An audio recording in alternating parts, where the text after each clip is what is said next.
because he also works for ESL and I cast with him regularly. Harry and I also go to the same barber, although I have a slightly better haircut. Chat. Congratulations, man. I saw the reports. Titan game went well. Thanks, yeah, man. great stuff. ESCA tonight? No can do, no can do. Got an 830 res with the pros, man. Trying out a new crosshair, though. I'll swing it over.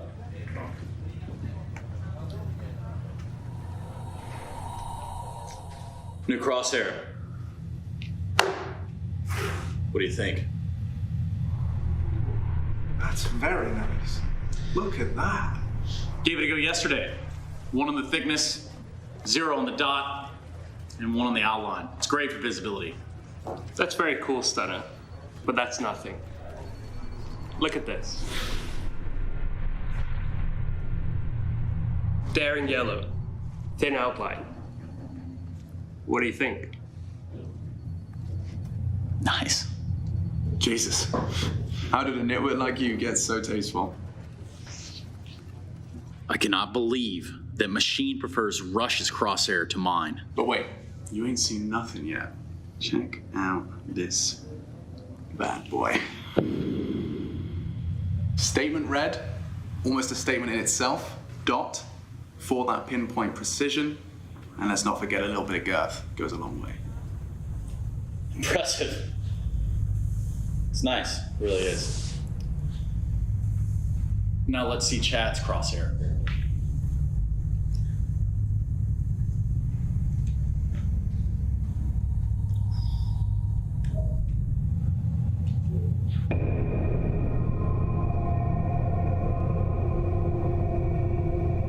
Look at that subtle neon coloring. The tasteful thickness of it, oh my God. The gap is perfect. Something wrong? Stunner?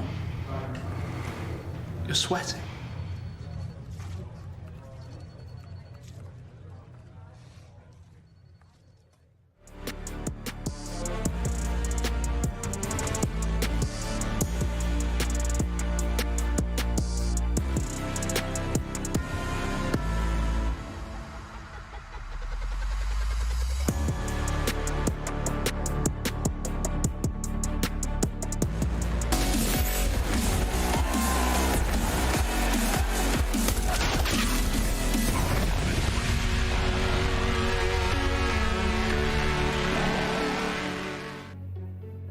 The grind indeed, and reason to cheer and celebrate for Heroic. They were nowhere in this match in the first half, somehow got the last 2 rounds of it, won the ensuing pistol, and despite Den being down and giving 8 opportunities to Astralis to lock out this series, they have forced overtime on the back of a 1v3 clutch by Stalin, and here we go, by Shush, excuse me, I should say, and here we go in overtime number 1, and I do have to specify this is the first overtime. If you watched yesterday, you'll know why.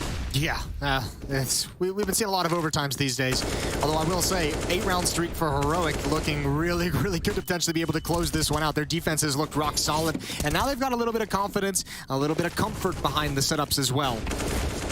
Zip is going to get another push through Monster. There's one more player there, but Refresh wisely backs off. 4-on-4 scenario, 1 minute and 20 seconds into the round. Cadian with an off angle in bathrooms. Looking for a very, very narrow angle at the divider. Follow-up push. Zip's looking for it. Oh, that hurts. That hurts so much. He's going to be frustrated when he watches this one back. What's up, buddy? That sucks. I'm sorry. 15-15, 4-on-3 in the favor of Heroic. He's probably going to watch the demo, Jason, not your voice, but it was nice that you gave him your condolences.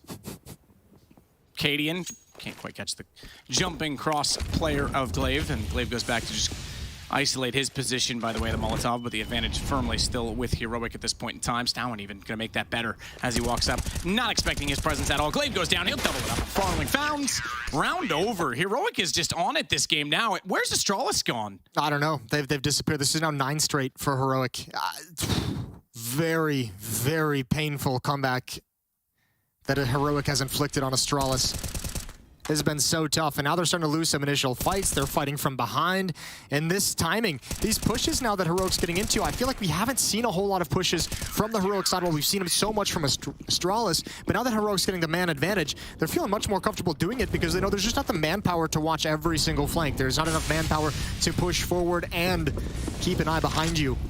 Aggression towards short water, shush. They're going to attack into Farlig. He's half blind, he's scoped up, and there's nothing to do. Cadian.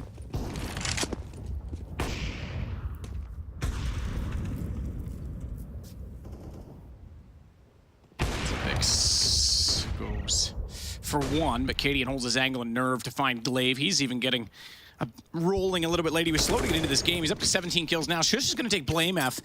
Not before Cadian went down to config. There's still a man disadvantaged right now, short-handed on the Astralis side, and they're going back for the bomb with a minute to play. And there's 2-minute truck. Shush is going to take attention, try and pull them right into Tess's, the old bait and switch. It's a classic. There's the first. Will config ever look to the right? I don't think so. Certainly not in time.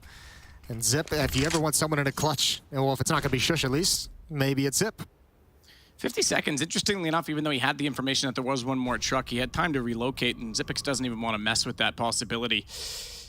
Isolated one-on-ones, potentially. 8WP for a refresh, of all people, to try and hold off the B site. Playing a passive angle to watch Catwalk instead. Yeah, playing for the retake. I don't think he might have heard something. 28 seconds. Tessus is rotated over, and he's committed. Zip is happy to have that as well. 24 seconds, Zip can do exactly this. He can go back the other way, but that's going to be hurt as well because we know the positioning of refresh. He's going to call that out. He's hoping the Heaven player that just threw the Molotov is the only player at the B bomb site. Little does he know that refresh is here, and obviously now calling it out. And at Dice, Tess is going to have the easiest kill of his life. 10 in a row.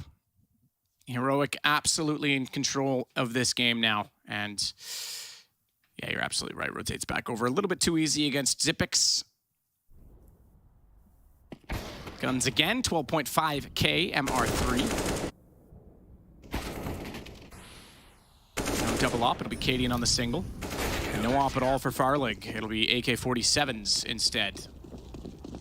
Could sweep the half here, Heroic. Astralis, man, was there a caster's, did we do some sort of caster's curse? Maybe I said it was that they were gonna go 2-0 and that, you know, they were gonna be comfortable in this group. Now, maybe I ruined it all. Maybe it's me. Maybe it's the dinner. Maybe it's your birthday.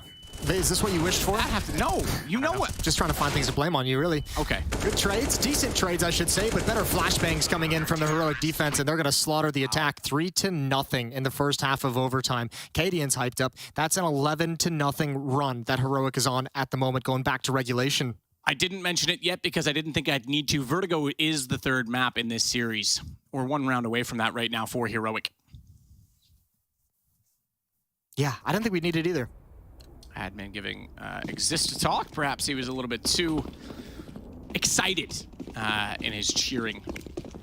This was 15-7 at one point. Keep in mind, all you viewers at home, what a magnificent comeback it's been from Heroic. They get 3 chances themselves now to close it out. It's not the 8 that Astralis had, but they'll take it. Oh, they'll take it like that, absolutely. Blame F gives himself up. Tessus again gets the opener, and it goes unanswered. And remember, going back to regulation on the Heroics T side, they had 0 success towards Fountain. They had 0 success towards bathrooms. They were never able to take control of that. They were never able to find kills. They got slaughtered every time they attempted it. It's already changed. It's already reversed here in overtime. Farlig still aggressive.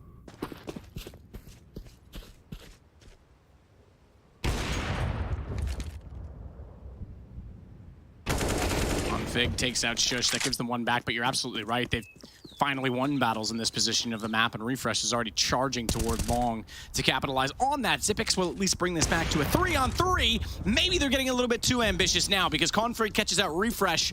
It's down to just Stowen and Cadian remaining. 45 seconds to work with, and they do have the bomb picked up, but they are spread out across the map. They need to make a decision soon as to where they want to go. It looks like B is going to be the answer to that because Cadian's still holding there with the AWP as Stowen heading that direction. Looking for any follow-up pushes just to make this a little bit easier. Don't even mind Heroic sacrificing one low HP player coming through the monster smoke. Just, you know, if you go through that and there's no defender actually watching it, then all of a sudden you've got a chance to peer up into the bomb site and take some kind of a fight. Oh, good shot from Cadian. Clips off the head of Xyp9x. Bomb's gonna get planted as a result as well. Up close, they didn't see it though. Katie tried to get the response. The flick down to Glaive. Stowen has the information though, and it could be done right here. This time a clutch to win it, not to survive. And he could hear Glaive getting away inside of the smoke, tried to pre-fire it, but the AWP for Glaive is finally gonna give Astralis that 16th round, albeit in overtime. Yeah, they've been looking for it for a hot minute, haven't they? Yeah. That's an 11-0 run for Heroic, finally put to a stop by Astralis, but that's not going to feel good. Not a single smile was seen at the Astralis side after that victory. 18-16, 2 more for Astralis to take us into double overtime. What a dicey, dicey round.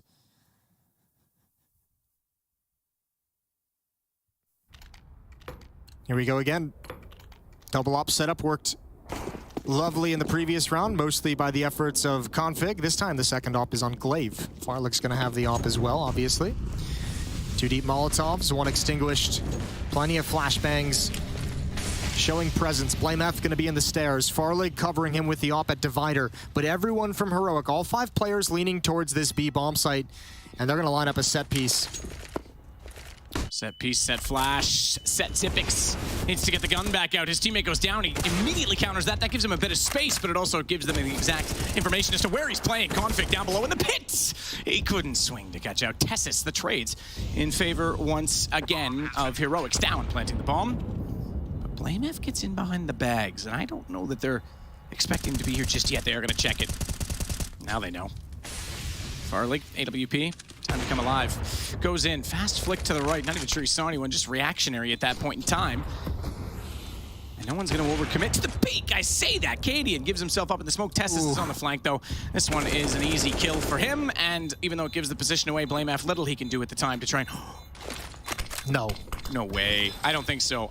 You have to stick it. I think you have to. Why? Ooh, no. Why would you not? No, he was thinking he can get the kill in heaven and then he can stick it and go from there. Regardless, let's talk about Heroic. Let's talk about Cadian getting loud. They had an 11-0 run to come all the way back from 15-7 to win in overtime. That's absolutely massive. We're going to do a break. We're going to catch our breaths. And we've got Vertigo as the decider. We'll see you right there.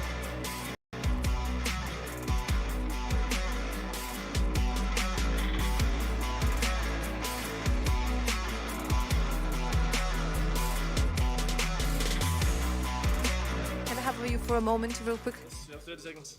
Let's go. Okay, let's go. Yes, let's do. Cadian, overpass right now.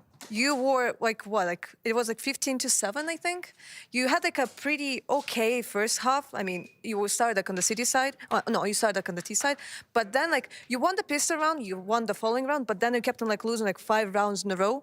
So like you still like somehow like managed to push it to overtime.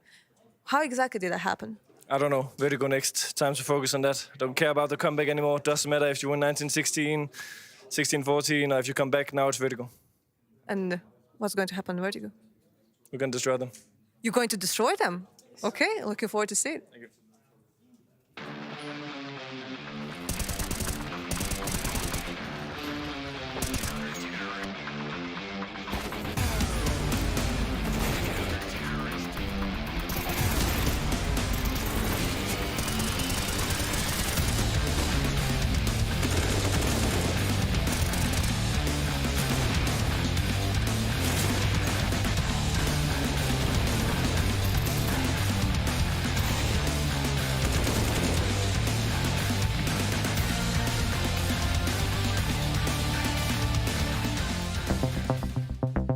Thinking, moving, touching, and well, all the other things, all of the other pieces that you need to compete in Counter-Strike Global Offensive. Welcome back to CS Psychology 101.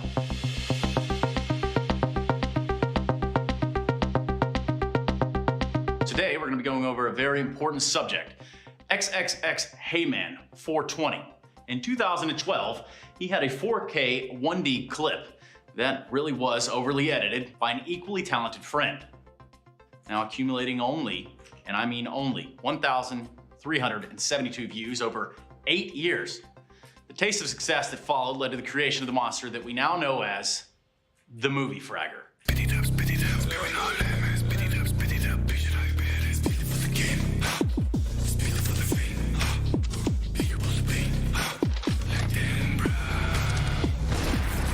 Clip it, baby. This one is going viral. Top 3 Reddit, easy. Zai Wu, Zai Hu, more like it. Check out this shit.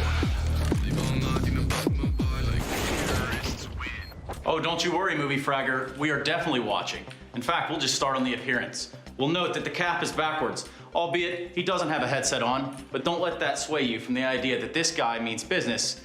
Oh, is it serious business? Yeah, we can edit that out. It's all right.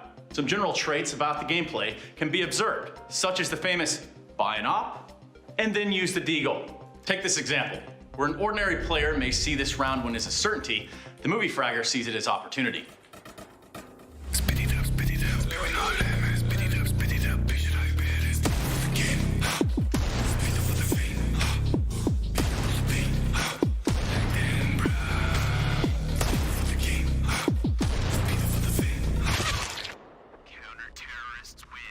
Can't blame me for that one, boys. It would have been sick, right? You are dog shit. Everything he does is for Reddit. Everything he does is for the comments, for the likes. It's all about the endorphins and everything that he gets from the moment he wakes up in the morning. They come and beat. I'm going for the cold, boys. I'm going for the cold zero. Oof, that's close. Oof, that's really close. Oh, that's so close. I'm so close. Oh my God. Oh my God, that was incredible. Oh.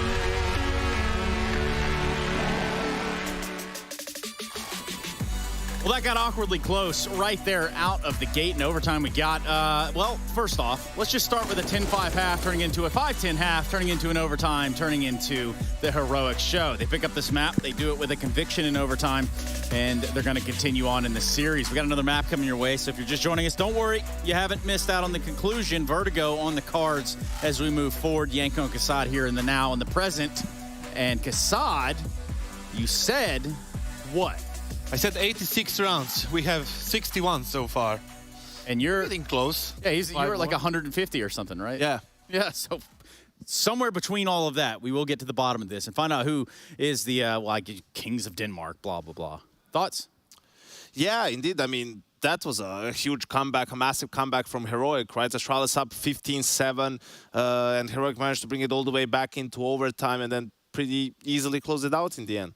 Heroic had no business winning that map. It was just Astralis not being able to close out like clutches 3v1, 3v2, 3v3, right? Yeah. They played a decent, good enough CT half, 10 rounds. They could have more like 11 or even 12, but 10 was enough. They lost that ridiculous pistol when BlameF was shooting somebody who was defusing in the back. But let's load up one of those clutches then. Let's load up a 1v3 right here. I think we've got them loaded up and ready to go, so we can just show you exactly what it is that we're talking about. When we talk about closing the deal, Kassad. Like the thing is, like, he's having an isolated fight without a trade, instant trade, then a second isolated fight right here, and then he gets into 1v1. Like, as soon as he got the first kill, the guy who was staying the last, that was BlameF, he should have come forward so he can trade with the second guy. He just stayed, and they played one, and then another one, and it was just clearly a mistake there. So that's on them. They had another one with a 3v3 with a good trades, and then a 3v2, and then they lost that as well. So you cannot really blame them on this one. It came down to shots as well, but the first one was kind of crazy. Can't blame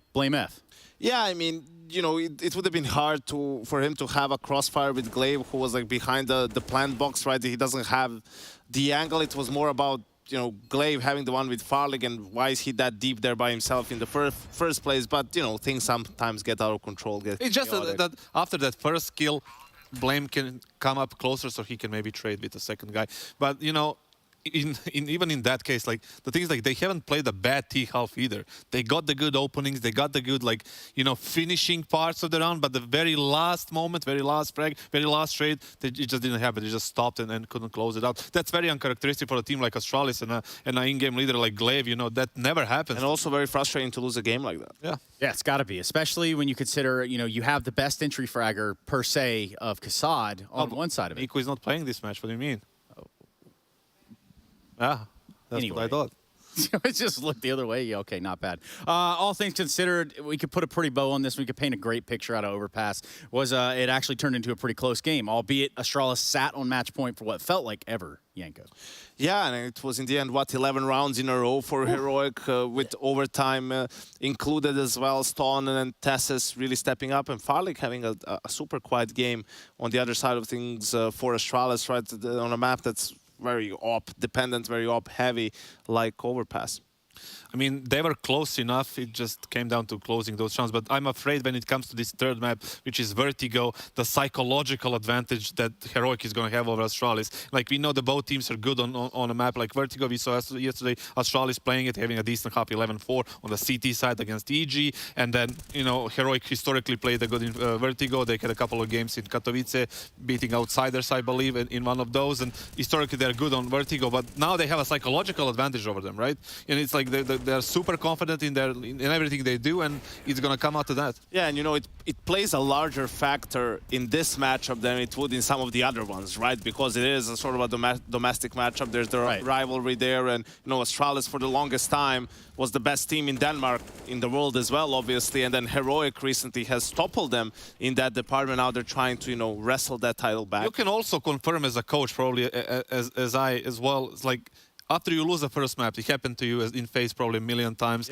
for us as well, and then you win the second in a very close manner, like in some sort of a comeback, you feel like you're invincible in the third map. Like, you usually stomp the opponent on the third map. Like, most of the times that happens. It's a spark of life, almost, you want to say. A lot of times it depends on how the third map starts. If you are in that position like Heroic, and if Heroic gets off to like a, you know, 3-4-0 start, something like that, then they can snowball out. But if Astralis gets, you know, some good and they can like kind of bring it back into level ground, then they need to kind of the old Astralis, like the old mentality, winning mentality, championship mentality of Astralis wouldn't have a problem going into this third map. I'm just afraid with the new one, you know, with a new coach, new players, new system, you know, having a shock map like this, you know, how is it going to affect them psychologically? So, Kassad, I'll put you there on the hot seat then. Would the old Astralis have closed out map 2?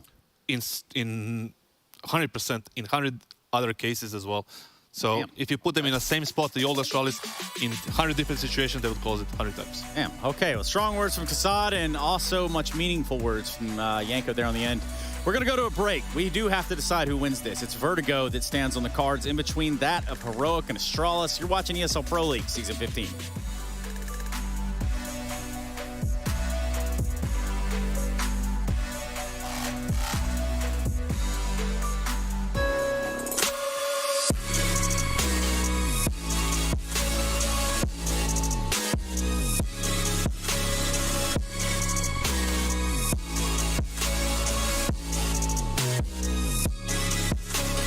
You love it, you wear it. What's your style? Get your merch at shop.eslgaming.com.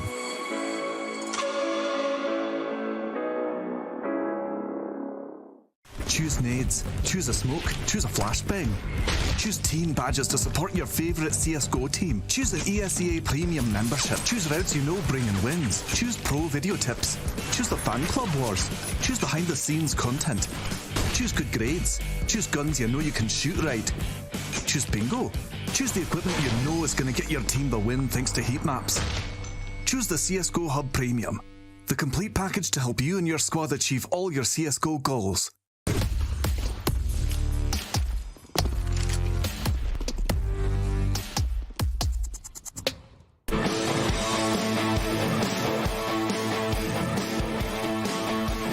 Hey Future Pros, today I'll be showing you how to take B stairs control on Vertigo. I would avoid doing this execute early in the round as a T-rush could definitely catch you off guard. So instead use this sometimes in the mid-round to keep the Ts away from B.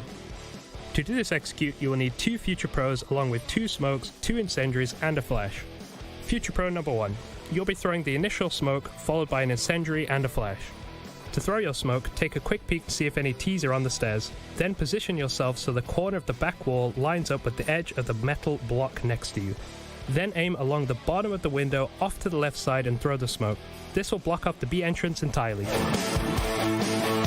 After this, move back a few steps, aim about 10% up the girder on the left side and walking throw your incendiary immediately.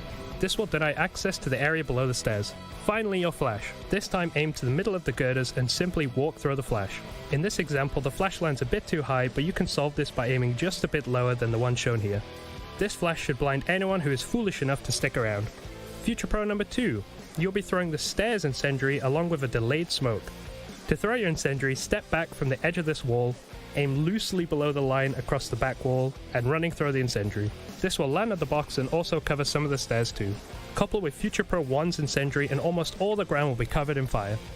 After you have cleared stairs with your teammate, head back to where Future Pro 1 threw their nades from and throw this same smoke that was thrown at the start of the execute. This smoke will block up the T's for even longer and will allow you to take a more advanced position down the stairs. This should buy you some time if the T's were planning a B attack and possibly grant you a frag if any T's stick around to fight your execute.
Well, we didn't think we would be here, but sometimes the journey is exciting and unexpected in life.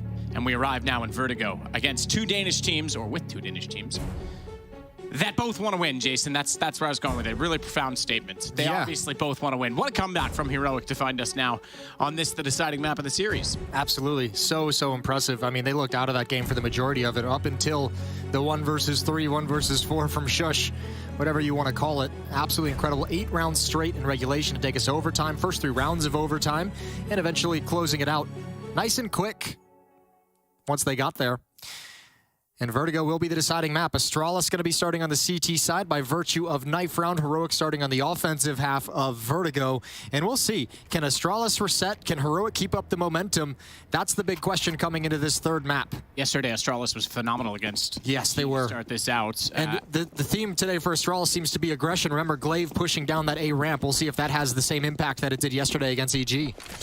Well, right now he's going to be starting out at the B stairs. Config lurking in middle as he did yesterday as well, but it's Shush that starts off the killing. He'll get Blame F down as Xyp9x tries to continue and dance at the corner position. He lowers himself into the ramp directly and goes for more, but Tessis is ready for that. Destroys him with a deagle at range, and Shush P250.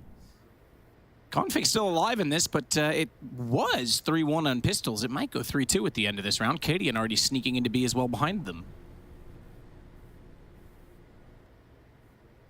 I don't even know if it's possible to recover this. Glaive is never going to expect this position from Cadian. His teammate's gone down as well, so however unlikely it was, It's pretty much near impossible at this point.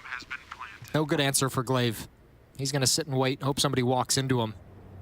But Heroic is playing this very buttoned up. Not the round you want after conceding the lead you had in the last game. Remember, they were in a 1, or rather a 3 versus 1 from their perspective to close out the entire series.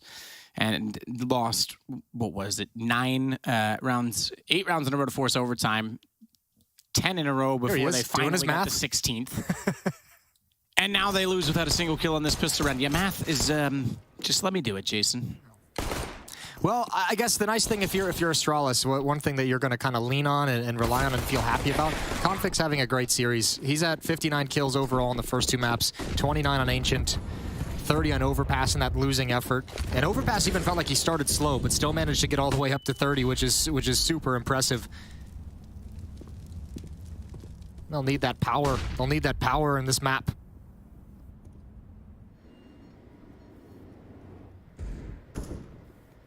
Back down the ladder for Cadian. Still just thawing out the map at this point in time, trying to figure out where the CTs are holding. Leave. That's aggressive. Just starts to run down. Tessus gets the shot into him through the box. That's the fight he was looking for yesterday against EG. We'll see if he does it again with the M4s. That was super impactful. This time with just a Deagle. Little miscalculated, spam down through the corner of the box. I have to imagine Heroic watching that game yesterday will have some notice on it. That play is a possibility. Zip with the 5-7, gonna try and defend the drop. Cute little 5-7. Little self-portrait on there for Zipix. Can't do anything with it though. Shush gets the kill instead on the AK-47. Config is pushed down the stairs. Would be a great kill to find here against Cadian. They're going to call stalemate. Both of them back off, but that's notification to Heroic that they've pushed, which means they can wrap easily behind him. Good job from Cadian, just backing away, letting his teammates handle business. 2-0 for Heroic as Farlig and BlameF just save the weapons. And still no kills for Astralis, just to note. So a very slow start for them. Config just finally hit the ground on the map on my screen. Nice. Thank you for timing that for us. Based on the velocity, how far would you say it is? Ooh, that's at least... Actually, do we even... Doesn't it say floors. It's 51 floors? But are they standard measurements of a floor? You know, is the ceiling the standard, what 12 foot in an office building? It looks to me there in that lobby that they might be something like 20 feet. Or is it American or is it European? Because in Europe, you know, the first floor is not one. Counted. Yeah. Yeah, the way around. Right. Confusing. And some buildings don't have a 13th floor. Wow. There's a lot going on this map. So that's why you need to track the velocity and get the correct measurement. Yeah. That's not my wheelhouse. Not gonna lie to you. Well, figure it out. 2-0. Freeze time coming to an end. Deagle on Farlig, Deagle on BlameF. That's all they had. The saved weapons from the previous round. That's all they've got to toy with. Astralis, surely after the way that Overpass just kind of collapsed for him, they're just sitting there and being like, please, can we get to the gun rounds? please let us get to the rounds where we can actually battle. Utility out early. Cadian's going to be far more aggressive than previously with a MAC-10, knowing how many advantages they have in the round. Shush, peering up towards the top of the stairs. Zip's going to jump. I think he spotted the feet, going to back away.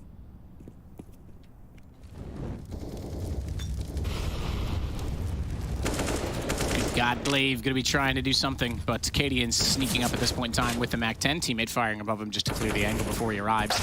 And looks the wrong direction. A bit of hesitation from Cadian. BlameF gets a free kill. Yeah, a lot of presence right at those sandbags. Cadian wanted to help try and kind of neutralize some of that. That's brutal. This can still fall apart for Heroic. Good kill from Tessus. That's Farlig going for the swing. He spotted at least 2. Glaive and BlameF are here. BlameF is behind the sandbags. There are mollies to handle the position. Grenade comes in. Blame has to make a play. Glaive has to try and help him. And that's it. Heroic have sustained and overcome that danger. It's just Config left. Tessus clearing every possible angle to try and find him, and they will. They'll sort him out towards short, and Heaven spotted as well. Stowen further back is able to spot that man, force Zipix off the angle, and we will get guns out in the next round. That can be your, I guess, motivation to continue to stick around as an Astralis fan, because Astralis themselves have not really stuck around since the middle of the last map. 1 kill so far, and that goes to BlameF, but we'll see if bigger weaponry can yield bigger results. And they disappeared hard on Overpass. This has to be a great recovery for them. Guns are going to come out. No AWPs yet for the Astralis defense. It's 5 M4s across the board, AK-47s, and a lone Galil on refresh for Heroic.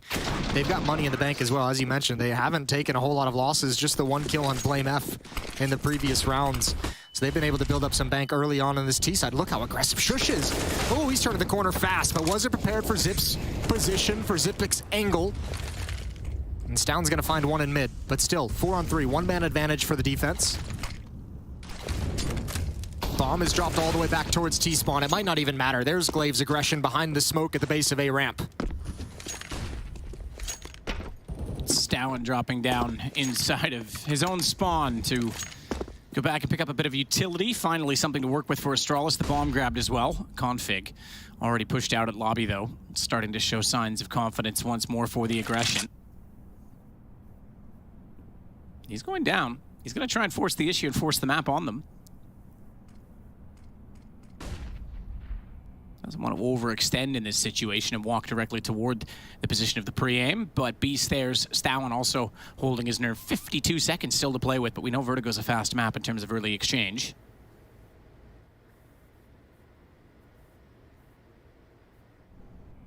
Heroic hoping for a mistake. Perhaps hoping for just this. They're watching the flank at the moment. Refresh has the angle, looks away, comes back into it. Thins it out just a bit. 2-on-3 now. Zipix is at half HP inside the bomb site. Blame F can be there quickly. No flashes for support. Just a pair of Molotovs on the two, Blame F and Zipix. Nades go out to quad. Flash goes over. Stowen going to try and open this up himself. Fires close. Spots it late. Couldn't control the spam on the AK, and Zipix gets the shot instead. 10 seconds. This one's done. Refresh going to back off and hold on to the AK-47. That's a really tight angle for that spray to hit. That's a tough fight to take. Nice off angle from Zipix. Counter-terrorists win. Round 1 by time for Astralis. They get their first on the board. They survive with 3. That's not bad, all things considered. Still got to battle a little bit harder to stabilize this economy early on Vertigo. But got to be happy with getting started on the right foot once the gun rounds begin. Off is passed over to Cadian for Heroic side of things.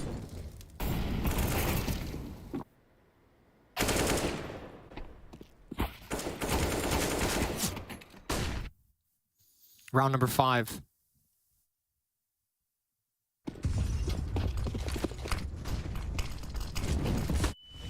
Oh, a lot of utility. This might be aggressive. Glaive.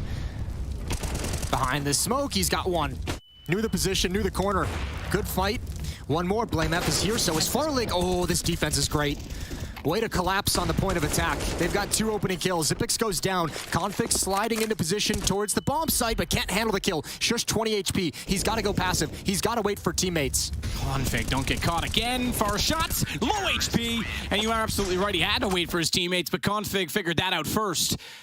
And Tess is desperate to get back through the smoke, caught off as well. You're right. Very forward stance from Astralis. 3-2. They'll get back-to-back rounds, and we'll get our first timeout from Heroic in quite some time, and they do not want to lose the momentum that they gained. Yeah, this timeout isn't necessarily any kind of like a red flag in terms of trying to adjust strategy, but it's an odd money situation for Heroic. You've got, so the cash is a little all over the place. Cadian 5,100, Tess is 4K, Stown and Shush 2,200, 2,300, Refresh 3,300. They're not in the same place. So I think they're talking over now exactly how they want to invest in this round to make sure that they're not ruining themselves economically. Pistols dropped over by Cadian. They'll save enough cash for an op, keeping his coffers full, but unarmored, upgraded pistols with a little bit of utility. 3 HE grenades picked up by Heroic's attack, so I would imagine there's going to be some kind of a HE grenade stack somewhere, perhaps behind sandbags in lieu of a Molotov. Perhaps towards scaffolding. Yep, there's a couple of nades, 3 nades thrown out, no damage is dealt. Astralis feel the rush coming. They back up. Blame F handles the first fight, headshot angle, and just gonna completely give up the angle. It's Farlig to step up to the plate. Shots back down from Farlig. That'll bait in Blame F as his attention was turned, and Glaive will capitalize on that as well. So looking at a tie, a draw early at 3s. Guns back in the hands, though, this time. Wow, Cadian aggressively onto the AWP already before Heroic. Fully invested. Astralis looking a little bit more uniform now, shall we say. Nice thing is... They're back on the street, boys, because they're in sync. Jesus. Something, 98 degrees. S Club. Man, let's just have a 90s party tonight. Okay. It's your birthday, man. You can do whatever you want. Goddamn right I can. Blame F in middle. A head-on angle. A little bit more slow, a little bit more calculated from the heroic side of things. Xyp9x tucked into the corner. I think they spotted him as well. He's in trouble. He's in trouble. Commits to the fight. Teammate with the follow-up peek. Good job from Config. Cadian takes him down. He's going to go for the follow-up. He wants to pin Xyp9x in this position. Flashbang is out. Cadian turns from it. It's not as clean as he would have liked it. His own flash, too. He didn't quite go far enough. He wanted to try and get the shot into it, I think, preemptively before it detonated, but couldn't do so. And you're right, Config. That was a nifty little shot from Cadian, knowing that he was at the end of the spray and almost out of ammunition, but couldn't capitalize on anything further. So we're looking at Astralis potentially finding 4 rounds in a row and taking the lead. Yeah, but I think Cadian Tess is like low-key. Winning might be out of reach, but you need some kills here. This economy for Astralis is getting powerful, and it is going to continue growing if you can't find some of these frags. Tess is spammed down through smoke. Cadian does get 1. 14 HP in the bomb, and no real hope. 38 seconds. I think he's already backing off for the save, trying to find himself into a safe position. Question becomes for Astralis, with all this money built up in the bank, do they actually want to hunt this down? How long is it going to take for them to realize that Cadian is just saving? Just hanging out by the bathrooms, Johnny on the spot. Porta John. I was going to say, yeah. Porta John, Porta Potty. Porta Pooey, apparently they're called. I never noticed that before. Porta Pooey. Nice. Clean enviro. I call shenanigans. Yeah. To be fair, they've gotten a lot better in the years. You go to music festivals now, they've got sanitation and better than it used to be. I don't know if that's true. I don't know Still if it sucks, but it's better than it used to be. Say. Like, yeah. I don't want to vomit the second I get within 20 feet of them. Those 90s porta potties, not ideal. Great conversation topic. Look, you know, when someone saves for 40 seconds, sometimes you got to improvise. Yeah. We went with porta potties today. Perhaps that's where Astralis was last game. Yeah. Yeah, and, you know, they were just on vertigo using the bathroom waiting to get here. Some stomach problems out of nowhere. Yeah. Yeah, went from the real nice, legitimate bathrooms to the porta potties. Okay, that's enough. Flave at A ramp. Config as well. We're going to stop it right there. Far leg deep angles. Config still just trying to play that corner angle on the scaffolding as WP shot doesn't yield anything. I have to imagine this round. Ooh. Okay. He's going to find. Oh, that's awkward. That's a little bit of a weird situation. Nade comes in, doesn't get the kill, does get some damage. This is really uncomfortable. This is really awkward. I was a question I asked right when this game started. Was Glaive going to be as impactful with those pushes? The answer early on is no. He's been dropped twice trying to make it work. Well, you want, because Config got that gooch early on, and both of them take substantial damage. So that sucks, but now we've got a mid-press, and it's Blame F that's going to have everyone in front of him. He takes damage down to 4, can only get 2. That leaves us in a 3-on-3 situation based on the early exchange at ramp. And he spotted 2 more, so Xyp9x is going to push down the stairs. Finally, Config's able to make the aggression work, and he might just be more than happy to let Tess's chill. No, he turned. As we looked away, you saw him turn, so he had to take the shot. Yep. He wanted to wait, but there's so much map control now for Astralis. Cadian going to come back with Stown, who's picked up an M4. Actually, armor as well. So there is still a decent amount of danger in this round. 24 seconds on the clock, though. They're running out of time. Starting to push forward, they have to make noise. Zip is going to be on a quick flank. Farlig waiting in lane. Config waiting deep into the bomb site, just chilling, biding his time. He's got 1, not the second. Stown is going to be able to get this bomb planted. This is interesting. Ooh. Stown gets away inside of the smoke. Desperately close. They're going to put the Molotov on the wrong side of this as well. He has a good position here on a headshot. Farlig's got to be careful as well, holding the AWP to cover this angle. He's going to bring it back out now, knowing that there's no threat immediately inside of the smoke. It's dissipated, and he needs to cover the angle. When they go for the defuse, instead jumps up, hits him through the box as he spotted the head, presumably on the jump, and Astralis find their 5th. Yeah, makes that easy. He had that missed shot as soon as Stown popped up off the plant. That's a dangerous round that Heroic brought a saved op and some upgraded pistols into, so finally putting a dent in the money that Astralis has building up.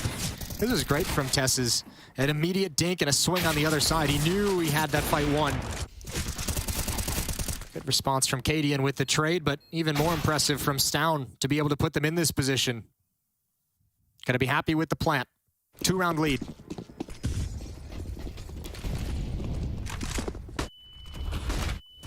Two-round leads after the last match, and how this one started is a comfortable position for Astralis to build upon, and there is money to go against them right now for Heroic, but there's limited health as Refresh already tagged down to 9, Shush on 66. Get your kicks on Route 66.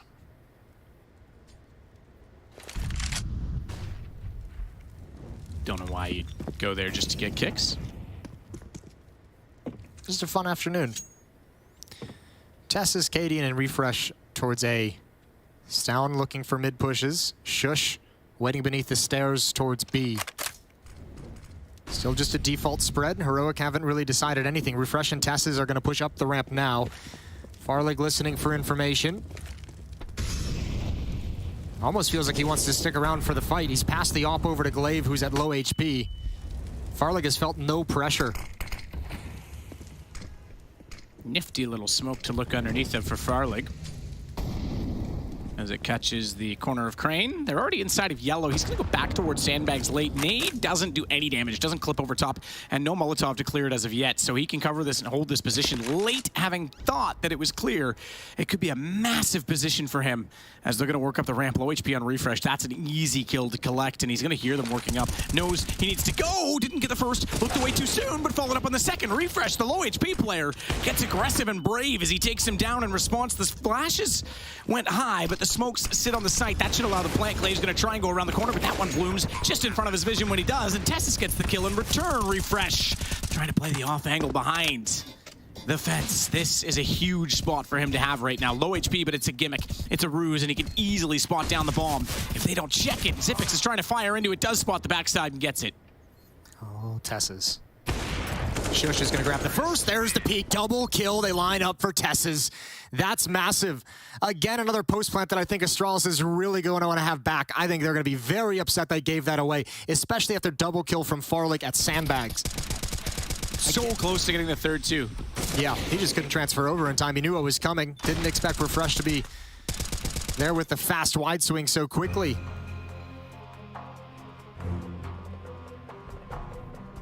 That's so brutal. Astralis gave up a lot of space in that bomb site. Outside of the play at Sandbags, nobody watching lane, nobody putting pressure there or challenging. Good utility from Heroic, pinned Astralis all back behind a smoke wall as the plant went down. A timeout taken from Heroic as well. They want to build upon this. They know they've got a long way to go to grind the money away out of the hands of Astralis. That's a good first start. It was 5 in a row for Astralis. That run cut short. Double op setup switched into. Config and Farlig with those weapons.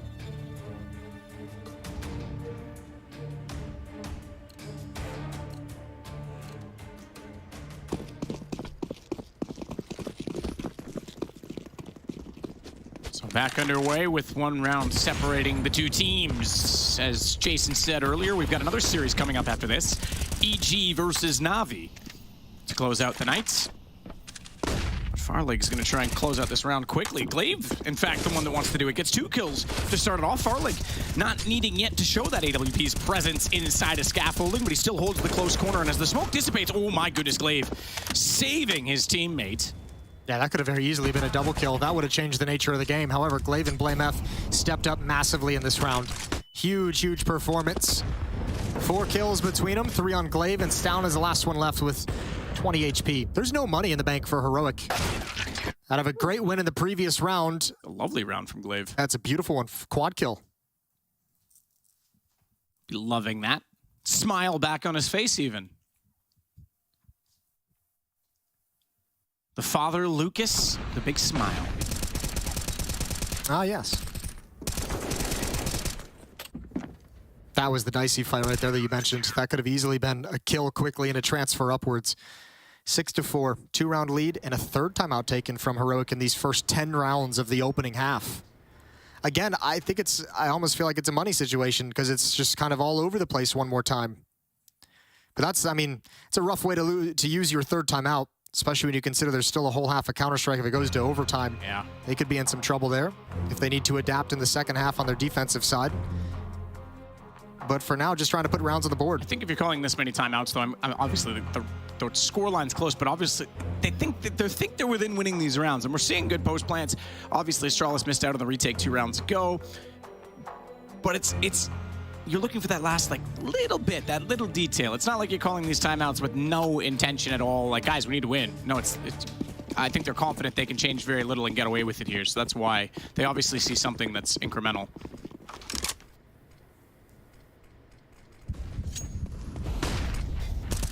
But you are right. Late in the game, that could cost them. Glaive again from that corner. Again, a very fortunate transfer down. Good swing. Good two-man peek on a Xyp9x. It's much easier to shoot down than up in this game, obviously for headshot reasons, but also I just find the axis of the mouse gets weird when I look up. Yeah, that's fair. Oh, Config, I don't think he has to suspect they're close. Oh, the flashbangs are so brutal. He's in, I was gonna say a little bit of safety, but really not all that much. What a great hit from Heroic. Looking like they're going to get their 5th on the board. There's plenty of utility on blameF, but a good find from Refresh as the smoke fades. There's the nade out. There's the Molotov follow-up. The plant is going down. Refresh is not burning. I think if the nade actually hits Shush and kills one there, blameF's already on the side. He's already dropping in looking for this. Instead, he might just try and do economic damage. Knows now where the AWP is. Smoke will cover off that side for a reason. And if he can take them down post-plant, or rather post-detonation, or with the bomb, he'll take that as a win. Another nade picked up. Further damage onto Refresh, goes down to 28. He's going to try and challenge that AWP, perhaps. Knows it's there, baits the shot out, gets the first kill, tries to spray transfer it. Looking a little bit optimistic at this point. He will find the second, but drops to Tessus. At least got a few more guns on the ground. Yeah, that would have been still so tough. Even if Tessus doesn't get the kill right there, that's a late into the bomb timer for blameF to be making that happen.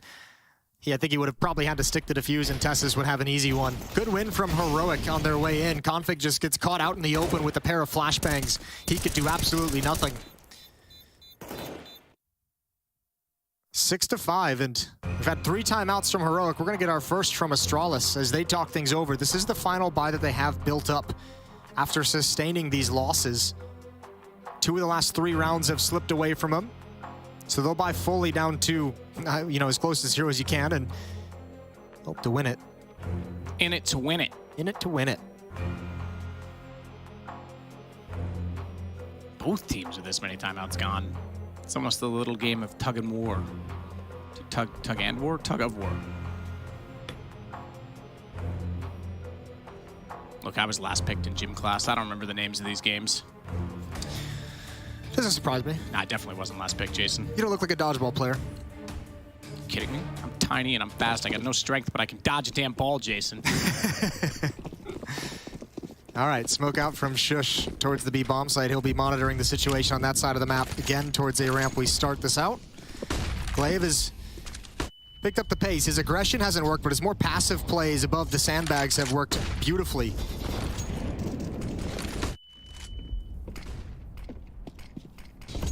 Farlig just waiting with that AWP down at the bottom of the ramp. His victims, or potential victims, backing away at this point in time. Heroic not holding that position, knowing there's been so much aggression there, so much utility thrown that direction. Don't do it, Tessus. You have so much to live for. It's a good-looking elevator shaft. The red ambient light. Quiet and default. Nobody challenging, nobody probing, nobody using any kind of utility. And just now, Heroic is going to give up any kind of presence towards the B bomb site. Shush will be watching the flank from very, very far. Very heavy lean towards the A bomb site as this trio tries to gain some control, some semblance of positioning. Oddly slow Vertigo game. Almost feels like yesterday we made that joke about the, velocity of Config's falling body.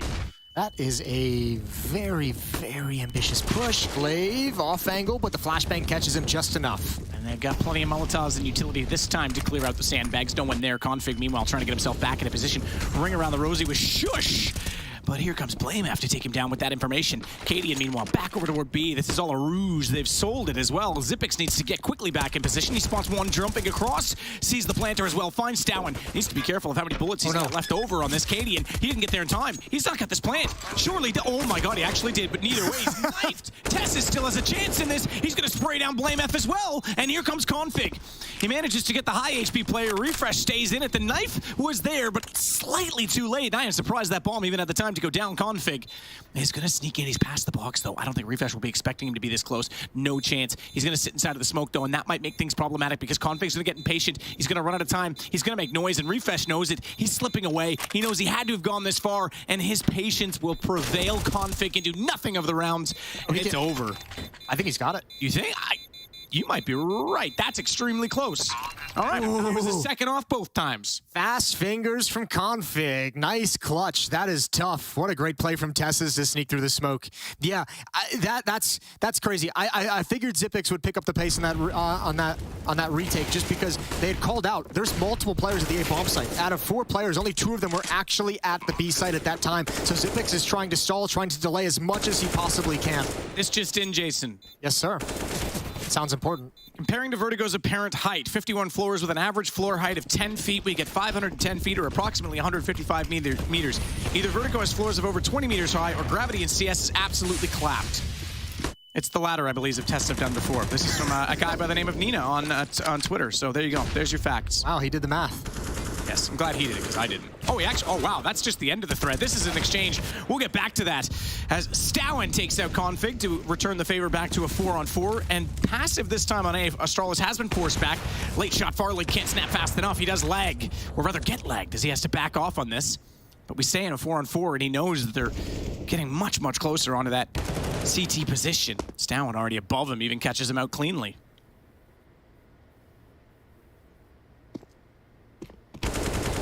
Good kill from Refresh, sneaking through the smoke. Blame steps up next. Got one. But bombs on the other side of the map. This round is going to slip away. 6th for Heroic. This has become a very brawly, grindy game. These rounds are going back and forth all over the place. The last 6 rounds have been just exchanged back and forth. Blame just going to try and save this AK-47. No money left for Astralis, and I think if you want to break up this kind of back and forth affair, this seesaw battle we have going on in your Heroic, this is the best chance you're going to have to do it. Blame next round with the AK-47. Around that, what do you want to buy if you're Astralis? Do you force buy into the last 2 rounds and kind of give yourselves 2 scrappy buys, or do you save one and try and get some weapons for the final round of the half? Cadian's going to go for the kill due to the fact that he's got some money, but Blame wins it anyway. 7-6. So I actually only read the last tweet next. They didn't show up. But yeah, he basically says that assuming Earth's gravity of 9.8 meters per second squared, modeling Config as a particle, and then he puts, I know that won't be accurate, but it's a functional approximation. And using my rough guess of 20 to 30 seconds for Config to hit the ground, says he wasn't paying attention. So we're kind of losing out a little bit on the math here. Okay. But he says they can use the Suvat equation, S equals UT plus 1/2 yeah. A I know that one. T squared to estimate the distance covered. Plugging in the numbers we get, look, I'm not going to read them all, but that's how he did it. I made the thread. I posted the thread. We are 155 meters high in the sky. Perfect, just in case any of you were wondering. Yeah. Sat around on Vertigo. Bring a parachute. Yeah, definitely. If any of you have Vertigo, now you know how high you are. Do video games give you vertigo when you're falling? Do you get any pitfall in your stomach? No. Never did as a kid, and I started to now as an adult. You're getting old, Matt. I think I'm just, yeah, I just can't handle it anymore. I'm not tough enough for this world. Shush is going to find Config. Stowen slipped in a position. These SMGs, Astralis is trying to find a way to make them work. Glaive being a bit bold, rotating with that UMP out in the open. Blame and Farlig to defend the A bomb site. And at the moment, that seems to be the destination of Heroic's attack. Tessus, Cadian, and Refresh, but they still have Shush far back watching mid. They still have Stowen watching for a B flank. 50 seconds on the clock. They're giving themselves opportunities, and Blave runs through the flames just to take that fight, willing to take the damage for the information and 1 kill. Stowen is making his move in middle. All on Xyp9x. Can't find it in time. Quick headshot from Stowen. Another headshot from Cadian. And round number 14 is going to go to Heroic. They've tied things up with a great opportunity to take the lead into the second half. close affair, and Astralis still will be lamenting a missed opportunity to have closed this series a while ago, but could still escape that fate with a victory here, but not much money at all to do it. As you say, Heroic in the better position to win out the half. It would be the first halftime lead they've had in this series. They trailed by 1 all the way back on Ancients. Config trying to get aggressive with the Deagle. Top side of lobby, couldn't do it. Spotted and tagged through the wall. Tries a speculative shot back through said wall, but it doesn't land. Tessus, meanwhile, already has blame up. The aggression not working out for Astralis on ramp in this round. Ooh, Stound. Creeping out mid. Zipix falling back, not a fun fight. Ooh, gets the first few shots, but can't complete the kill. Cadian's got another one towards A as well. Heroic have taken complete control of this game. The final 3 rounds go in their favor. 5 of the last 7 as well. Heroic take a lead into the second half of the deciding map of this series in Group D. Headed to a break. We'll see who's going to win it out in the end.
Second half, third map, second series of the day. First for Jason and I at 8-7. Heroic have their first lead at a halftime so far in this series. Arguably shouldn't even be here if not for Shush in the last map. Yeah, I was going to bring that up as well. Oh, okay, cool. Yeah, same thing. It's like, we don't even have to be at this point if you're Astralis. You're like, we're just making this so difficult on ourselves.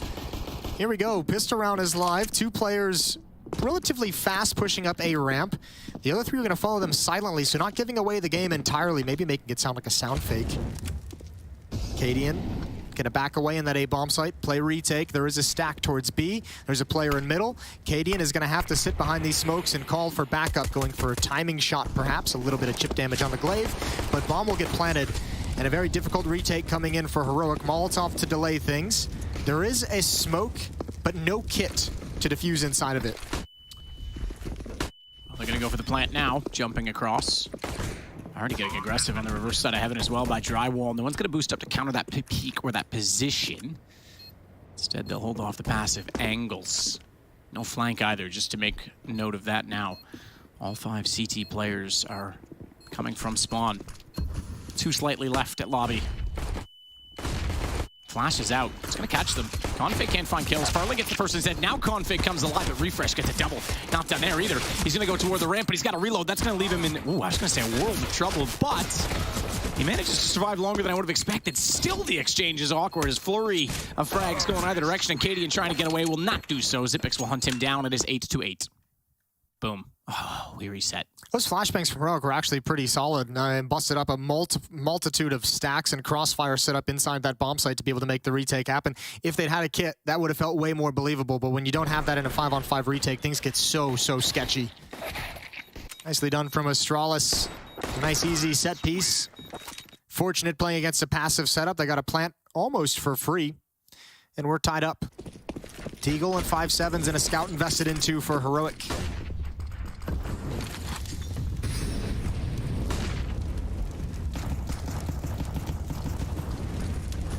10 for Blame F in an awkward situation, trying to find an opening and timing in his favor. No boost against him. He'll even consider it. Checks the corner so he knows that no one's going to run through and catch him out with the Molotov in his hand. Didn't hear any splatters, so he was confident to do so. Nice nade. Touchdown. Off the backboard. Yeah, well, they don't have control of that part of the map. There's 2 players looking to push into it. Config thinning out the defense just a little bit. Tassis and Refresh starting to push, but Zip's going to get a kill through the smoke. Here's Refresh. He goes down as well. And that should be pretty much it. Cadian should be backing away with the scout. Shush is backing off with the 5-7 armor. And a 9th round for Astralis as they regain the lead. Do indeed. By 1, and even though the nade did significant damage onto Xyp9x and Glaive, they'll get nothing else for this. Cadian gone down, scout falls. So just that 5-7 armor and smoke in play for Shush. Poor Cadian. There is Shush. So Astralis, you're right, back into the lead. It was the CT side yesterday against EG that they actually excelled on. Yeah. T side was a little shaky at times, so we'll see if they can keep this moving against Heroic.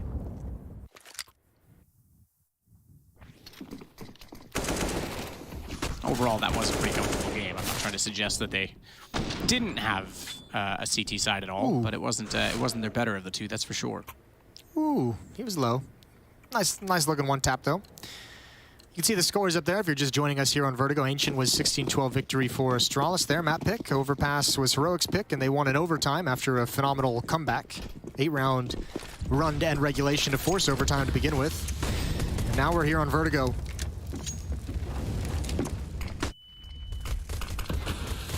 Blame F again going to be working inside of the smoke on Scaff. Easy kill. Tessus walks straight into him that time. Meanwhile, Glaive, same weaponry, is going to work the top side of the ramp as they want to go toward A once again. Yeah, they're happy to just kind of rinse and repeat the last strategy. Better weaponry, just kind of march in, flex a little bit, show your strength. And they're doing just that. Shush is going to go down, refreshes inside of the smoke. That could be creative. Get yourself a knife, young man. Oh. Tap the bomb, try to get him to move. Yeah, it would have been cool knife. We've had one already in this game. We had one, and it was still a good knife round.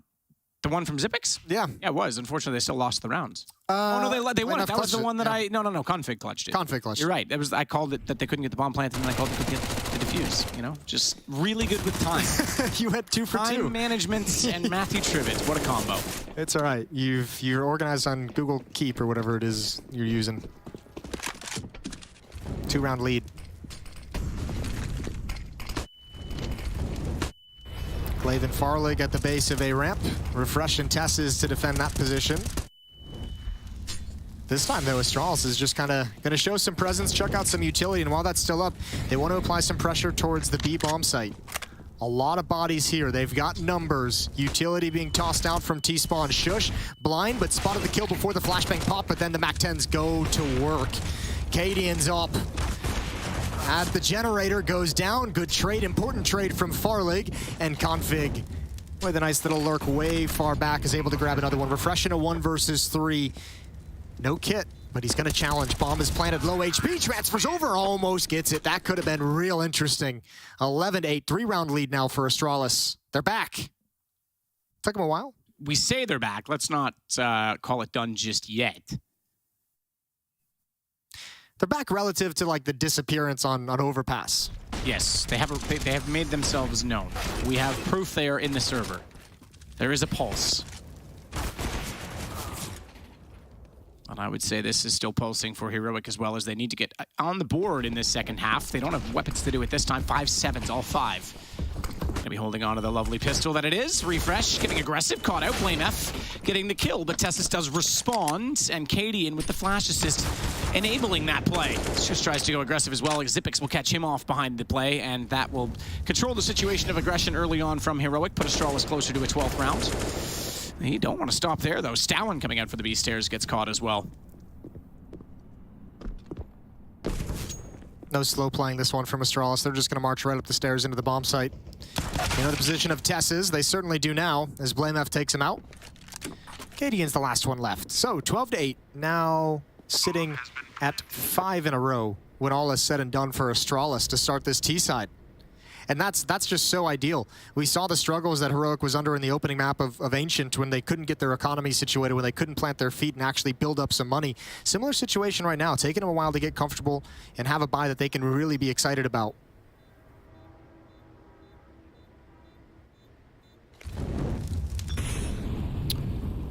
Molly, just to make sure Cadian can go nowhere. Bit too late for any ninjas this time. He will get config. Speaking of ninjas, though, might get that gun detonated toward him as well. It will. Bounces off the wall. Thank you for the AK. Knew that was going to happen, so he doesn't dare get any closer to that explosion. And it's 12-8 with an AK carried over, which he's going to give to Refresh.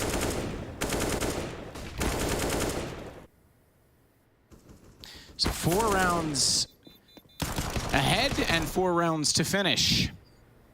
But we've seen them closer than that, so let's not forget the last map as we tell you the scoreline. Good timing on the Molotov config. Definitely wanted to be in middle already, taking a battle, trying to find a pick to open up potential B damage. A bit more difficult, I think, for config on this map to find those openings. Not that he's stopped trying to get them, but... Oh, that flash, that's ooh, that timing. I was gonna say that's massive though, because Config can. He's not even gonna bother with it. He's already forced the player back inside of the site, so why go over the top when he can head towards CT? Good read, Stowen, aware of it, slides back out. Refresh catches out Blame F. Farlig finally gets one, but Stowen's gonna have the confidence to repeat again, and it's a slaughter. It's all down to Glaive. Bomb dropped, and a 1-on-3 ensues. Not for long though. Shush with an AUG. This is one thing we saw on the T side from Astralis yesterday, is coming mid and actually trying to push all the way down instead of going drop and wrapping on the B bomb site, pushing towards CT spawn, pushing towards the back end of the A bomb site. Been really, really interesting watching Config try and make that play work. I think this time he felt the pressure to go for that kill. He was trying to juggle so many things. There was not a smoke behind him, so he knew he was overexposed from behind. He also knew pushing forward too fast, he'd give up the game. Footsteps would give away his position. Awkward play to try and make, and he almost had it. 12-9.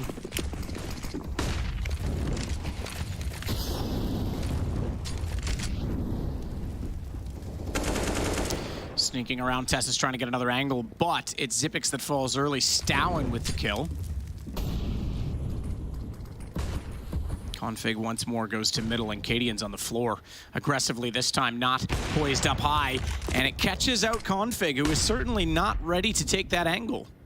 No, but it's awesome to see Heroic just putting the op there. Ooh, good fight for Farley. Good win. Nice headshot. Another one is going to be right around the corner. Oh, he gets that as well. Molotov going to be out. All of a sudden, Astralis is really pressing the issue. Finally, Refresh is able to take care of one, and Cadian comes at the perfect moment with a flashbang.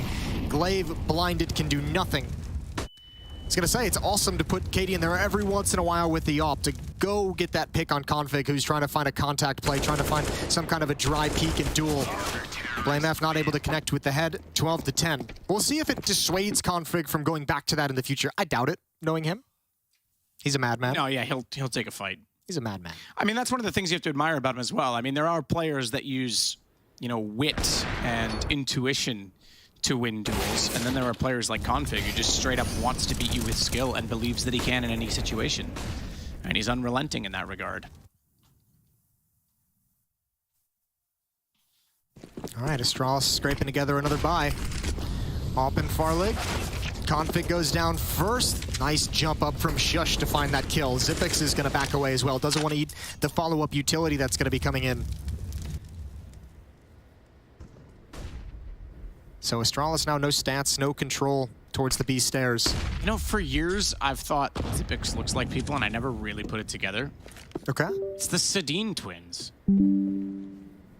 Okay. He kind of looks like the Sedin brothers. No, I understand. I don't know who that is. It's all right. Okay. Who they are. Who they are. Twins. There's two. Yep.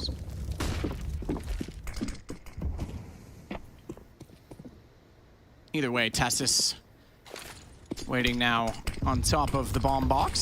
Smoke goes over top, covers off the lane. That'll allow them to advance a bit further, but Tessis is going to use that position to his advantage. Turning around, Glaive gets the shot instead. Stowen, now it's none of that. He'll trade it back. And BlameF still on the ramp will cover off Xyp9x as he tries to go for the plant, but Cadian through the box. AWP finds the first, lineup as well onto the second, and BlameF, despite being on the ramp, happens to be perfectly positioned to catch that bullet. And it's down on Farlig. We have a one-round game, surely, at this point in time. One-round game, an economic advantage over towards Heroic. This is, they're coming storming back into this third map. This is wonderful to see. Gonna be 3 in a row when all is said and done. Farlig, 1v4, 20 seconds, no time, save the ult because you're out of funds. Farlig with 150. Config and Glaive will be able to put together a buy. The interesting thing will be what Xyp9x and BlameF can scrape together. But you're right, one-round game, 12-11.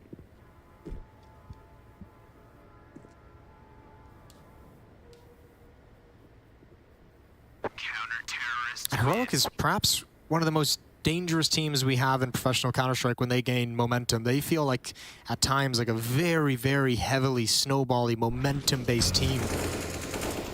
They used 3 timeouts in the first half to get enough rounds to feel good. Actually, netted them a one-round lead into the second half. Tough breaks for Astralis in this round. The spam through the box never allowed the plant to go down. That would have been so useful, not just to actually play a post plant and see what happens, but just for the extra funds that they could have gotten. That could be the difference between a buy and a save in this round. Astralis once again under pressure despite having the lead.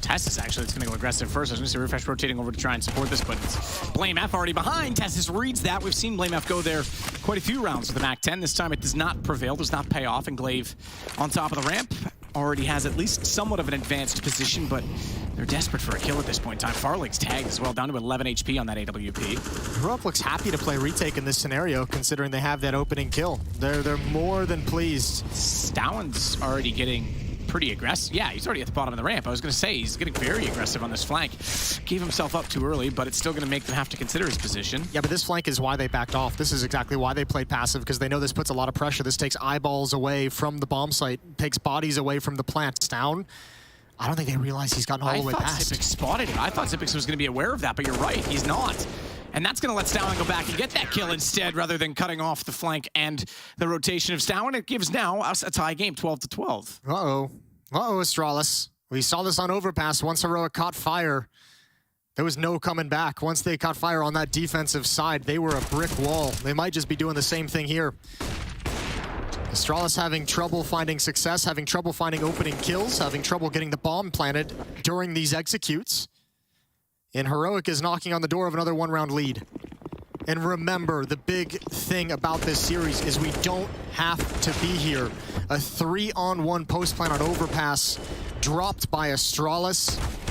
Shush able to steal that round away, and they've never looked back.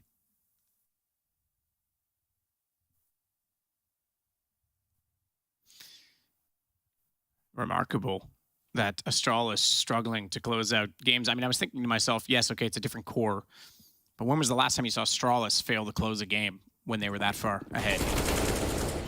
Off the top of my head, I can't think of one, but I'm sure there was something in the past. I'm sure there was. Every team's been in that situation, but even still, it's like, no, I know what you mean. Cold Zero is the most 16-0 player in CS. Like, it's also just the style, right? Like, again, as you said, new team, new core, and everything, but still losing a 3-on-1 in a post plant to eventually go and drop the map. That's a stunning way for a comeback to get started for Heroic against a team like Astralis to lose a scenario like that. And you could see the frustration immediately on Glaive's face, just so confused how they managed to lose a round like that.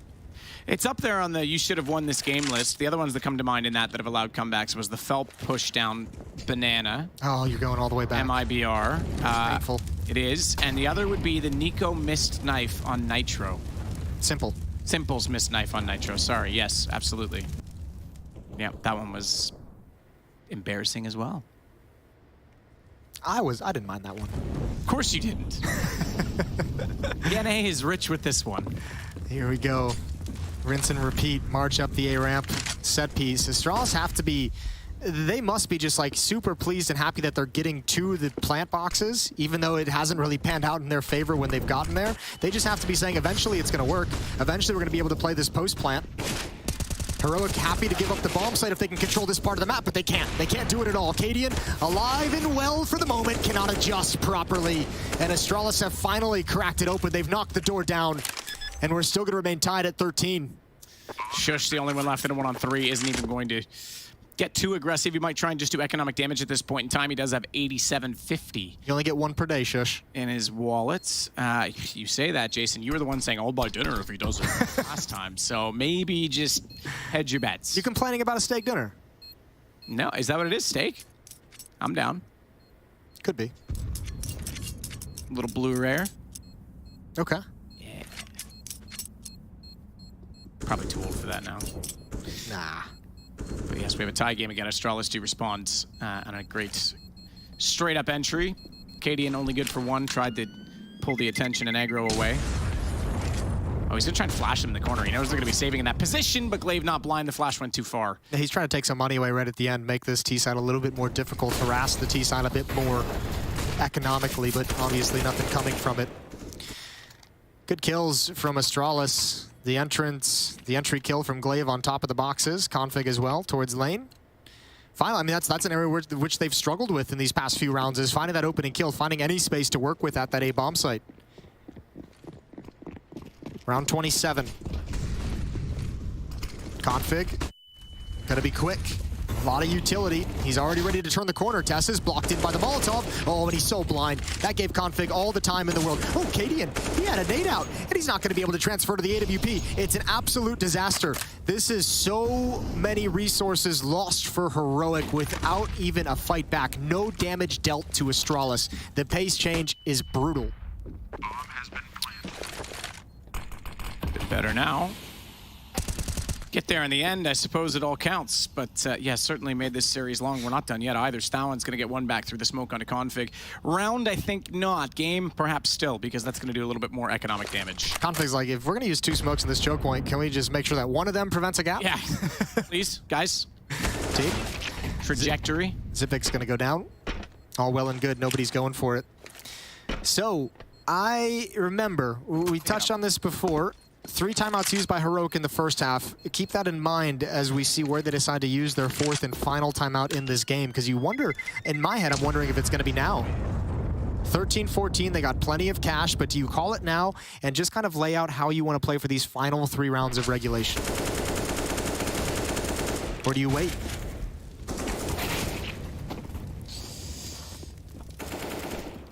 Yeah, it's a tough call. I think, given the money, I think they're, well, I can see that they're definitely considering going for this. Stalin still has the M4. Shush AK, it's tough. I think you potentially go for this and let the last round bonus build up, but you need a bomb plant on that. Astralis, pretty comfortable, all things considered.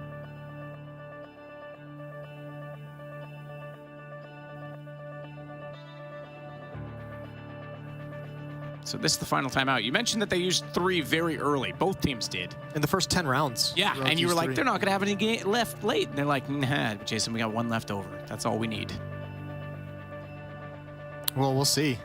We'll see if it's all they need. The last thing Heroic needs at the moment is getting their economy crushed. I think they have enough for a few dangerous elements in the next round if they're to lose this. But not much of a losing bonus has been built up by Heroic. A lot of utility spent early. This time there's no pace behind it from Astralis, though. Trying to throw a little bit of a curveball. Cadian watching mid with the AWP, and he's out in the open. He's exposed. Config and Blame F going to turn the corner. They need the trade at the very least. Oh, they don't even need it, actually. Config just takes his head clean off. That's payback from earlier.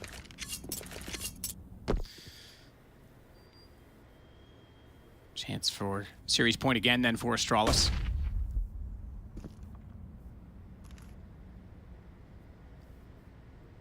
Refresh.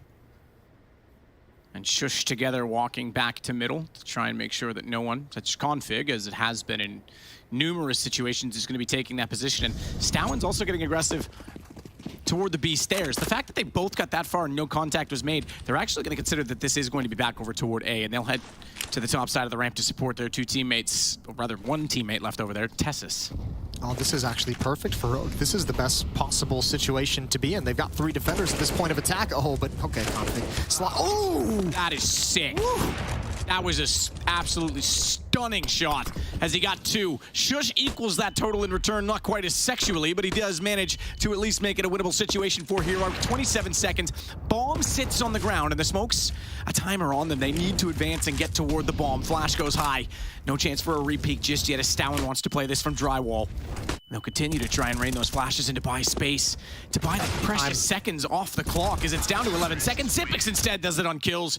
He'll finish off what Config started. Coming into this map, I mentioned that's one thing that Astralis is going to be super pleased about. Coming into it, Config had 29 kills on the first map, 30 kills on the second map. You knew he was feeling it today. He was playing a very, very good series, and he's doing it again here. This time the numbers aren't quite there, but look at the impact in this all-important round. The opening kill on Cadian, the entrance towards the A bomb site into a stack, and a beautiful, stunning one-tap at a headshot angle. That's magnificent, and he's got Glaive hyped up. That's got to make him feel super pumped. Stown down the stairs, behind the smoke, and look at the scrappiness in this buy. 2 M4s on Stown and Tess's, SMG on Shush, and 5 7s for Refresh and Cadian. Astralis, they failed to convert 8 map points on Overpass. They've got 2 on Vertigo. Farleg holding off the angle with the AWP. It's Blame F that's going to intend to put the Molotov out toward the sandbag position. The return incendiary bounced by Cadian will cover off scaffolding, so pretty standard procedure as they slowly try and take territory from one another. And Cadian passes off the M4 to Tessus. Astralis hasn't had to change their strategy. This is just march up A ramp. Set piece, toss out the standard utility, standard execute. Oh, Zip watching the flank, gets the win. That's massive. That's down to go down. They're going to rush back to the bomb site, but Heroic's got to step ahead. They've actually got Astralis beat here. Shush behind the boards. They'll never expect it. Zip's going to go down surely. How many more can Shush get? Just the one. Molotov slows them down. Oh, Shush adds another. Astralis has outgamed themselves. Maybe we are looking at another overtime if this continues. Shush! He's on for the ace with an MP9. He won't quite get it. Tessus will collect the final kill in turn, though. And it is the final round of regulation. 15-14. Astralis need to close this out, surely. Oh, Astralis is going to be so dumbfounded. They're going to be so confused in the heat of the moment. That's going to be one that, you know, someone's making a mental note to look back at, because Zipvex kills the flanker. They think they've got the B bomb site clear. They say if someone's flanking this deep, that means they've over-rotated towards the A bomb site. But that just wasn't the case. Shush was here. He moves into position oh so quickly. Tesses comes in as well. There was one more player next to Shush ready to defend against that attack. Miraculous stuff. Again, Heroic just finding the answer out of nowhere. And again, Shush.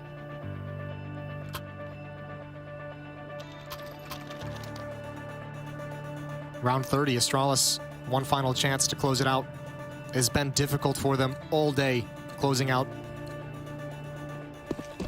on overpass. Another overtime here, I think, would be just an element of PTSD seeping into Astralis' mind frame.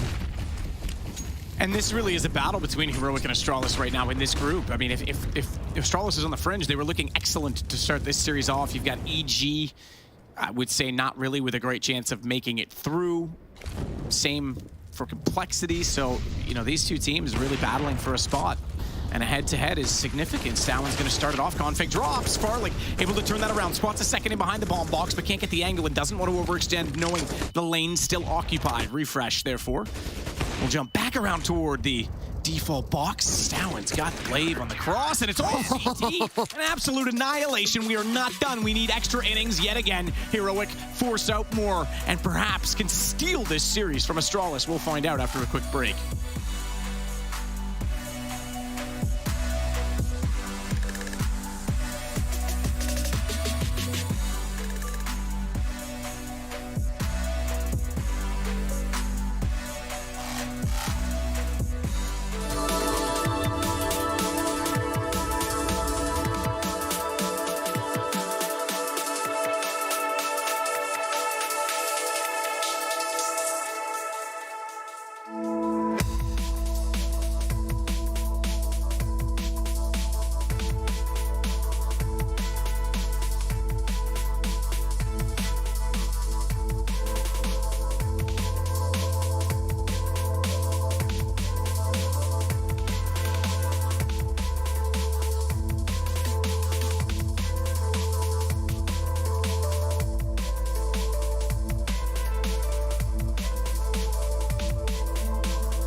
Heroic once again coming back late, and emphatically so, as you can tell their passion is unrivaled. That's one thing you have to give them credit for. They are the master of cheers.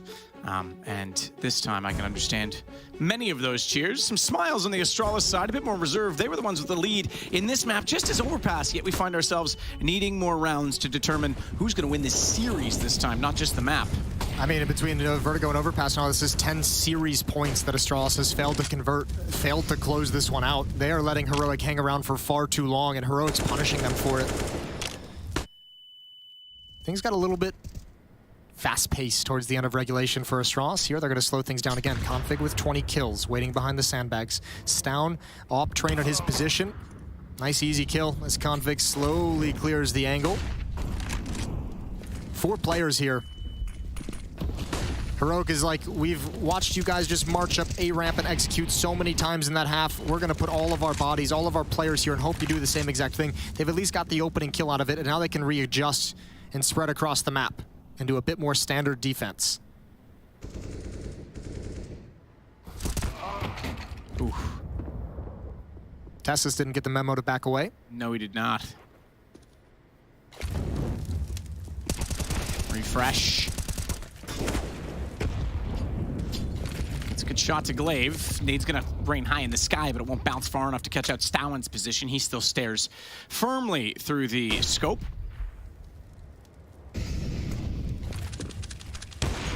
Oh, so close from far, like flicking toward each other. He comes out worse for wear, tagged down to 34, I think clipping the edge of the box.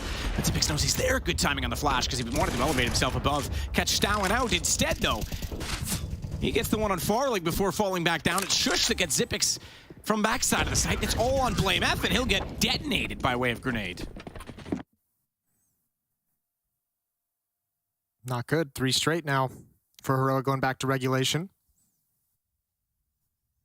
Double op setup's been powerful. Straws having a tough time finding the winning recipe. I think these two have, what, like 2 timeouts left? Straws can kind of take a pause, although I'm sure they spoke a little bit. 16 to 15, 1 round lead for Heroic. Defense looking great, though. Aggression towards middle. This time, Cadian's going to push all the way up. Oh, this could spell disaster. Config certainly has a flashbang out. It's perfect. It's perfect-ish. Stown, with incredible cover of his teammate, is able to take him down and prevent Cadian from falling. That's massive. Config, again, just going to creep up. He's in front of the Molotov. Cadian won't expect this. Oh, he just disappears around the corner. I wonder if he saw Config, though. Config certainly wants something to do with this fight because he's continuing to push up on it. Damaging exchange, but doesn't overextend, expecting that perhaps someone in B could swing out over top of the window behind him and cut him off. So falls off smartly to keep himself in contention. This is so tough. It doesn't even matter that you have 2 HP, two players on Heroic extremely low. It doesn't even matter whatsoever. 3 players now here in mid, essentially, to defend against this. Glaive is going to get picked off. Molotov comes in just a little bit late to cover that kind of a play. Shush with the AK, able to take him down 5 on 3. And Stown getting a bit frisky with that op. Zip is going to go down next. Heroic knocking on the door of 17. Remember, that's how the overtime and overpass went as well. They brought it all the way back. They won the first 3 rounds of overtime and were eventually able to close it out. It's looking like deja vu. All over again. Config dead. No, I thought he was going to flick that. I thought he was somehow going to hit Shush. But it is exactly as you say, a situation where Heroic can win the second map of their respective 2 in this series, and doing so in overtime put Astralis in a very awkward position where in which I don't think they'll be too pleased with how things went and too, I guess, relaxed this evening. I think even if Astralis kind of like, I guess, quote unquote, comes back in this overtime, I don't think this is going to be one of those feel-good wins that makes you happy. This is going to be one of those really, really stressed, frustrated wins. You're obviously going to be glad you won, but you're going to be more focused on the mistakes made in critical situations to allow these comebacks, to fail to close out these maps and series.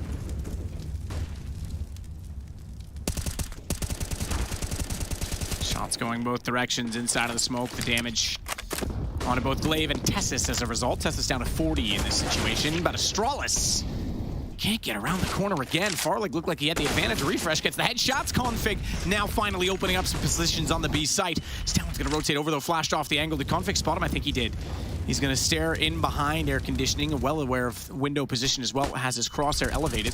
Counter flash, though, and he's spotted, but Blame F does exactly what he needs to do in that situation. Trades it, allowing Xyp9x up at the wall. Close to the conditioning unit as he fires into the smoke. He'll put Refresh down to 13. They finally have an advantage to work with. And there was a little bit of a gap in that smoke. That was so brutal for Heroic to deal with it. Gen. Nade comes in, doesn't stop the plant. They have to go for it. Last round of the opening half of OT. There is a player in middle as well. That's Glaive, biding his time, waiting for his move, waiting for the bomb to get deeper into its tick so he knows nobody's going to be watching his direction. Now moving forward, Blame's got one.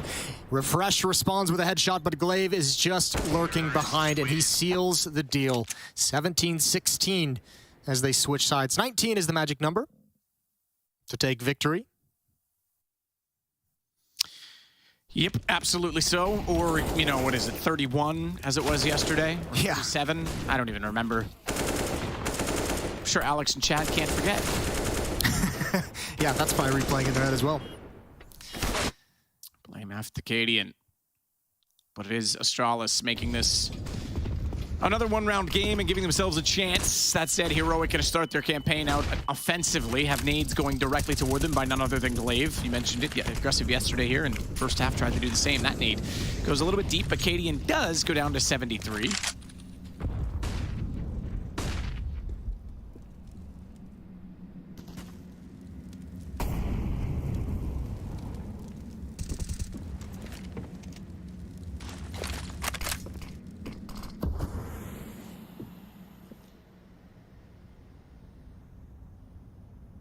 It's down towards middle. Farlig with the op. Very small off angle.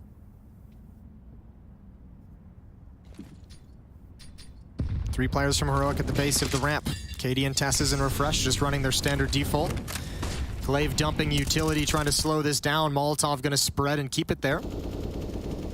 Still no real engagements breaking out between the two teams until just now. That's Xyp9x to get the first kill. Shush goes down. Farlig has his op trained on this position. He's going to be able to call out that there's absolutely no presence. And Heroic is readjusting back to the B bomb site, back to Xyp9x's position. Xyp9x sneaking up, trying to use that smoke in the dry wall. Bit ambitious. Flash goes high, but they weren't caught out by it. They were not on an angle in which he had the advantage, and he drops immediately, bringing it back to a 4-on-4. Config's going to take the same position, though. They won't expect two to be there. Good damage done on the second player, having already taken down Stalin, but he needs to back off, and he has to go to the pistol and doing it. No time to reload. Tessis, damaged, will die. Blame gets the shot instead, and Config does well to catch out Cadian. You're exactly right. The play from Xyp9x is extremely ambitious if his goal is to get kills, but there's a secondary goal there too, and that's information. He jumps up, and even though he goes down, he spots two players. He knows exactly what's coming. By the time Heroic's actually coming up the stairs to attack, the rest of Astralis is at the B bomb site. No access for Heroic, so even in a losing effort, Xyp9x provides the winning play. Right here. He even spots the bomb. That's Tessa's with it that kills him, so Astralis knows everything at that point. And look at the number of bodies that are there as Heroic tries to make their way in with the round timer dwindling away. Here comes a brawl. Glaive over the top. Farlig. Flashbang out. Got the first. Gets the first, but he's in a very vulnerable position right now. That metal pillar is the only thing saving him because he can get spammed through the yellow tarping, and then it's a linear spot for Stalin, which he does eventually collect on. So it goes back to a 4-on-4. Tessis catches out Blame F. Glaive even tried to bait them around the corner, hook, line, and sinker on that one. And as he goes back out, he's removed. I don't know why you repeat that. Yeah, I'm not sure that's a great call from Glaive. Maybe a little bit of frustration, maybe a little bit of heroics that he's attempting. But that's a tough fight to win, especially at the headshot angle. Config's gonna do the same thing. Does fare better off and smartly doesn't go for any more than that, so he falls away. Look at Shush position. Ooh, two backstabs going on, one for each team. This could be massive. Xyp9x waiting for the fallback. Shush as well, trying to clear things out. This is huge. This is huge. Xyp9x with the first. That's the bomb drop. Plenty of time on the clock for them to recover. It's down in a 1 versus 1. Shush is lurking ever closer behind Astralis, and Xyp9x not able to connect on us down. He runs the gauntlet. He gets away, and the B bomb site is wide open. Access is there. Xyp9x is going to try and make his way that direction, but as you say, that other backstab still in play. He can get caught off from top side middle if he's not careful. He's beaten them to the window so far. Shush is slow, but he does arrive. And Config knows he's got to get aggressive. He's got to make this play work. It's first map point for whoever wins this round. Smoke still in place, couldn't catch out the planter, but he will take down Stowen when he does reveal himself. He's already passed the Molotov. They're gonna know it as well, but Shush plays the other side, the opposite side of where he was expected to peek from, and it catches out Config. It's 18 for Heroic. That would have been massive. The flashbang tossed out for Config to get that first kill. It's actually blocked by one of the steel beams, so it actually doesn't blind Config whatsoever. That's what gives him the chance. Awkward round from Heroic. You gotta feel I'm so happy Shush eventually got a kill, because this flank was coming to fruition for like 45 seconds. He was taking his time across the whole map, and he was finally able to have that impact. One chance for Heroic to close out the map in the series. Now started off with a bit of damage received as it hits Shush, the nade from B. Xyp9x once again is gonna put himself up on top of the wooden board above the stairs. Smoke to cover his position. He's going to redress that now. Excuse me, Flash has to fall off. I'm going to play every possible angle. That catwalk, oh, he could be shot through the floor. It's tough to see through on certain angles. I think he sees them instead, and he's, rather than shooting into the metal, he's just going to position himself, because that's a one-and-done position, even if he can boost. Pylon was blocking them. They have to know he's there. Yeah, that Molotov is going to force him way back. Well, Farlix found himself a kill towards the other side of the map, at the staging area of the A ramp. Glaive is aggressive. These forward stances from Glaive failed a number of times in regulation. He's backed off of it here. But him and Farlix still have deep angles, a lot of vision, a lot of information. So Astralis can be strong elsewhere. Farlix burning. Farlix gonna go down. Glaive needs everything. He needs so much. He's not getting away. He's not getting away at all. Refresh is gonna take him down. BlameF inside of the bomb site. Good trade with the HE nade. And we got overtime 2 on the cards, unless Stown and Cadian have something to say, but Config, this flank is brutal. Stowen desperate to get the headshot inside of the site. He does. He catches out BlameF. Goes back because he knows the flank's in play. Bomb is down, 11 seconds. No chance he gets this. No time. He knows it as well. He's going to desperately run toward the site, because why wouldn't you? He might actually get this plant in, but Xyp9x now he's too close. I was going to say, how dare, why would you even let him consider that? So yeah, we've got another overtime coming our way, Jason. Yeah, we do. We do very much so. And I think that's the break music, so I think we're going to be heading to a break. Or not. Just going to leave you on the edge there, Jason. You did it to yourself. Okay, we're staying here. We're staying right here. Every second, yeah. Yeah, it was the music that really got me. I got you. I know. So it's halftime. I've been trained. I'm like Pavlov's dog. It's when that music comes, you start salivating. Salivating for a break. Yes. Yeah, understood.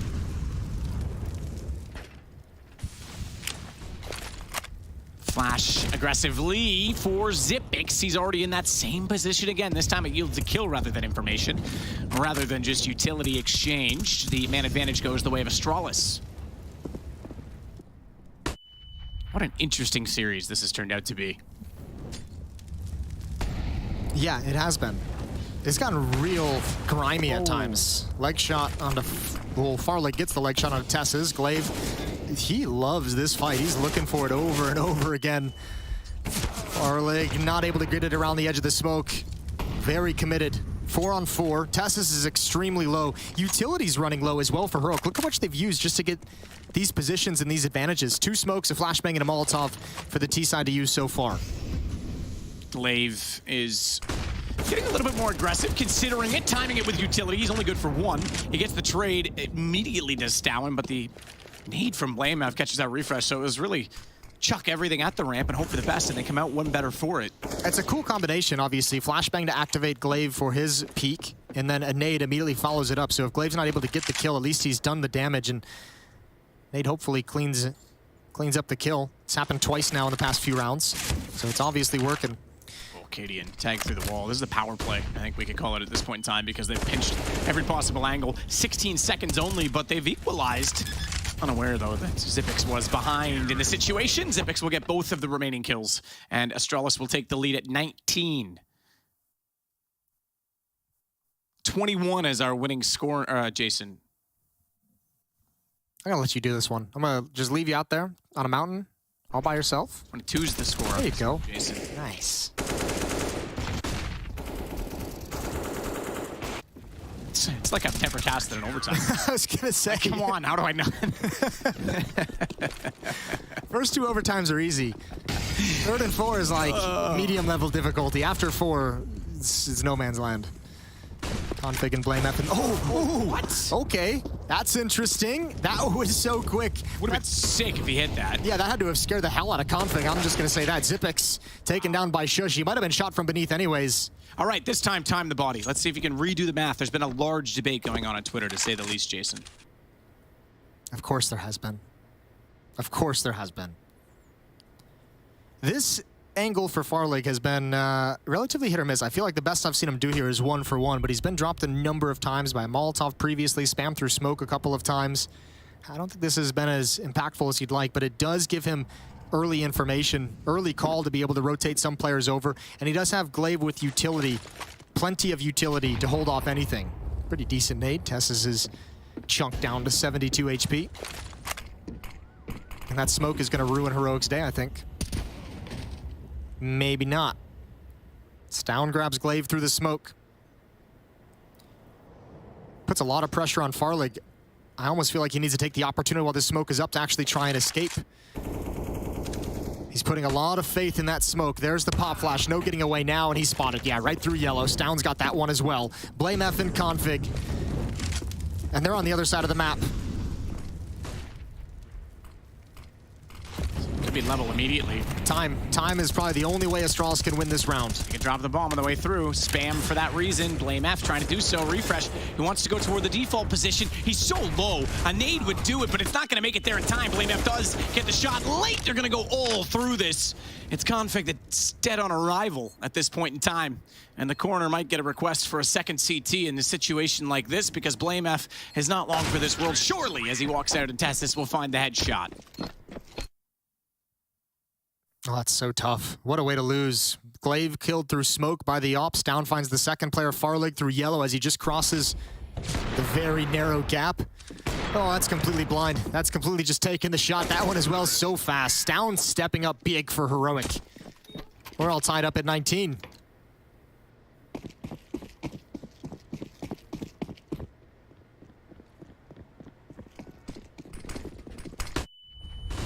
Here we go. Config pushed up in middle. Stown on the other side of it. Blame F and Glaive to defend initially at the A bomb site. Farlig put on mid duty to follow up on Config. Shot from Config's now and gone. Blame F removed though, and Tessa's response. So even though they went down early, they've got the advantage. They've got speed as well, as Farlig will try and shut that down. He's taken immediately back by Refresh, who then dies to Config. So they're trying to recover the situation, almost on the back foot of Astralis, giving up so much ground, and unaware Shush had made it on top of the rebar. I feel like these fight selection from Astralis at the top of the A ramp that they've been doing throughout this whole game is like the quintessential live by the sword, die by the sword. Like, you know, you're win or losing based on that one fight, that position. Xyp9x trying to be silent and get back into a position as well, walking in from lobby. That'll catch out Shush, down to a one-on-one. He's tagged to 39. Meanwhile, Cadian's hightailed it with the bomb. And I think Xyp9x is aware of it. No further activity, and aware of the possibility. It's high, spots Cadian, AWP, keep in mind, so even though he's tagged at 52, tough ask for Xyp9x, tries to flash him off. Oh, he's tagged him up, but Cadian, with enough vision, will find the shot, and Heroic take the lead at the half of overtime number 2. Yeah, it's tough for Xyp9x to catch the head over the box as he's swinging in, looking everywhere on his monitor and just couldn't find it. 20-19, nice 2 versus 1 victory for Heroic. I was worried when they were splitting 1 for 1, or one and one on each side of the map in a 2v1. Good clutch from Cadian. Good round overall from Heroic, 20-19. Looking for 2 on this CT side, and it was excellent.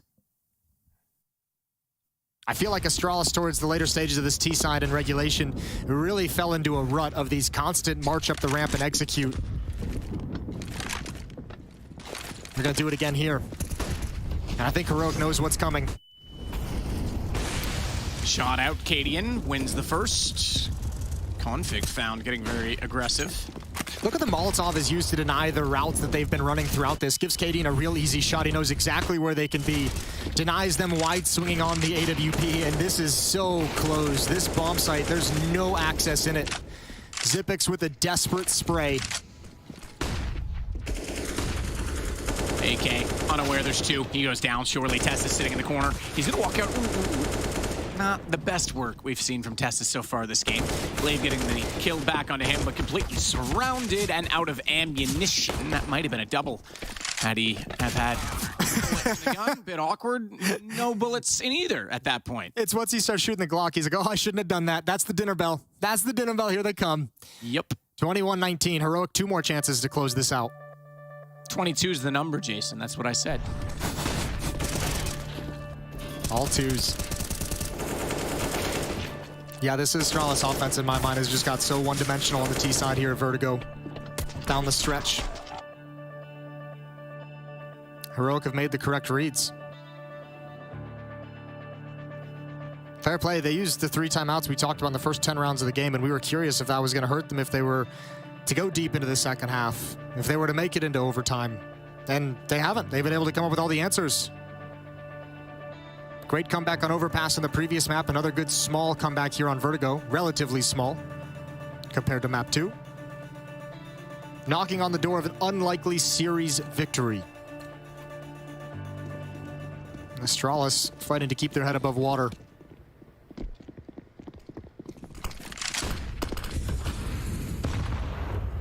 So deep gap to try and spot through that above the stairs. Cadian, meanwhile, wants to try and find a pick. On the ramp side, can't do it yet.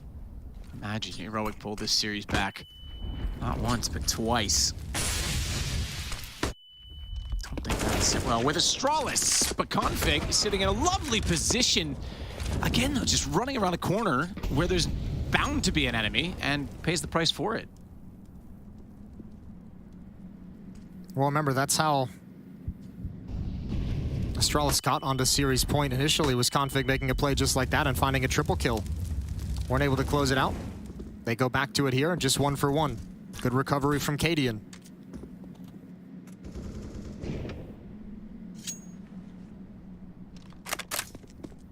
Xyp9x leaving the B-bomb site now.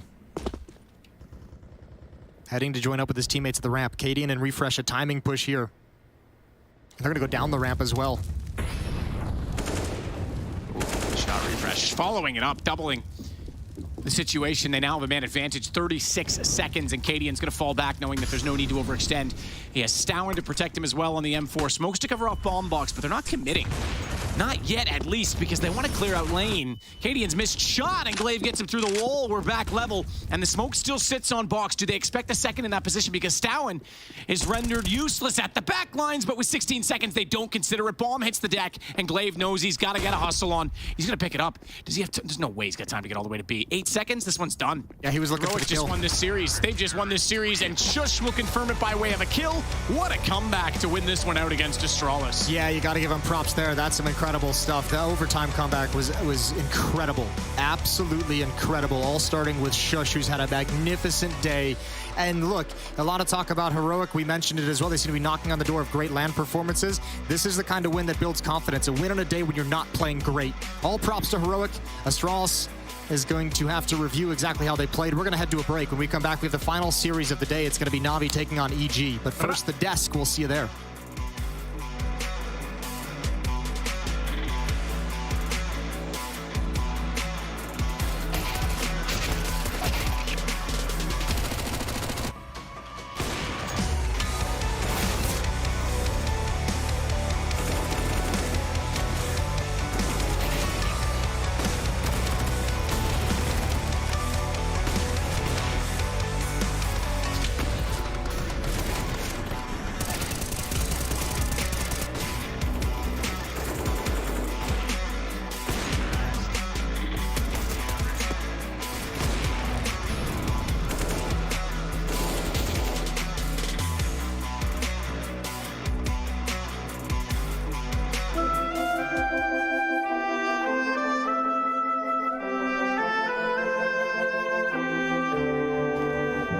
Screw this. Gotta chill out. I'm in orbit. Mate, I had a nice there. Blind bump. No way. Oh, he's jumping into it? Oh, Ravine is in the zone. I might go for him. Oh, it's not really in the zone. Secondary Ravine's in the zone. Yeah, you can go baby Ravine. Okay, I'm heading.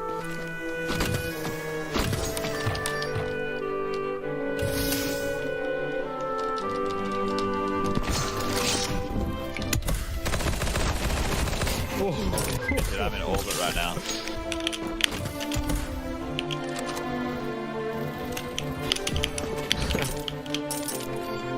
Okay, I'm going for a crazy plate.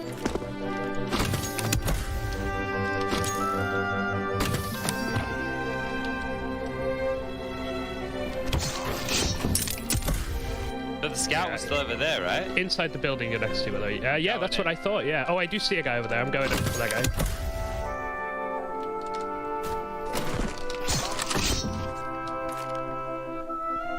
This is spicy, this.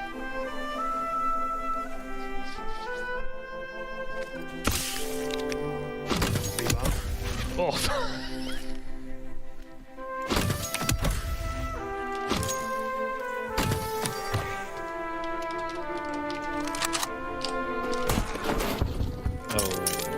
Looking at me. I knocked him once.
I am just going to say it right now. I'm just going to get right ahead of everything. Holy moly, red beans and ravioli. There it is. What a series on our hands, ladies and gents. I welcome you back to the 15th season of Pro League at the conclusion where Heroic grabbed this map, they grabbed this series, and they do it in OT. Now, of course, for Kassad, Yenko, and I, maybe we thought this one would have went a different way. Or maybe just me. You have to, like, wonder, like, you know, what kind of a fan are you right now? You know? Bandwagon supporting fan? Heroic, you're gonna be like, yeah, they did it, or just Astralis, like, how many rounds they need to actually close this one out? I don't know about you, Kassad, but Trace, I'm a fan of good Counter-Strike, and that's what we got to experience in this series. Tremendous resilience from Heroic. We were wondering, and Astralis as well, we were wondering how they're going to, you know, act, perform coming into the third map after allowing such a massive comeback from Heroic on the second map, and you know, they didn't fall apart, safe to say. Still the same problems follow them. They have the opening moves, they have the everything like going well, but then when they need to close it out, it's always the same problem. That's where it all stops. It's like somebody turns off the TeamSpeak or something happens with their communication and it all goes to hell. And just, you know, Heroic just comes back and just takes it off. And it's wild to consider. You have to think about, we talk about resilience with Ego. We talk about all the things that make a team last this long within a series, and for Heroic, a bounce back. But just like Maui said in the green room, it all started with the Shush 1v3 on Overpass. On the last lap, nonetheless. It could have been over right then and there 2 hours ago, but he made it happen. But Yenko, we all know what actually happened. He believed, Trace. He believed. Hashtag. We believed. Yes. Exactly, ladies and gentlemen. Point in case, I rest my case, Your Honor. Yes. No, to be completely honest, quite the matchup. We actually do have a decider, right? It's been decided between the two of them, at least for what's going to happen towards the end of the group when things start to get a little bit hairy as we'll call them on your. I mean, both teams are going to be fighting for playoffs still, regardless of this result. You know, it just sucks for Astralis that they didn't manage to close this one out. But you know, there's still 3 more games to go, and I believe they're going to manage to get into top 3 and advance to the playoffs. Tell me more, Kasad. Sorry, I was just. Well, I'm Yeah, you got to keep your peripherals about you, all right? It's all about like everything in every direction. Please tell me there's an interview or something. There most likely is. That'll be Heku catching up with. Oh, well, what do you know? A little bird in my ear, aka the producer, has said that it's interview time. Hi everybody, right now I'm joined by a legendary player turned coach, Exist. Congratulations, this was a really intense series with overtimes. In the last 2 maps, like you were kind of like behind and then you kind of managed to make a comeback. Why did it take you like so many overtimes to actually close this whole series? I would say it took some time for us to adapt to how they were playing. As CT, they were pushing a lot. They were using their utility a lot, right? And as T, they were just running around, creating chaos around the map. I really think we have to give a big thank you to Rasmus Beck, aka Shush. He really stepped up today with that 1-on-3, and after that we just felt that we really need to win this game. Well, I already got to ask Kaden about Overpass, so I would like to ask you about Ancient, because you kind of had like a slow start, like when it comes to your city side. You had like some problems like stopping Astralis. Considering that there are actually like quite a lot of demos of them playing on Ancient, did they change their style? Well, yeah, they have a new player in Far League, so I think they changed a little bit. But we know that Ancient is one of their best map, or it is their best map, so we're just happy that we could close it out on the other 2. But what is the situation right now? Because like you are leading kind of like a Danish team, but you're a person like from Sweden. So like when you're taking timeouts, in which language are you actually communicating? So I'm speaking English just so they understand 100% what I'm saying. They have a little bit trouble understanding my Swedish. But I understand 99% of what they're communicating in Danish, so I think it works fine. I mean, yeah, we see like the result, like you managed to win like today in Astralis, but tomorrow you are going to play against EG. Do you think that's going to be like a hard series? I mean, they have a really good lineup, some really good LAN players, major winners in that team. So, of course, there's no easy game here, and yeah, I think it's going to be a tough game, but I'm looking forward to it. I mean, you also have like a major win on your side, so like, I think it's like kind of equal. But thank you very much, and I'll not delay you any longer because you're probably looking forward to get some lunch, right? Yeah, that would be nice. Dinner. Yeah, dinner is fun. Thank you very much. Thank you. Don't worry, Exist. We get it, man. The series did go on long enough to think that it was still lunchtime, but now it actually being dinner time, we have a victor. We've got everything we need to know, at least between these 2 head-to-head, which sets us up nicely to take a look at the group standings as they lie. It's all kind of playing out right in front of us in real time, isn't it, Yanko? Yeah, and this was a big one, Trace, right? The playoff implications, most definitely. Heroic remains undefeated in the group so far. Astralis falls down to the 1-1 category, but yeah, still a lot of Counter-Strike to be played. Still a lot of it. Now, we look at some of the Counter-Strike going on a little bit further on. NaVi, Evil Geniuses. Kasad, are you telling me right out of the spot right here that, like you said in the green room, Evil Geniuses will beat NaVi 100%? I never said that, and that will never happen. There is upset potential in this matchup, Trace. I don't think so.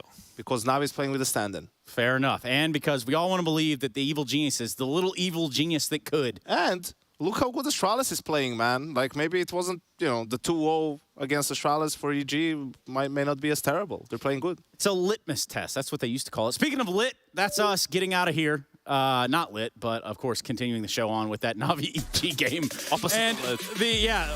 There's some litness about that. Now it's going to be Paula and company taking over. It's been a day for us, so make sure you don't go anywhere. Stick around, get your lickies and chewies, head to the refrigerator, cold water, all that. Anything I could say to make Kasad stand here just a little bit longer. And do it.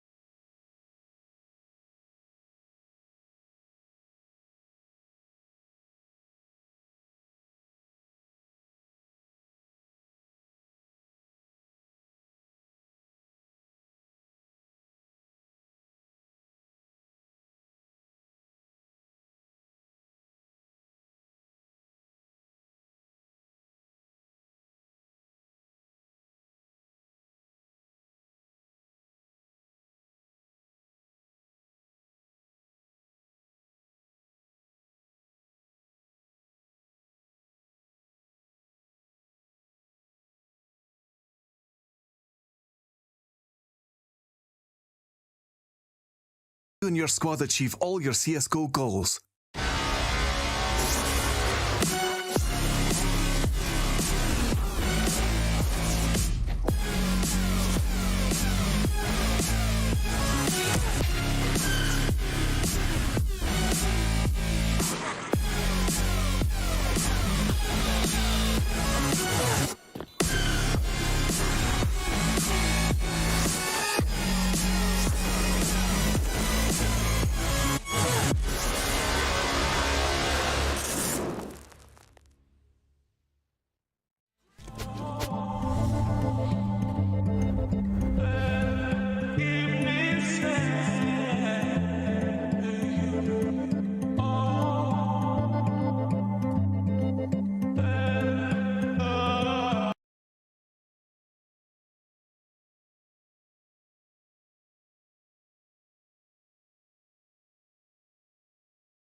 Joined by Blett and Maui, Snake, Trace, YNK and Kassad have gone home for some rest and relaxation.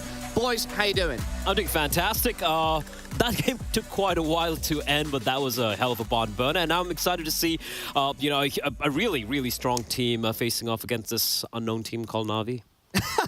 I've I've never even heard of them. I know. Who are they? Okay.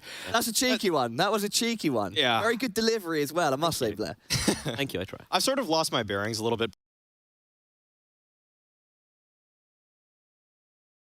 Paula, we were supposed to start working an hour back, an hour and a half ago, something like that. But nobody cares about us. They're here for the Counter-Strike. They are probably. I care about pretty you. Excited. You care about me, Blair? I do.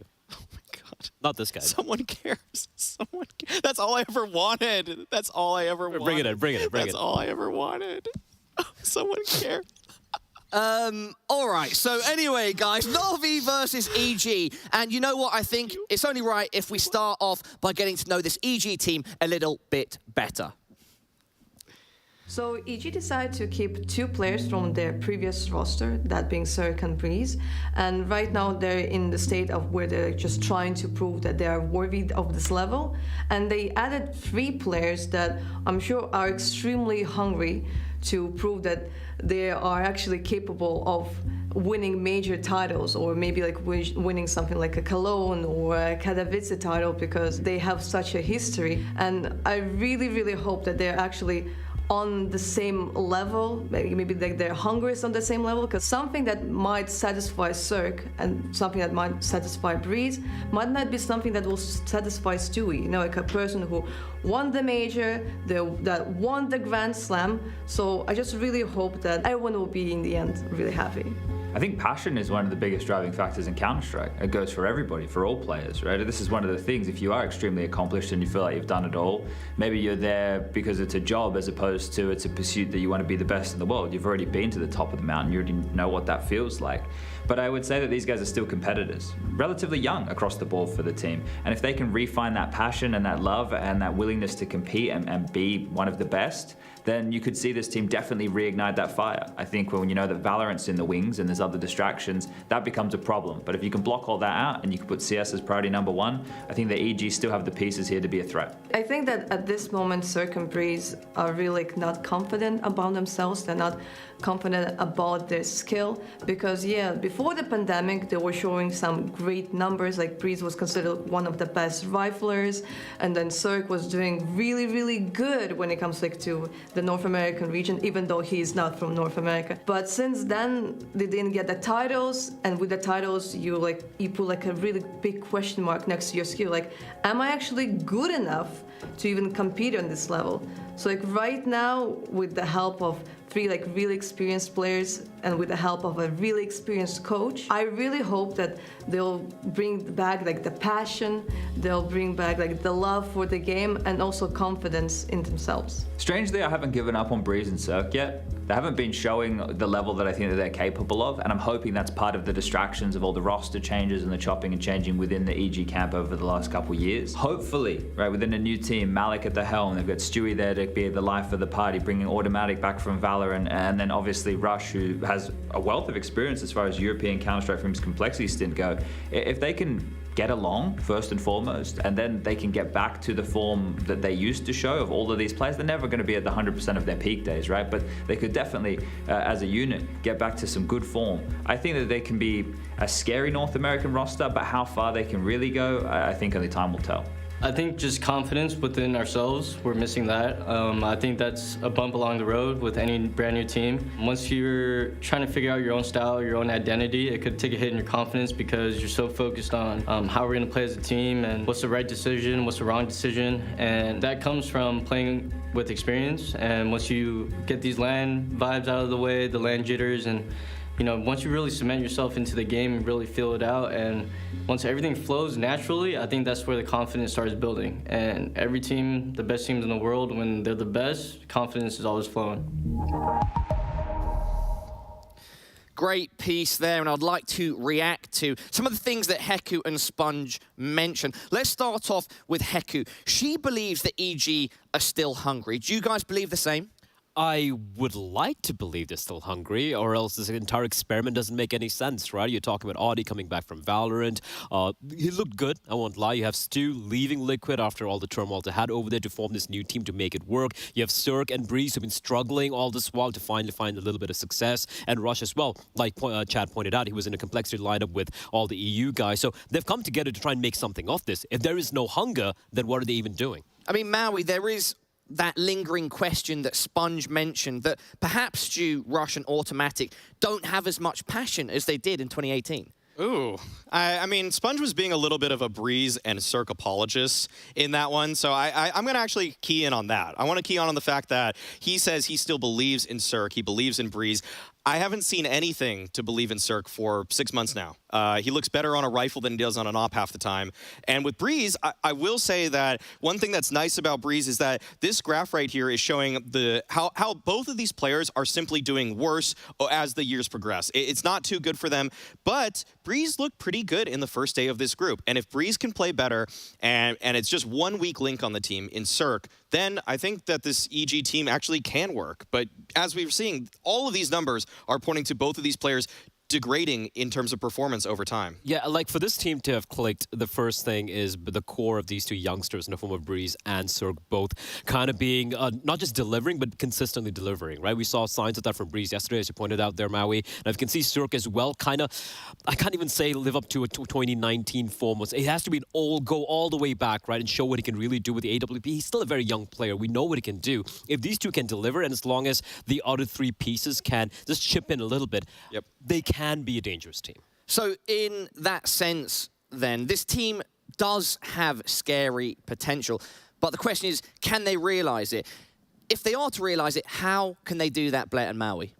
I would say that EG right now need to just get a lot better at some of the fundamentals of Counter-Strike. I think yesterday's showing was really poor in the sense that they were doing an awful job at trading. The T-side was...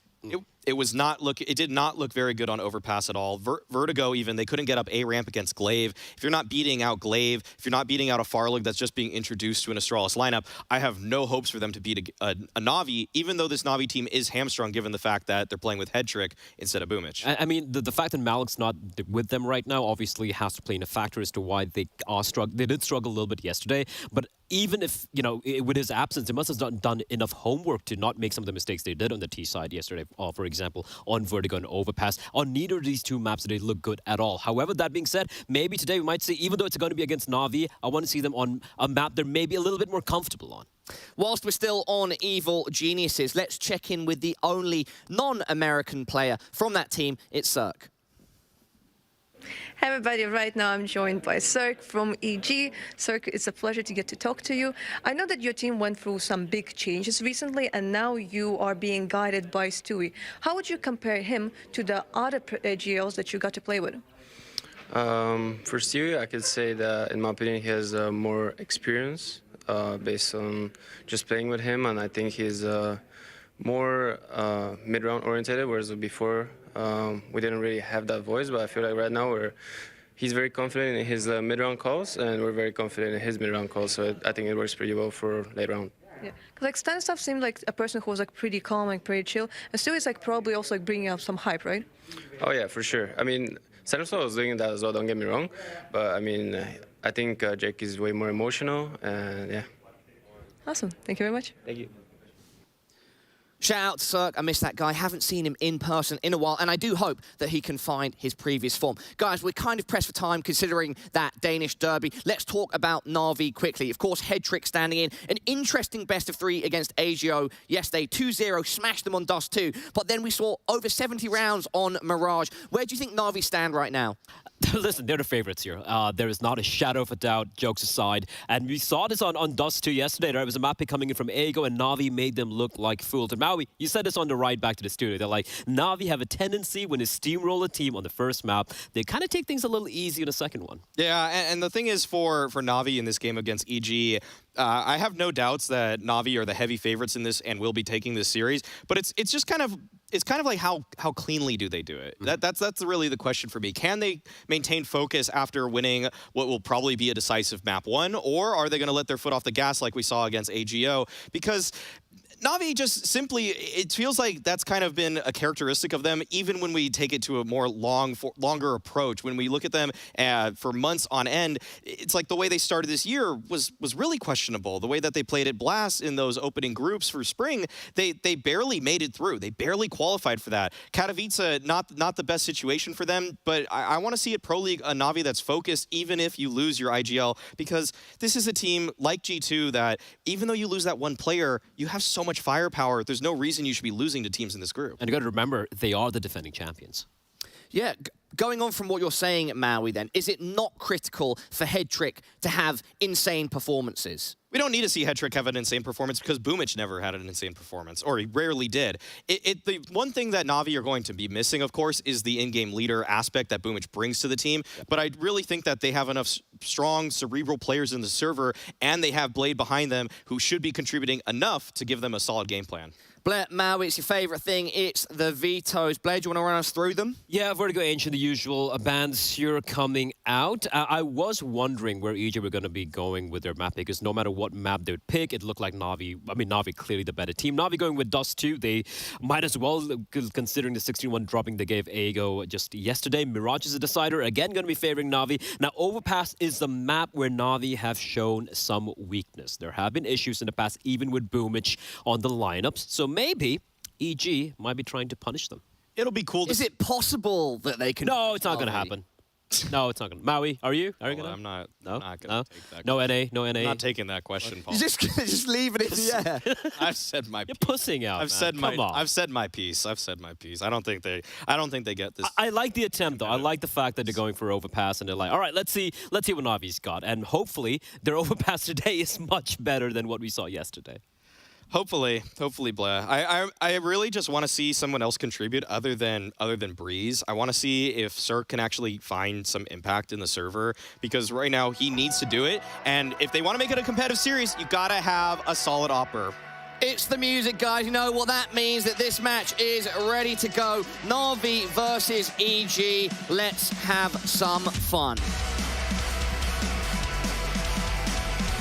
Thank you so much, 5 Navi players, 7 evil geniuses. 2 of them are Jason and I, so thankfully it's not a 7-on-5 in that regard, but we are might need to be through this one. It might need to be. They might need a little bit of help in this one. I definitely say they are the underdogs. Oh yeah, that's going a long way. This could be interesting to see how this plays out. I think everyone in the world, obviously definitely the NA fans, but just anyone would love to see this EG team be competitive here against Navi, but such a tough task. Best team in the world, even with the stand-in. I don't think that's going to be enough for EG to be able to overcome them. Dualies on Perfecto and Simple. Matt, you nervous? Oh, nervous that the dualies are deadly or they're dumb. Nice. I think they're not going to do anything. Simple has Watermelon on his, though, and everyone loves Watermelon on a nice sunny day, such as it is right now in the server. Seedless as well? Are they seedless? No, there's seeds all over them. I mean, everybody loves seedless watermelon. It's not real, then. Oh, it is. All right. Take the seeds out yourself, you lazy guy. That's so many seeds. Here we go. Down the stairs is EG's attack. They saw nothing, just making sure there's no forward defense. They'd like to just drop down to this B bomb site. Set piece coming in. Door's going to be open a little bit late. Electronic with a bit of a block. Nade is out. It's a bit early. No one from EG is there. Simple's going to have a fast flank, but now EG entering into the bomb site. Oh, there's Perfecto. Dualies ring out. A nice little headshot. Turns around, finds Rush as well. That's not even putting Simple into play just yet. Actually, excuse me, he's been taken down on the flank. So 3-on-2. Automatic is able to find Electronic, who's well overexposed. Bit over the top. Dualies picked up by Stu. He can't do anything. And the bomb, I think, is dropped in the most unfortunate position for Automatic. Tippity taps from Automatic as he knows they're both in front of him. He's got one down already, tries to change his angle. Glock, far more ammunition in the mag than that of the USP. Spots the flash going high and avoids that swiftly but can't get the headshot onto Headtrick, who puts him down and gives Navi the round. Headtrick obviously here standing in for that of Boomich. Our boy Boomich. Big bad boom. Just around Navi. Poor guys had it rough with the COVID. Yeah. Speedy recovery. Absolutely. And now you go back to Katowice as well, which, yeah, unfortunately he had to sit out for a few games there. Played from the hotel, mind you, so still was able to be a part of those games, but it made things a bit questionable for them in the group stage there. And now we see them back here on Pro League. Yesterday, winning their opening series. It took them a number of rounds on the second map, despite winning 16-1 on the first. And they'll not want to give too much away to EG early, so a good pistol one. I'll tell you what, though. I mean, it's obviously unfortunate in a larger sense that Boomich is having to sit this out. But it's been cool seeing a bunch of these EU teams having to be forced to kind of wield stand-ins at some of these events and pulling them up from like the junior and the academy teams. It's Navi the first time from Navi Junior. Obviously, Mouse Sports pulling up in a bunch of players. There's plenty more examples out there. Yeah, and it's the first time in a long time that the academy programs have actually been fruitful in that regard, because they've always been there, but it's pretty rare we used to see stand-ins and people doing that. We're seeing it a lot more frequently, partly due due to the online era, certainly due to COVID, unfortunately. Also, COVID, but it is cool to see the young talent. This scene in EU is just so deep. And I know that a lot of the casters say that the people that are fortunate enough to cast WePlay and see some of this talent, they see how good they are in those servers, and they've even questioned, we're going to watch Bit here try and go for a flank. This could be great timing. MP9 gets one, needs to get away. Oh, Simple saved him. Caught out Stewie, who I think was actually going to be hot on his heels heading back down the stairway, so that's a lovely kill to find for Simple. Puts Breeze in that direction, but he's not done there, and Headtrick finds Cirque, so they control it with all 5 staying alive. Not even any damage done, actually, by EG. But the casters have often said at WePlay, they see all this skill, and it looks magnificent, but they aren't sure that it translates to Tier 1. Well, now you're seeing it more frequently. Monacy comes in, he's looking excellent. You're seeing Headtrick now, again, early in this game, but holding his own. You're starting to see that the depth is developing. It also helps a lot to be a player like Headtrick or someone from like an academy team kind of get pulled up and play within a squad of a 4-man team that's been in the, it's much easier to perform at Tier 1 when you have the teammates no who are, question. But either way, if you're going to get called up, as opposed to the entire roster making it through, if you're going to get called up to the squad, it's nice to see they can hold their own.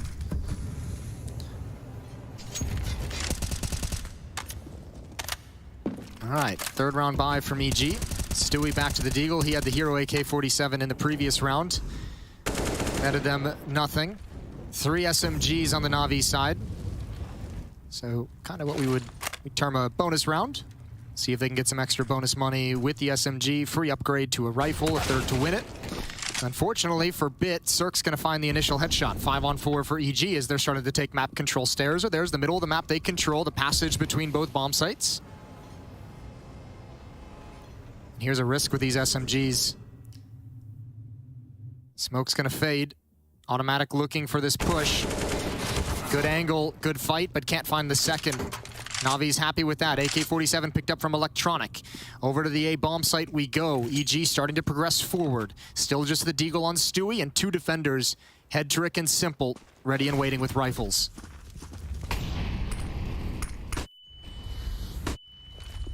Flash is out, Simple.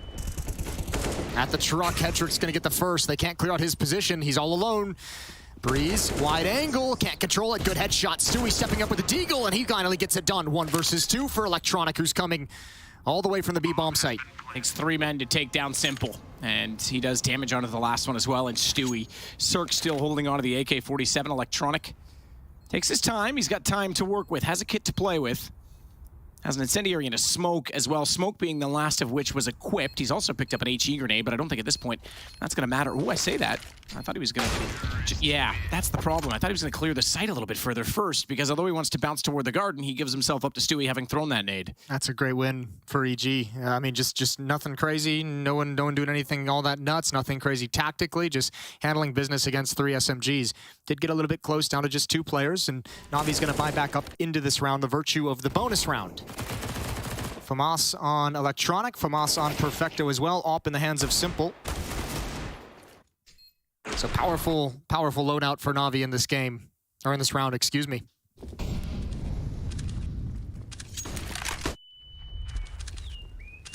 Was aggressive, turn from the flash. Gotta find a timing to back away safely.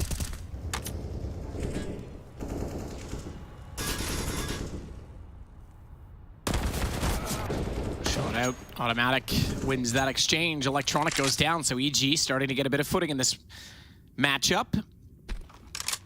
Timmy with 5. Little Timmy with 5 kills. Yeah, he had that nice pistol round, and they weren't able to convert. Back-to-back opening kills for EG. 3 players at the B bomb site. There hasn't been a whole lot of pressure applied to Bathroom, so Bit is more than content to just tell everyone to chill and stay over there. He might change his mind pretty soon. EG's going to readjust. They're going to back all the way around, meet up with the players coming up the stairs. And Bit's on an island. He battles until his death in this position. Only escape is to kill everything in his path. Kill them all. There's the first. Cirque goes down, slow peeking the angle. Oh, he spins. They almost line up for him. But Bit has found the equalizer, and now you got to deal with Simple's op. Automatic's still going to try and get closer. He'll be handed a gun, a rifle from his teammate. Thrown back his direction, Simple. AWP forced out. You're absolutely right, though. Hard to deal with timing. Thought for sure he was going to be ready for it. Can't swing fast enough. Automatic steps wide. He's having an excellent start to this matchup, but it's starting to be a factor as Stewie is also going to find Perfecto. Low HP, though, for Automatic, and that's easily enough dealt with as Perfecto gets one more kill, and therefore NaVi get the round. Yeah, they do. Not able to save the op, though. Perfecto couldn't find it in time, couldn't see where it fell. That's a tough round for NaVi to win. It's good for them to come out on top, but unfortunately, EG, that one's going to slip away from them. Good Molotov towards Truck, forced Simple into an awkward situation. This was the battle that was really tough. Bit being very difficult to clear out of that position, and as time runs down, Perfecto's able to hold on. Double kill at the end, 3-1 for NaVi. Back to pistols for EG.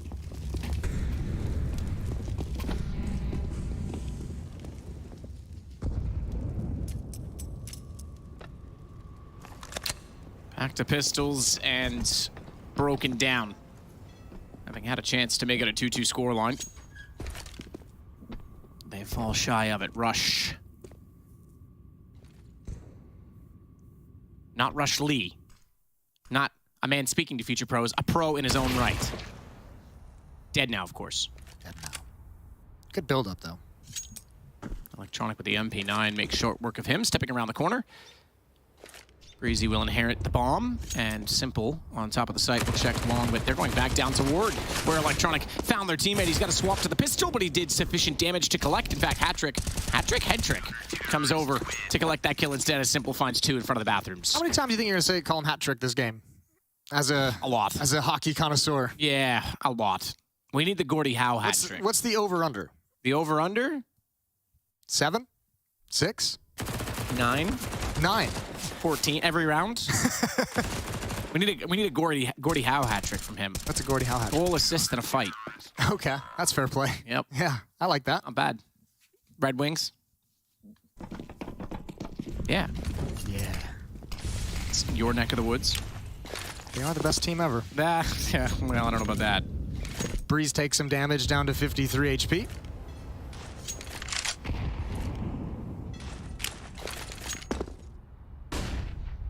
Quick flash over Monster, maybe to just try and see if they can make one of the defenders a little nervous, see if they can pull out some early utility in response. That doesn't happen, so Stewie's going to creep up close in towards Monster. He's going to get activated. Molotov comes in. Perfecto smoke ready to put it out. Counter flash is dropped, but Perfecto doesn't feel enough danger to have to evacuate, and EG's going to be content with forcing the utility out.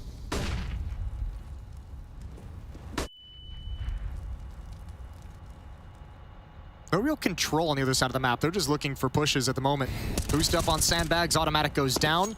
Stewie, he comes next. Is he going to be prepared for Electronic? The answer is no. He thought maybe Simple was just boosted up. Spam comes in, but not enough to take down Electronic at a 5-on-3 for NaVi's defense.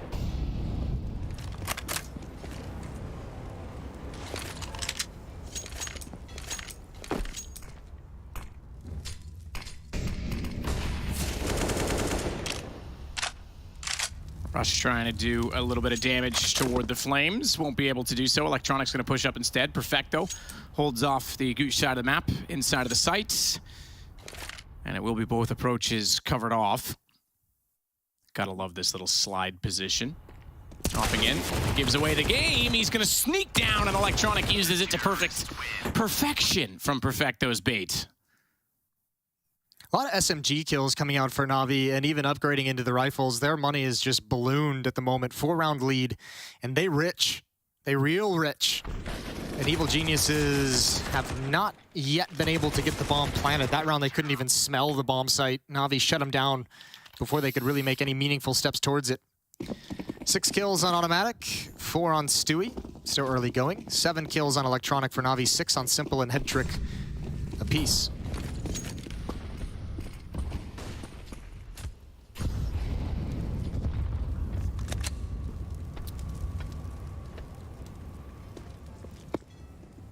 Electronic checking out the tunnel position.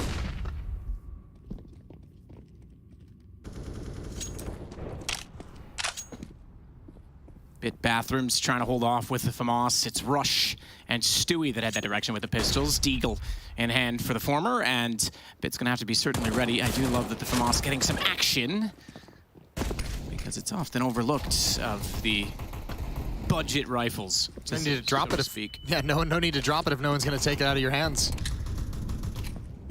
Oh, absolutely. Don't overinvest. Keep it rolling. You know you're up against pistols still for sure.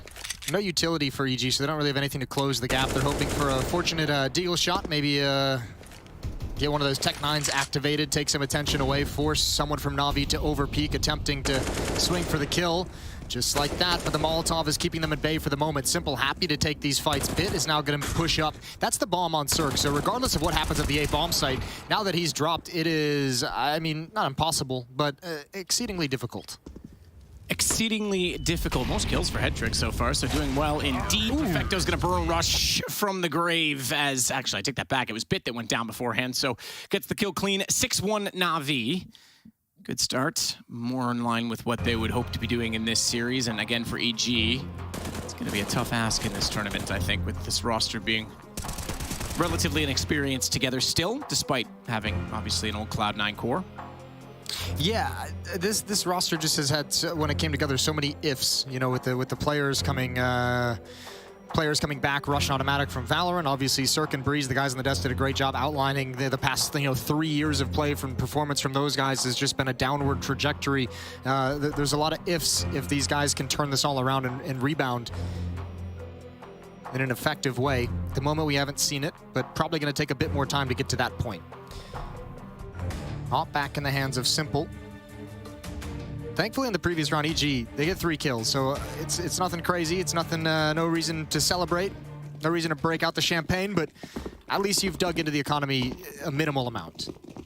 I'm looking for silver linings. Yeah, whatever works. It's gonna get the job done for you, Jason. Glass half full kind of guy.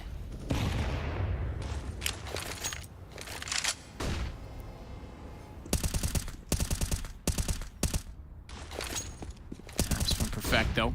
Nothing through the other side of the wall to catch those bullets as they come through Stray.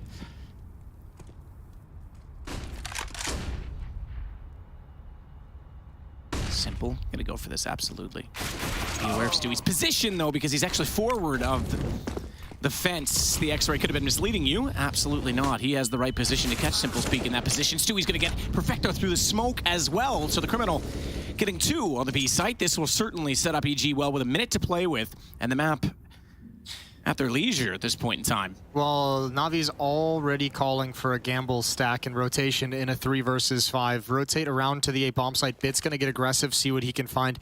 If he keeps pushing forward, if he dies, obviously EG's hit the pause button here. That might be the indication. EG might give them like the idea that maybe the 2 remaining defenders have slid over to the B bomb site. This could pull them towards A. 36 seconds. I think they're going in on the fact that Breeze is also checking long on that and not making any further contact. So yeah, the question is when Automatic steps forward. You can see Rush and Automatic are both in positions to test either one of the bomb sites. So this is exactly what they're doing. They're going to hunt. They're going to try and find out. There's the smoke at the A bomb site. Nobody's moved from the NaVi side, so it's just got to be individual heroics from Electronic at this point, and the smoke blocking them off means time to back away. Yeah, they're going to go over toward B instead. I thought Rush would just Hail Mary it inside the site for the information, given that he only has the 8 HP. So bomb goes down on B. Hat-trick will at least... There it is again. That's 2. Hat-trick will at least get 1 more kill, and they'll grab an AK for their troubles, but the round gone. EG find their 2nd in the game. Maybe that's the key. It's, you know, every time I say hat-trick, they're going to get a round. Okay. Does that happen the first time around as well? No, it didn't. Okay. But I'm trying to make it seem cool that I'm doing this. Yeah, it was a good theory while it lasted.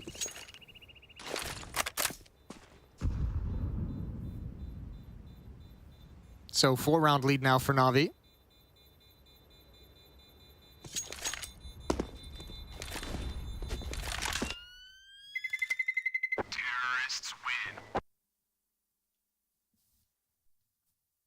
One of the teams, obviously, we expect to go through this Group D. I mean, look, if we're honest, you know, I know Astralis is, you mentioned, kind of a fringe team, and I think coming into it, there was maybe a chance, depending on how they would have looked. But I think how we've seen them in the first 2 days of the group, I don't think you could imagine anyone rather than Heroic, Astralis, and NaVi moving out of this group. That's exactly it. I think if you look at the 6, AGO maybe could have been the upset team for. They needed that win. They needed that win over. Well, either of them, really. Yeah, they needed that win over NaVi, I think. Yeah, I can't see it when you look at how like, I get what they're saying, that Astralis is kind of an unproven roster right now and that it's been a little shaky, but you know, Complexity, EG, both very unproven, not a lot of playtime beneath them with these new projects. Complexity, I'm going to say it, as much as I love the organization, love Jason Lake, I don't have a ton of faith in that roster, but maybe I could be proven wrong, right? I'm not saying give up, boys, pack it in. Look, you're just going to have to work very hard to get to that point. And yeah, AGO's more of an outsider to me than even Astralis, so I think you're right. It has to be those three that go through this group, but as we saw in previous groups, it hasn't exactly been predictable. No way. That doesn't touch him. That's ridiculous. If that was me, all the flames would go to me. Just straight to me and I'd die within a second. Rush is so upset right now. That's got to be so frustrating. And what great control that Bit has now. GG's got to be a little bit nervous. The bomb is dropped above the ladder. Automatic's going to, you know, be put on notice coming back to retrieve that. Eating some time off the clock. 37 seconds. Bit and Electronic basically both in the door in the staircase. They don't even really need to defend the B bomb site. Head Trick is going to keep space. Simple with the op. Falls back towards bank. Perfecto is here as well. Simple trying to play the same position. Capitalize by being unexpected in that situation. He's going to go out and just get aggressive early on. Head Trick down, Perfecto falls as well. Stewie finding kills. Simple's gonna respond, but Surt finally getting one going with the AWP. He's bested by none other than Simple. 7-2, NaVi have quite the lead. I think that was a missed Molotov as well. We saw it earlier cause a lot of stress for Simple playing behind the truck. I think this time it just bounces off the front of it and lands there. I think it actually forced Head Trick out before he wanted to, but it still missed the position to flush the Opper into the open, which might have been the more important kill. Yeah, Simple's got a clear line of sight, and indeed it did force, that was, excuse me, I think Perfecto who was the one who jumped out. Simple's able to close things out at the end. We used to talk early on about the incandescence of flame, and at certain angles, obviously, if it's slightly elevated, it can block vision, but everyone's got the graphic settings now where the smoke pluming from it, it doesn't affect anymore. So yeah, easy for Stewie to fire through that. No excuse at this point to not have a config that, there you go, straight through the flames, easy to see. Formerly, if you have like settings super high, you wouldn't see through that, but yeah, at this point in CS, there's lots of tricks around things like that. Breeze and Automatic waiting outside of Monster. Cirque is there in support with Utility. I've actually got Hugo's config because I'm on the PC he was on last week. Nice, how's that treating you? It's not bad. You know, caps lock to switch between right and left-handed so he can line up some smokes. And I have Maui's and he's got an abomination of a crosshair. Oh, to be fair, Hugo's is bad, but it was set for 4x3 stretched and I've gone back to native, so it's compressed it. So that's, I don't think it's actually as bad as it looks, because if it is Hugo, man, we gotta have talk. We gotta chat. Right now, there's not much chatting going on the B side. It's just killing. Shoot first, ask questions later. Cirque's not going to have an answer for it. He does find 2, but that's all he could get, and it is now an 8th for NaVi. 8th for NaVi, looking good. 6-round lead. EG not able to string 2 together. 10 rounds in, and it's looking grim. They took a timeout earlier that didn't really net them a whole lot. They got money for another buy, and they're going to go for it. But this slow-paced style that EG is kind of opening up with is getting picked apart. We'll see if they change the pace, if they change anything about it moving forward. Good job from Head Trick. And here we go, Simple, this time with the op. I thought he would peek down. That's 2 rounds. Bit's been able to find the opening kill in the stairs. This time I thought Simple would go for an aggressive peek and maybe surprise him, but Rush and Stewie both combining to take control of this. Breeze is gonna back away. So Bit has full information of Fountain that nobody's there. They could be in playground, he's not sure. But NaVi's going to be confident in rotating Simple back from the A bomb site over towards B. Bit's going to back away towards long and just keep his eyes peeled for information.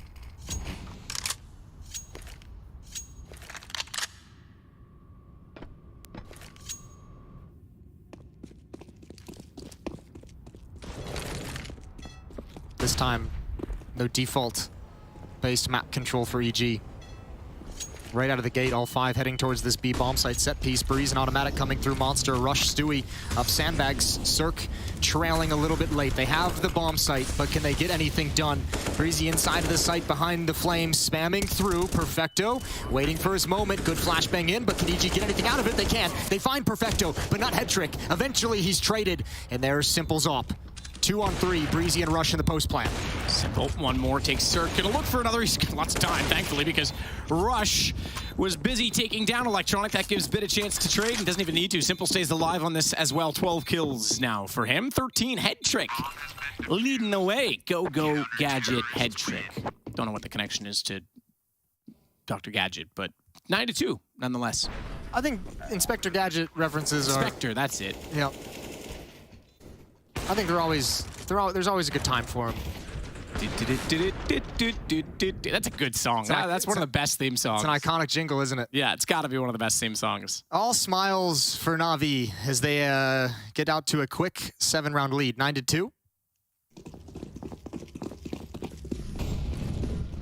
Inspector Gadget. All the kids in chat are probably like, who? What? It's like when your parents reference cartoons and you're like, what are you talking about? Never heard of that. Nobody's remade Inspector Gadget quite yet. It'll come. There was already a remake in our lifetime. And like, ooh, not bad. Yeah, they made the full movie after the cartoon series, the real action. Oh my god, he found Cirque above the rock as well. Simple is just so damn accurate. Breeze will at least finally get the kill in return, but he then has to deal and contend with the fact that Bit is flashed in by Head Trick and gets the kill in that regard to make it now just 2 remaining. Oh, bad timing for Electronic to look away. Yeah, either way, this is going to be so brutal. EG, they have to come back and get the bomb, right? The bomb's dropped at the long rock. They have 2 smokes. They've got no flashbangs to clear anything out, and all 3 players from NaVi are going to be here. One at tree. Head Trick's going to be basically the bicycle position. And Perfecto coming up as well. Just to watch bathrooms. I don't know how you break into this if you're EG. 40 seconds for them to figure it out.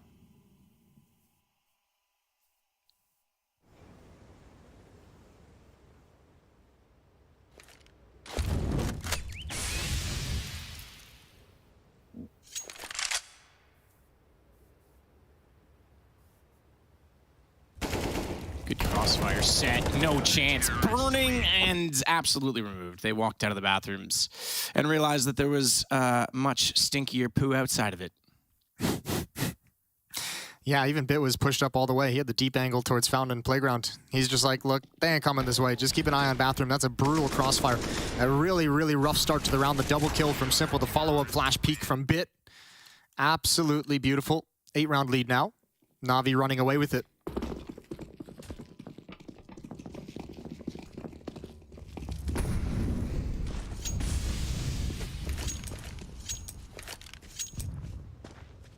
Bit's gonna run away with it this time. Run away all the way to the playground. He wants his turn on the swing. Do you ever have that problem? Someone takes the swing and you're like, hey, I want a turn. Get off. I think everyone had that problem at some point in life. Unless you were the big bully and then you just take the swing. Nice shooting from Bit. Double kill for him. Here comes Rush's Tech 9, but doesn't want to challenge a door. Another man advantage round for NaVi early on.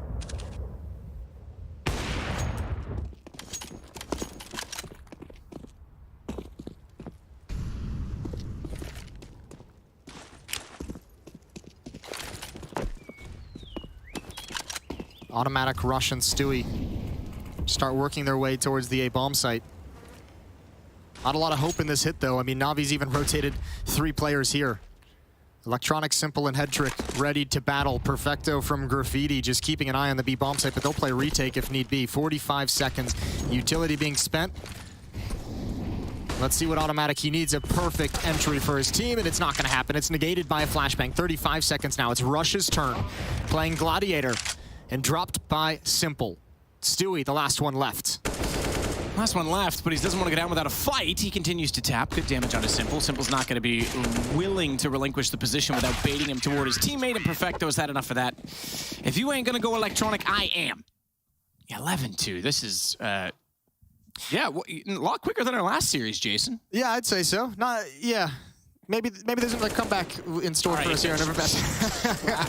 Not that I don't want to see good Counter-Strike, but let's not, you know, cast our curse. Hold the phone and let's relax a little bit. I think the problem for EG right now is just the initial contact is, I mean, a lot of opening kills for NaVi just outright, but also a lot of those opening exchanges, 2-for-1s. Multi-kill on the initial contact. As you said. Yeah, the 2-fers. Picking up a 2-fer is a little bit different in Canada. It's 24, not 2. That's weird. 2-4. You gonna get a 2-4? It's 2-4.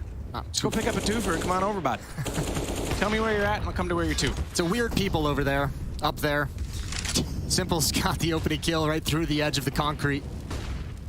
Again, another opening frag for NaVi's side.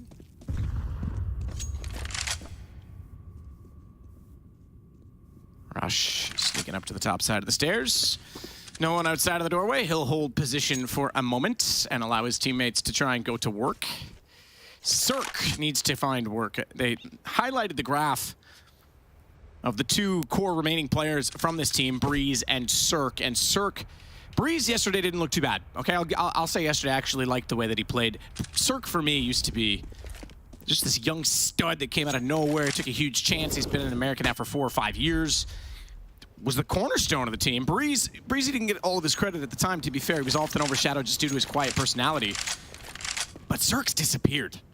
They both have statistically, but I think Breezy yesterday showed signs of it. Cirque, I want to see that flash. I want to see that flare again. Both trying to come back into it. It has been a tough go for them to find their swagger, find their feel again. I mean, it's been tough because they haven't had a solid roster. Oh, Simple needs to protect Bit. I don't know if he's going to be, I don't know if it's even possible. Bit has no idea what's about to come. He's going to get the first, thankfully, but there's no chance he was going to be able to build upon that. Simple forced away. Good trade, important trade. You called his name from Cirque. He needs more, though. He needs more. It's a 2-on-3. The bomb's not planted. 8 seconds left on the clock. Now he's all alone. Good shot. Here's the flash, but he can't land. That was a tough one to go for the jump. He made such a great shot on the second follow-up, but absolutely, flash was too quick, and it's 12-2 as we reach round 15 in this series.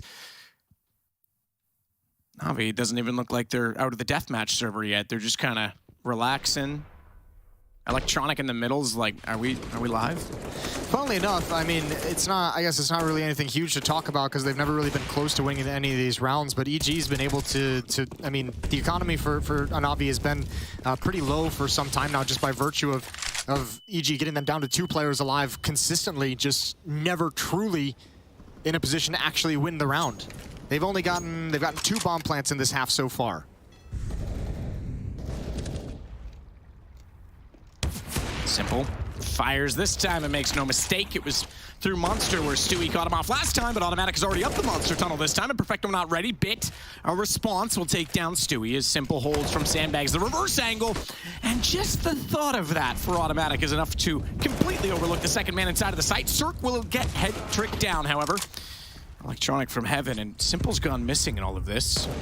He's chilling. He's chilling. He's gone back through the smoke. He's like, I can go Sandbags. I can go back to the door. Maybe I'll swing Monster. Bomb is inside of the site, though. Rush is in no rush. He tries to sneak through the site. Bit's going to close him down. 13-2. NaVi have a master class of a lead on the first half of Overpass.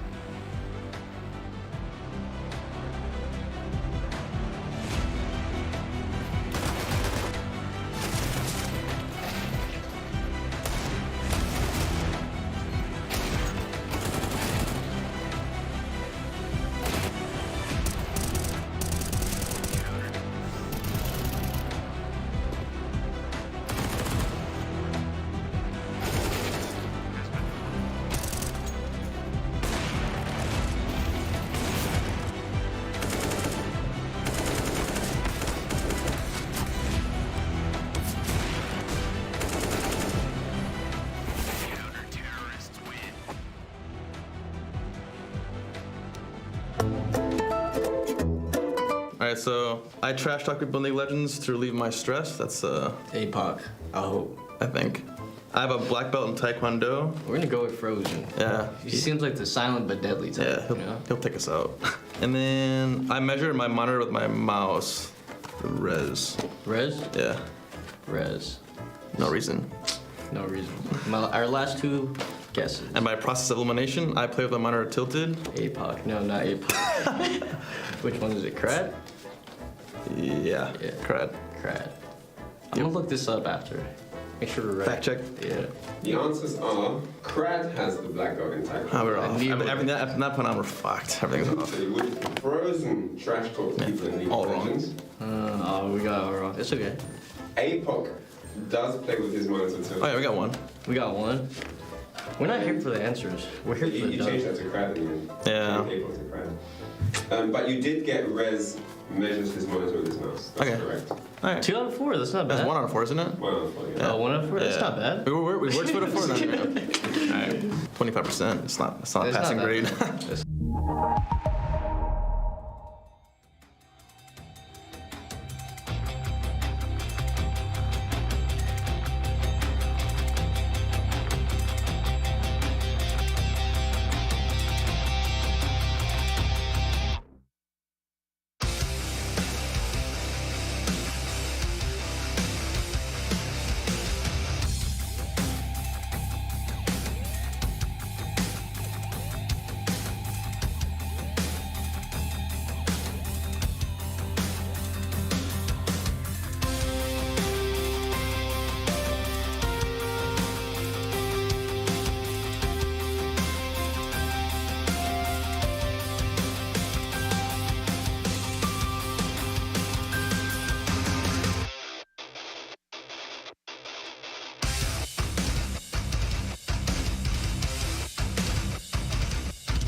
Looking cool. What rhymes with 13-2? Looking like it's easy work to do. That was a bit too cheesy, Jason. Look, I'm losing my edge, all right?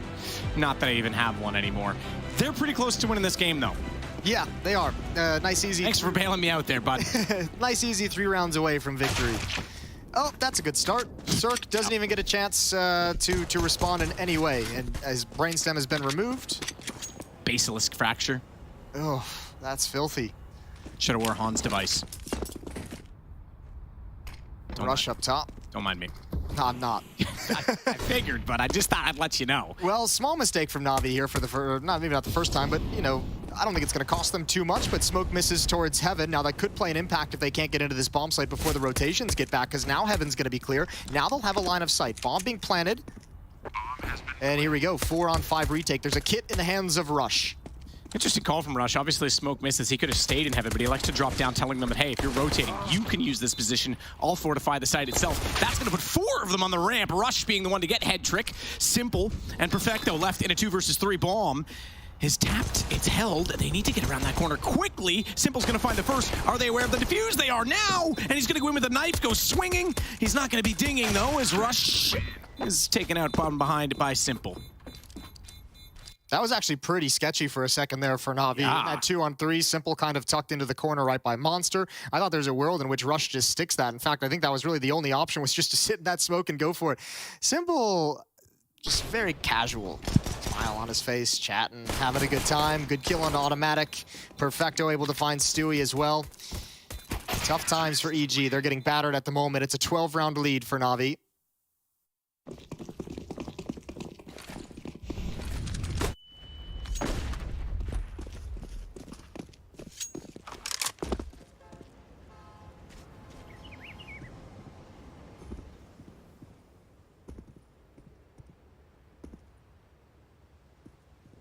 Cirque's gonna fall off the angle using Scout. Were you ever in Scouts? Yeah. Were you? Yeah, for just a quick minute. I was as well. My brother went all the way to Chief Scout, which I think is Eagle Scout for you guys. Looks good on a resume, I'm told, but I did not. I don't think it looks as good anymore, but yeah. For a time I heard the same rumor. No one I'd rather go camping with. Yep. That guy will save my life.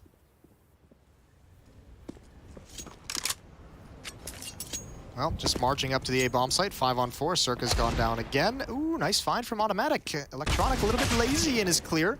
Rush can't get anything done, so now NaVi has the information. One's out towards long. Not too much of a concern at this point just yet. They know Automatic's going to have to play it passively until the rest of EG is ready to go for the retake. Bomb's going to be planted. There's a flanker flanking the flanker. Flank the flank. Walk the damn plank. Automatic's gonna get cut out by Perfecto in this situation, as Bit's gonna hold his nerve in behind the truck.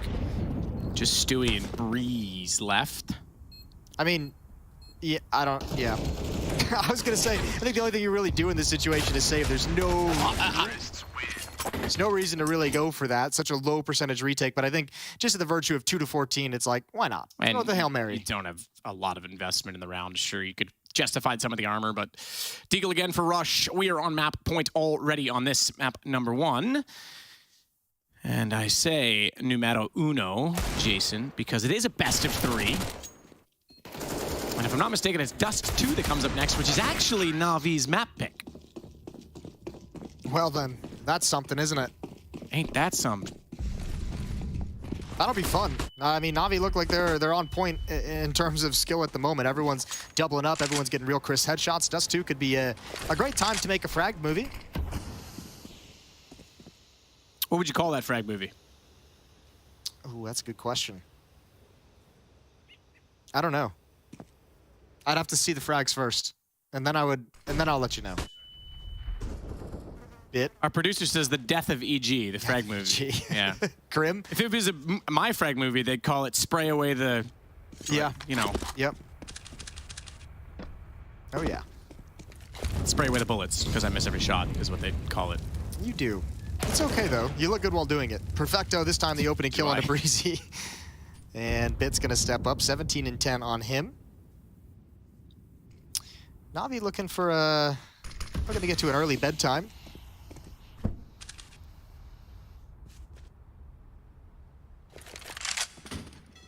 Very quiet on the map with 40 seconds remaining. Probably very quiet in the EG stable as well right now. I can't imagine there's much to talk about. No, it's probably not a great time over there.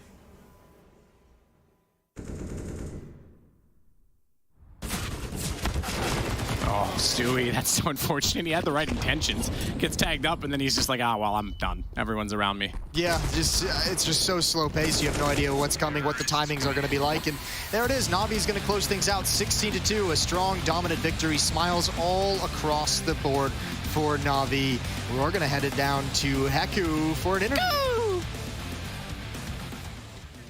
Simple, don't run away. I don't really have questions when it comes to Overpass. It was so quick. I do have questions when it comes to Dust 2 because Nuke was actually open and it's like one of your best maps. Did you decide to go for Dust 2 because right now you're playing with Hattrick? Yeah, because yesterday he showed a great performance there and it's easy map to aim. So yeah, I mean, we don't know how we play these maps with him. That's why we're still playing like the easy maps.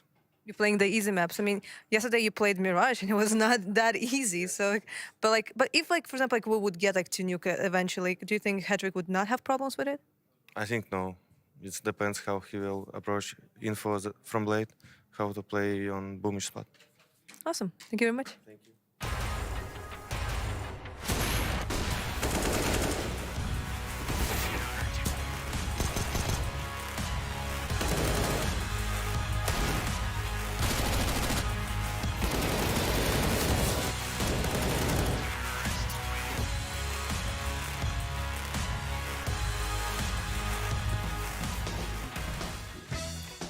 I love the smell of napalm in the morning.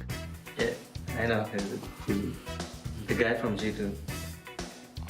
So I just think that it's Nico probably. Yeah, okay. it's Nico for sure. Super, are you serious? What is that? Super, you can't be doing this. That's not allowed.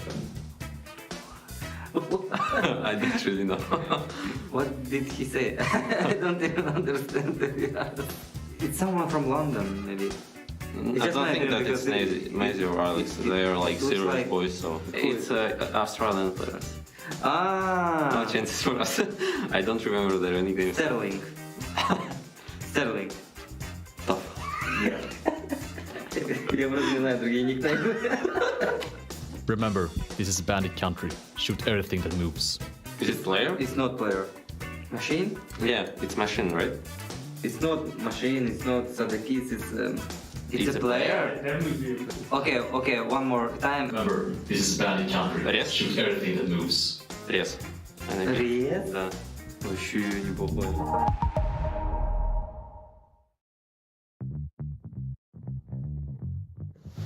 Fire in the hole. I think it's someone of G2 or NIP. Yeah, for sure. I don't know. I would say Nico. I would say Hampus. A win is a win. Doesn't matter how you win. This guy is a Russian for sure. I'm gonna go with Lucky of Entropiq. I don't know, man. To be honest, it's hard. Keep your friends close and your enemies closer. It's really one for looking for ore. I'm gonna go with NiP. Res. Yeah, I don't know the names of the players. Sterling or something like that? I just forgot that Fnatic had 2 English people. I'm not crying, you're crying. I'm gonna go with Nico of G2. Okay, let's go for Nico. Yeah, we are so bad really.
What is going on, everybody, and welcome back to ESL Pro League Season 15. Up next, we have Map 1 Overpass between NaVi and Oh, wait a second. 16-2, it's already happened.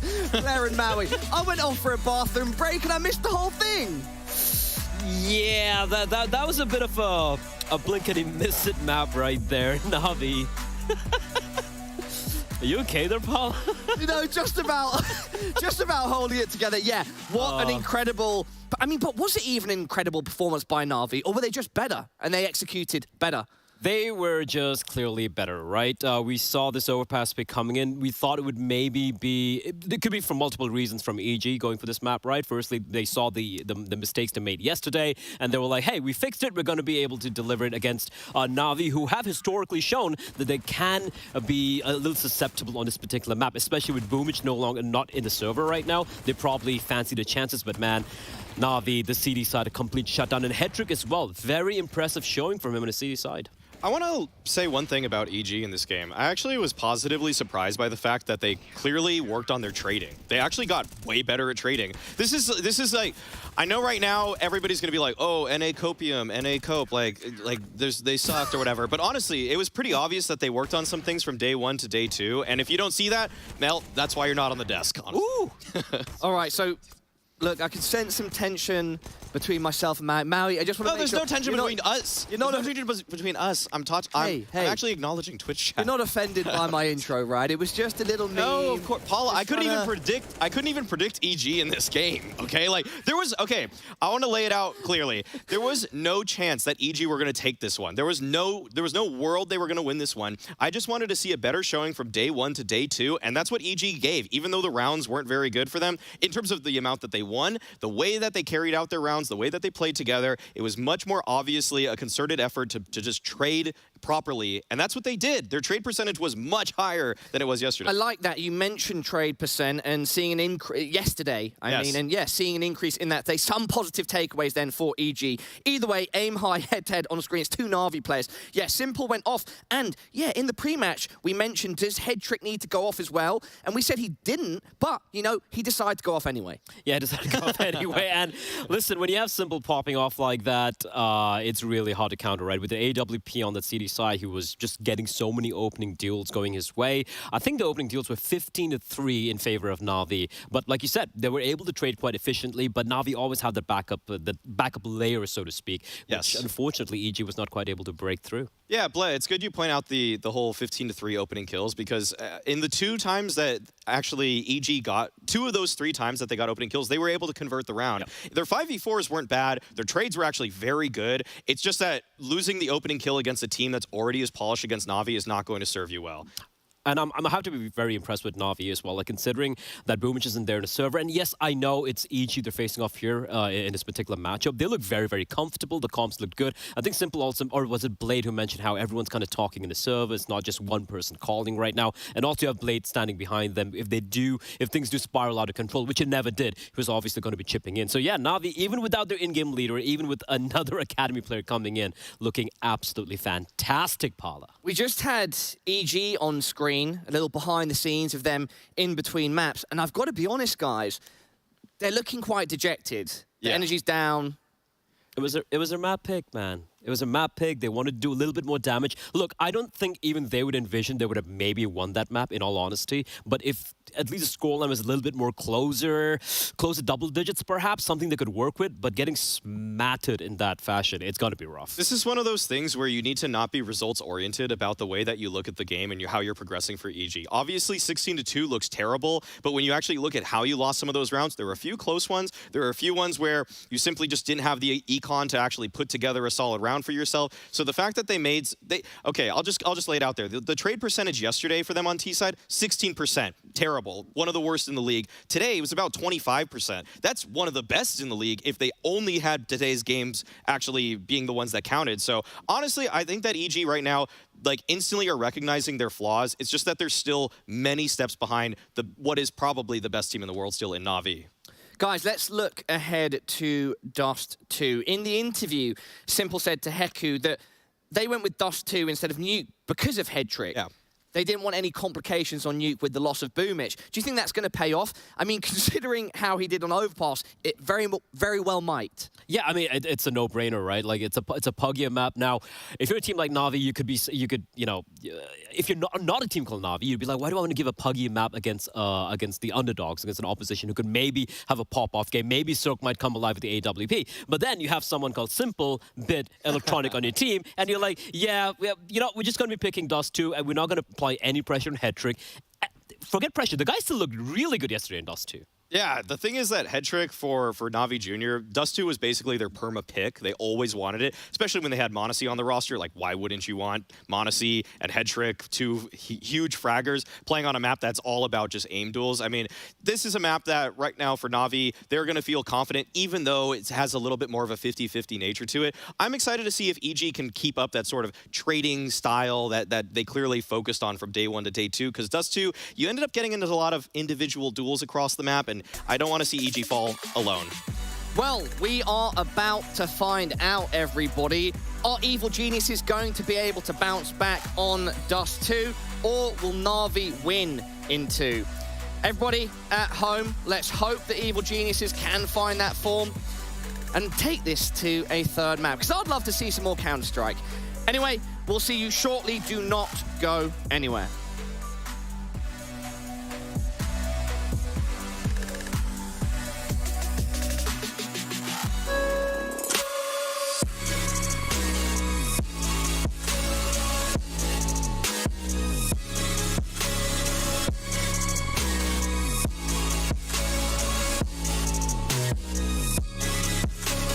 You love it, you wear it. What's your style? Get your merch at shop.eslgaming.com.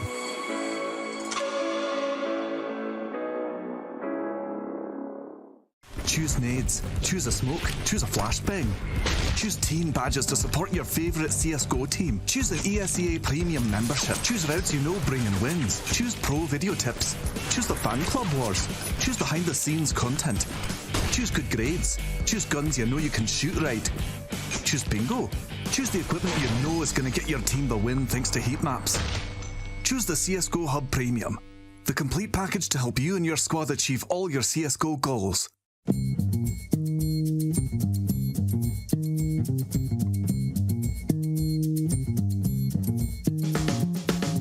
Rain.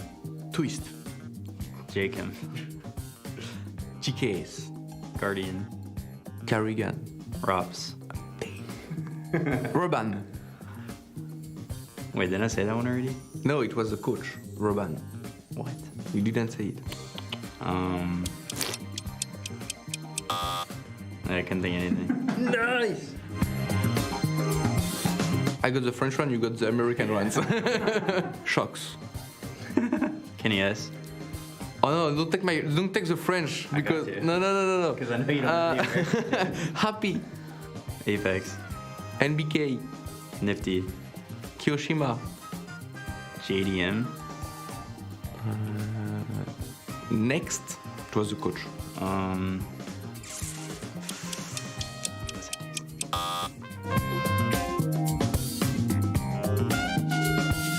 Frozen, Dexter, Miffa, Psycho, Cadian, Chris J, Tizian, Tapson, Bimas, Simple, JDC, keine Ahnung mehr. Marka, Lambert, Haji, Sixer, Chaos. NBK. Mann, das ist mein. I hate this game now. Creams. Brolin. Messi. Alex. Banjo. Flusha. Pepe. Olaf Meister. JW. Pronax.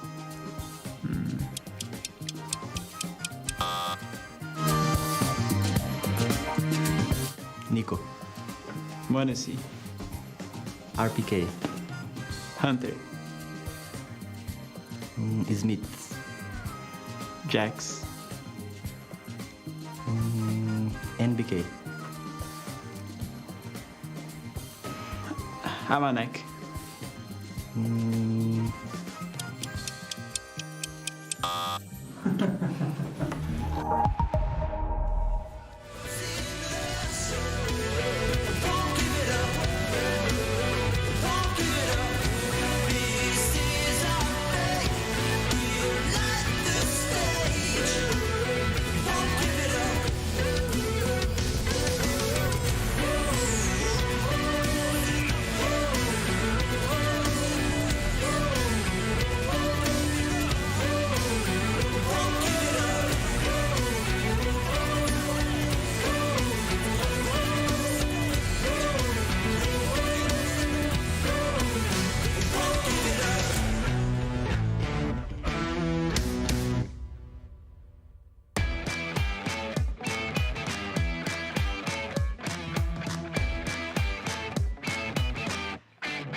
Well, yesterday, NaVi won 16-1 in the opening map against AGO, and then they had a grueling, long 6,000 overtimes. 6,000 overtimes. Thank you, Jason. I couldn't remember the exact number, so 6,000 it is. Yeah, so if anything to go by, then we should have the same today. Yeah, that'll, well, I don't know if I should have said yeah. I don't, we'll see. This EG team, Maui Snake got some positive things to say about them in terms of their trading, which I agree looked much improved. Still a long way to go to think that this team is going to be able to be competitive on this map. We'll see how it starts out. Let's just see if NaVi just continues momentum. That was a smackdown of epic proportions on Overpass. And here we go. Pistol round is live. I believe that's Bit leading the way out towards long. No presence there from the defense. Perfecto's got some dualies to deal with. It was 37-33, I think, was the score in that game. Something along those lines. I can't count that high. That adds up to 6,000. I thought so. Nice nade strike as they try and sneak up and go in lower tunnels in the pistol round, as we know that's a lot more prominent now for the CTs to do. That's pretty cool, though. It also hides the footsteps of Cirque trying to push up right behind it. Almost times it perfectly. Just a great shot from Perfecto. Breezy inside of the A bomb site, gonna back away to the quad boxes, and he's just gonna chill. Smoke wall set up, Bit's gonna jump across, the rest of NaVi following up. Breezy actually evacuates that position. A little bit of a defense being mounted here on Catwalk and along this back wall. Shots electronic. Takes Breeze down. Bits back to the ramp. Automatic. Trying to hold from Catwalk, and it's Perfecto lurking late through CT with the dualies. He doesn't have to actually commit to that. He can just have Rush frozen here the whole time. Look at what it's forcing the defense to do. This is great from Perfecto. He's winning the round, and he's eventually going to try and turn the corner and commit to Rush. But this has slowed so much of this retake. Halfway through the bomb timer, there's no kit, and there's still 4 people from NaVi to find. This round is done. It's done, Matt. Is it? Because it seems like it's still going to me, Jason. Okay, now it's done. Okay. Can I finish? No. Oh, 1-0. NaVi, that's both pistol rounds, I believe. Or all 3 pistol rounds so far in the series, I should say. I really want someone, after hearing that rhythmic shots coming out from the dualies, I really want someone to do like the Phil Collins, calling in the air. How the whole drum beat, the drum drop? Yeah. Drum drop? Drum drop? Drum drop? I like these EG jerseys, for what it's worth. Yeah. Take victories where you can get them. Look, I'm just saying, I know it's a minute game. I'm just saying I like it. And we've had other jerseys in the past that we've not been fans of, so. True, we have. There's been some questionable jersey decisions over the years. Yeah, triple kill from him. That is a hat trick. Oh, there you go. Yeah. Well, you're still only at 2. You actually... I know, You salvaged the situation. Not bad. Even if it meant pausing every time I had to say his name. You did slow it down, I noticed at the end. Well, 2-0 pretty quick. We'll get guns out, you'd imagine, for EG here coming into round number 3. M4s across the board. Head tricks, hat trick.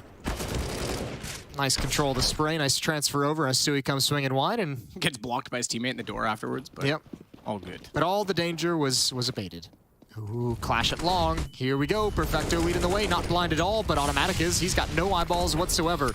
Smoke dropped preemptively in case of Molotov, but it's Breeze just standing tall and fighting with the help of Cirque. Simple, I thought he might press the issue a little bit more up Catwalk, but he's going to slow play it. Yeah, given that there's 2 players at long, you would have thought he takes position and tries to catch them off as they rotate back toward the site, but presence in middle as well. They're going to drop smoke towards CT and clear behind the door. Wasn't sure they would. That will signal Rush to slide out, but it's Simple that puts him down as well. And the smoke's still firmly in place as Cirque tries to spray through. It's going to put them in an awkward position defensively because there's no one at the B site. Bomb's going to be planted. Head Trick's even going to clear tunnels back from middle as they realize they were completely alone at B. They might as well clear and make sure there's no one else up close, and this now means they've got full control of the situation for NaVi. And Breezy is going to have to help Cirque get out of CT spawn, so there's not even going to be that flanker in towards the B tunnels. There's no flashbang, there's 1 Molotov, but at least there's a kit on Cirque. They need the kills first. Tap. Flash far, Simple underneath the boxes is going to burn because he's blinded. And they timed that very well. They came in immediately, got the defuse as well toward the tunnels. Oh, that sucks. I feel so bad for Headtrick. Imagine just being an academy player brought up to the team and you just flash Simple in a 2v2 and then he burns. Force him to burn alive. Listen, bud, that's not the flash I meant. We're going to have to work on that. Yep, unlucky. Unlucky. It happens. EG's given a gift, a bit of a gift here early on, but good fights out towards long. Good job controlling the situation. NaVi almost able to find the correct play. Yeah, Simple didn't even realize he was on fire. Yep. It's all good. Well, it's one for EG early. It's new Simple. He's going to shake that one off.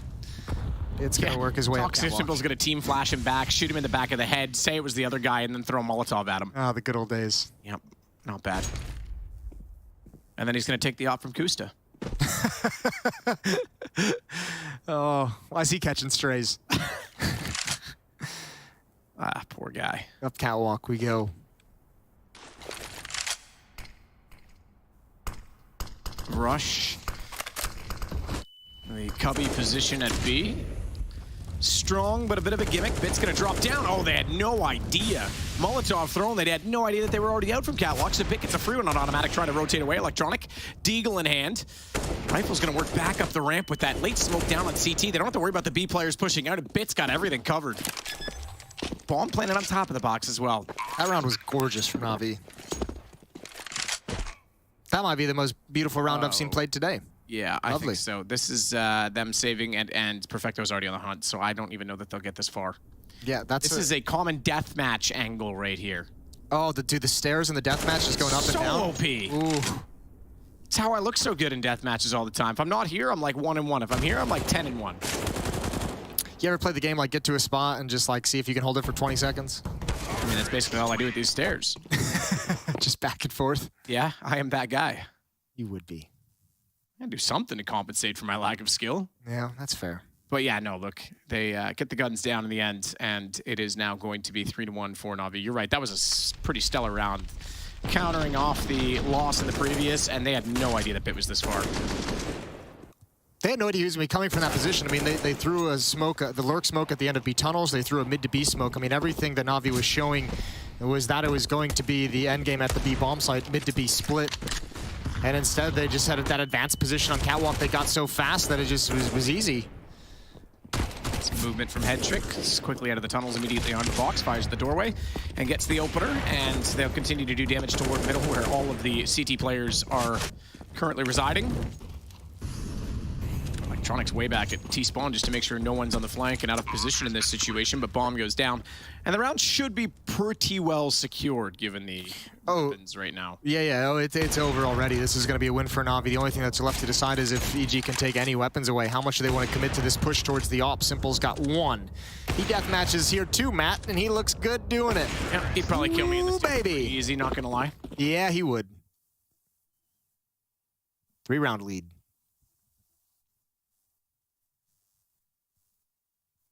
What's another good deathmatch spot on Dust 2? I like being long, like long A beside the pit, not on the the ledge side, but closer to the cave. Yeah. Because people spawn in the pit and they run up and they never check it. You just get free headshots. Great. You feel really, really great about yourself. So you're camping in deathmatches? Yeah, 100%, man. 100%.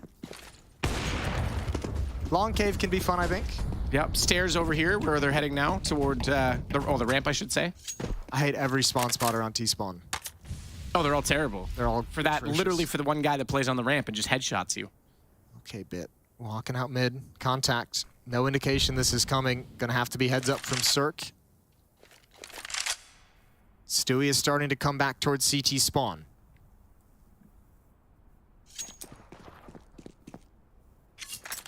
Long distance crossfire set up.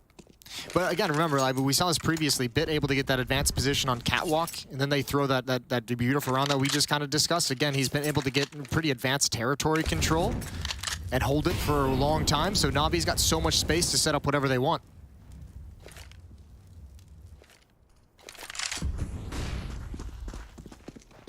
Bit will take the pace to another level now as they work out. Ooh, Headtrick, careful with the weapon switch, my man. He'll get Cirque down, but Stewie's already walked back in from CT, and automatic clears electronic. And that, oddly enough, is the man advantage for EG, but bomb still planted. Simple inside of the site has his AWP. Rather not his, it's picked up from the opposing side. We'll see if he can make it work.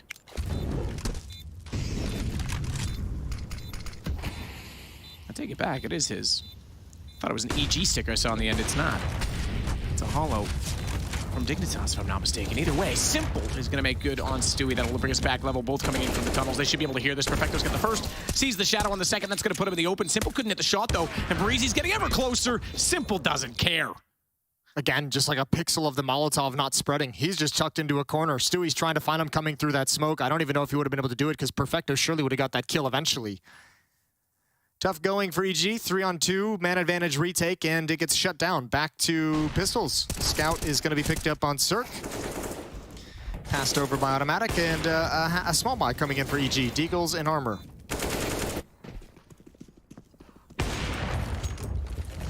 Tagged. Cirque gets clipped on his cross as they did go down for the boost hatch.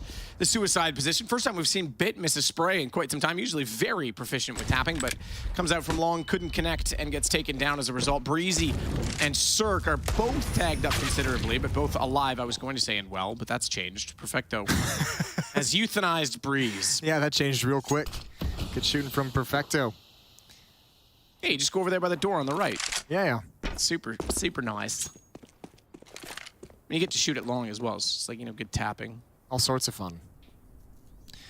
Well, this position from Rush at least allows EG to do what they can to shrink down the map. Cirque has been eliminated. Overkill with the AWP. That was Simple cleaning up the leg shot he got earlier. Scout passed over to Stewie, but he obviously doesn't want to peek. Rush still in upper dark.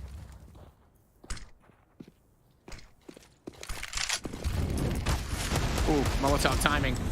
Automatic nearly got a free shot at that, but couldn't commit going through the smoke. Too many targets on the other side. Slips away instead, having done, I guess, mediocre damage onto Headtrick, but he will do better than that onto Stewie, catching him out of Gandalf, and then through the edge of the smoke. Electronic spots out Automatic trying to work his way back from CT. It's all on Rush. Lovely guy, Rush. Dead now, of course. Headtrick again. Showing off a few head tricks that round. Headshots, head tricks. That's the trick. Trick is shoot him in the head? Yeah. Well, another chance for EG with weapons up in the hands of Cirque. M4s, an Automatic, Breezy, and Stewie, and Rush. Still getting hit pretty hard in this game. Only victory was round number 3. This time, Simple doesn't connect on the cross. Out towards long, it's Electronic, blinded right at the end. Oh, but he's gonna recover just in time. Breezy goes down, good kill from Cirque in rebuttal for the equalizer. And Electronic's gonna bail out. Automatic has no idea. He didn't see Electronic actually fall back in towards cave, so he doesn't have the information that long is clear.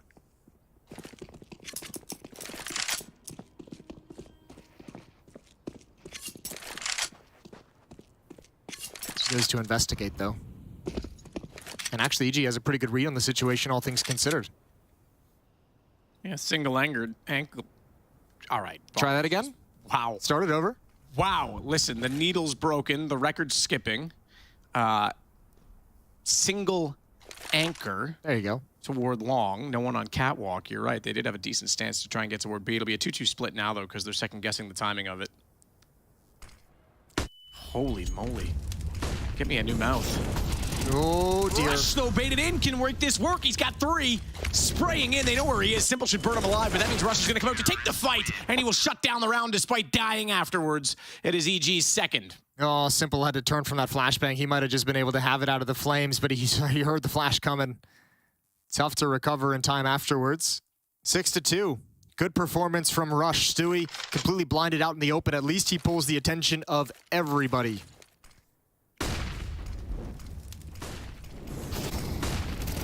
Pretty sick. May have lost his teammate, partly by design, you'd almost say, in that situation, as he wants to have the last laugh and the element of surprise, but it will get them a second round. Electronic, meanwhile, this round, already at the long cave, is considering the possibility of a push up middle, because no one was watching that. Cirque's going to be staring at it from the other side with the AWP, finally. Also, a really deep smoke from the CT side. To the drop down. That might put NaVi on a little bit of notice, although Bit, again, already in lower dark, is going to tell him that mid's pretty much clear. Maybe 1 or 2 spots they need to double check, but NaVi's feeling pretty safe after that smoke fades. Rush alone in the B bomb site. Automatic and Cirque in middle.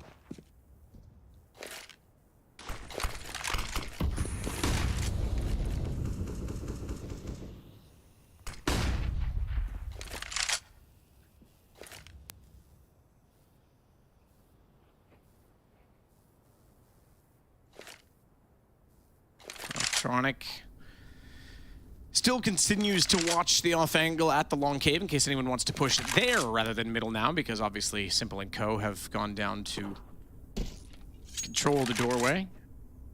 Simple and Co. That'd be a good little diamond, jeweler store name. Tiffany and Co. Simple and Co. So crisscross smokes out middle. That limits anyone from the window as well as inside of CT. Certainly gives the impression that they want to go that direction, but they're just going to send a single individual in that area, and Perfecto gets caught out by Cirque. So now, with him gone, head it, boys. Send it. And there's 2, 1 at Goose and 1 on platform at the A site directly, not to mention still out toward long. Oh, missed shots. Breeze has got to nail that. Gives Bit far too many chances. Time. He gets Stewie as well, and you're right, he's done. He does not have it. 1 second too late. And this time I can say with certainty he does not get the round despite the plant coming in. Yeah, that's just enough is done by EG, but man, did that spray from Breezy look a little haggard. You don't like to see that out of someone like him, especially after the desk showed how well he played relative to the rest of his team yesterday. That's not a clean look, but we'll give him 1. Good frag from Cirque. Good double peek with the flashbang as well, just to delay things as long as possible. It took just a little too long for Bit to get this kill and then drop down for the bomb, but he had to find it. A little bit of frustration for NaVi as they get slowed down just enough. And look, at the very least, you got to be happy about this. EG's forced a timeout out of NaVi. Yep, that's definitely something to call a motivation and positive win. They've done emotional damage. And that's why they'll pause it, Jason.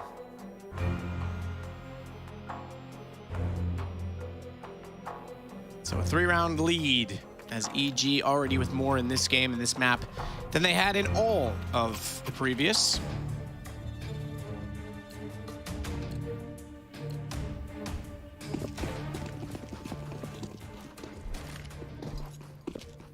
Simple. Delayed peek down mid. I don't think he wants anything to do with it. He's called it off. Ooh, Cirque. Timing shot, backs away. Realized slowly more danger creeping into his direction. Double op setup from EG's CT side. Both of them in middle, and Stewie's gonna go down. Beautiful flashbang. Bid has had no problem just being hyper confident and aggressive and taking early control. We've seen it on Catwalk. We've seen it at a mid 2 or 3 times already. He has just no fear. He doesn't feel anybody providing any resistance to the plays that he wants to make. Rush down. Not a chance as Bit came through middle into the window. They're just getting worked. Too easy at that point in time.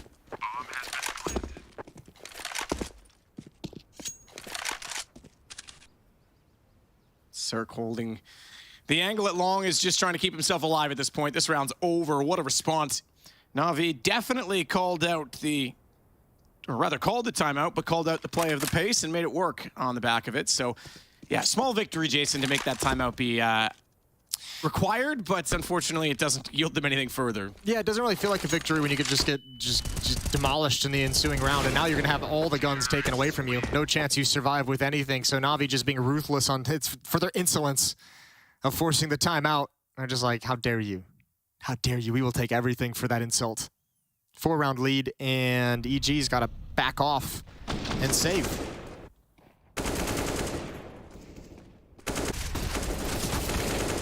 It's just great. Even the B players, the lurk smoke is there, throwing utility, shooting into the smoke, applying pressure, forcing Rush to look at B tunnels just so Bit can have an easy time coming from mid. Lower dark push, Russian breeze. Bit's ready. Bit's got the first. Can't find the second. That's the 5-7 spamming away. Another one from upper B. Perfecto. Oh, surely he goes down. Surely he goes down. He's got Breezy. Now he's got Cirque, and he's actually got the third as well. Yeah, that's cool. That's nasty. What a great spot to have a shooting gallery from. Like outside B tunnels, T side, you have so much position. Like you literally control that entire battle as they go 1-on-1 toward your crosshair. Also, that hallway's like the worst spot in all of Dust 2 Deathmatch. Not wrong. Again, it's the ramp. That ramp is super powerful. If you sit up there, and like obviously it's not situational to a game, you can headshot peek anyone toward T-spawn, anyone that's on the platform, and you can like strafe peek the hallway. It's pretty nuts, pretty nasty. All right, M4's back in hand. Cirque with the op. Automatic and Breezy have control of long. Have great control of long, comfortable control. They're gonna give it up.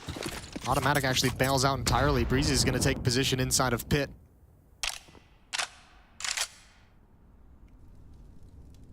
A little bit of a boost from Automatic and Cirque at the A bomb site to peer deep into Catwalk.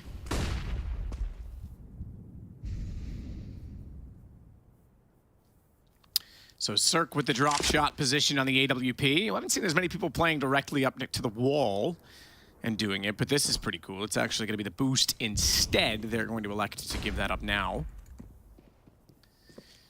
A lot of attention toward middle. You got to say NaVi has been exploiting it quite well, and Bit's the one to enter each and every single time. He's going to have another chance to catch out Automatic.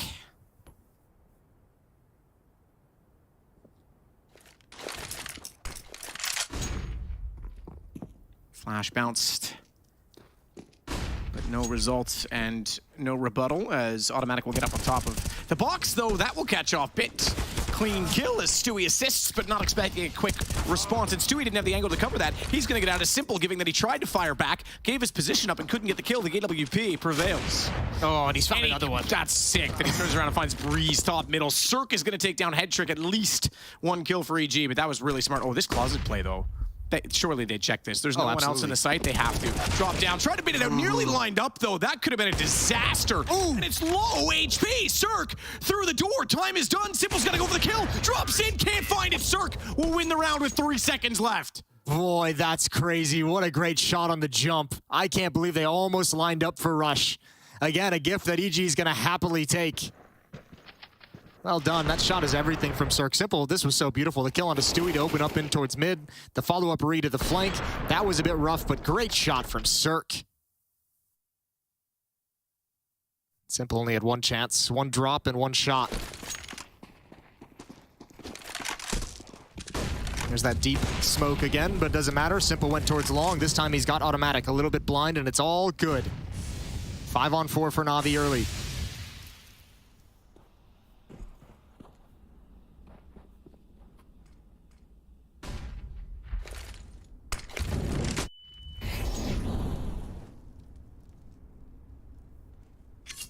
Breeze gets toward everyone's favorite little off angle at long. But if he doesn't get one at least in that position, I think this half becomes a bit of a dumpster fire. Given that they're already one man down.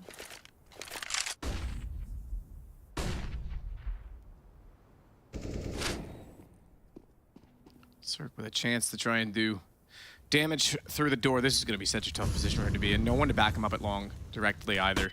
He has to be so swift to get 2 kills here. Gonna find one, swing out, both there, and immediately he's removed. That's hard to find that follow-up kill, especially with the FAMAS. Stewie's gonna back down in towards CT spawn. I don't think he wants anything to do. He feels the pinch coming in from Catwalk and towards long, so I have to imagine this is just gonna be the save call from EG right out of the gate. They might allow Cirque to investigate towards Catwalk, see what they can find, but that smoke I think is gonna be just dissuade them from anything. Yeah, Cirque's are the way at T-spawn. Stewie's in upper dark. Rush just chilling in mid for the moment, but EG not going for it. 9th round for NaVi. 5-round lead when all is said and done.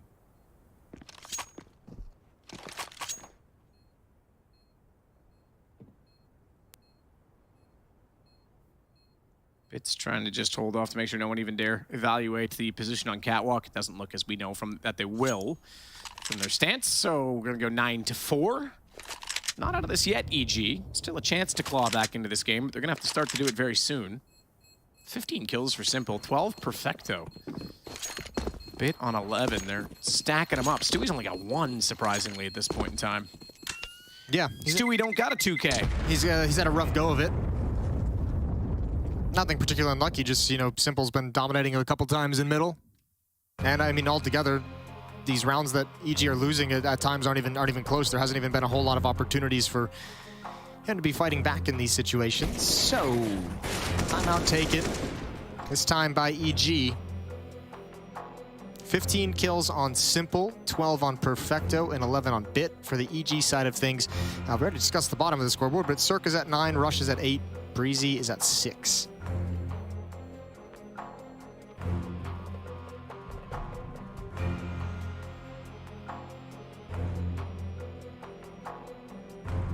NaVi coming into this game looking good. Some teams coming into this group with a few question marks. Obviously, the Boomage situation added a question mark into the NaVi camp.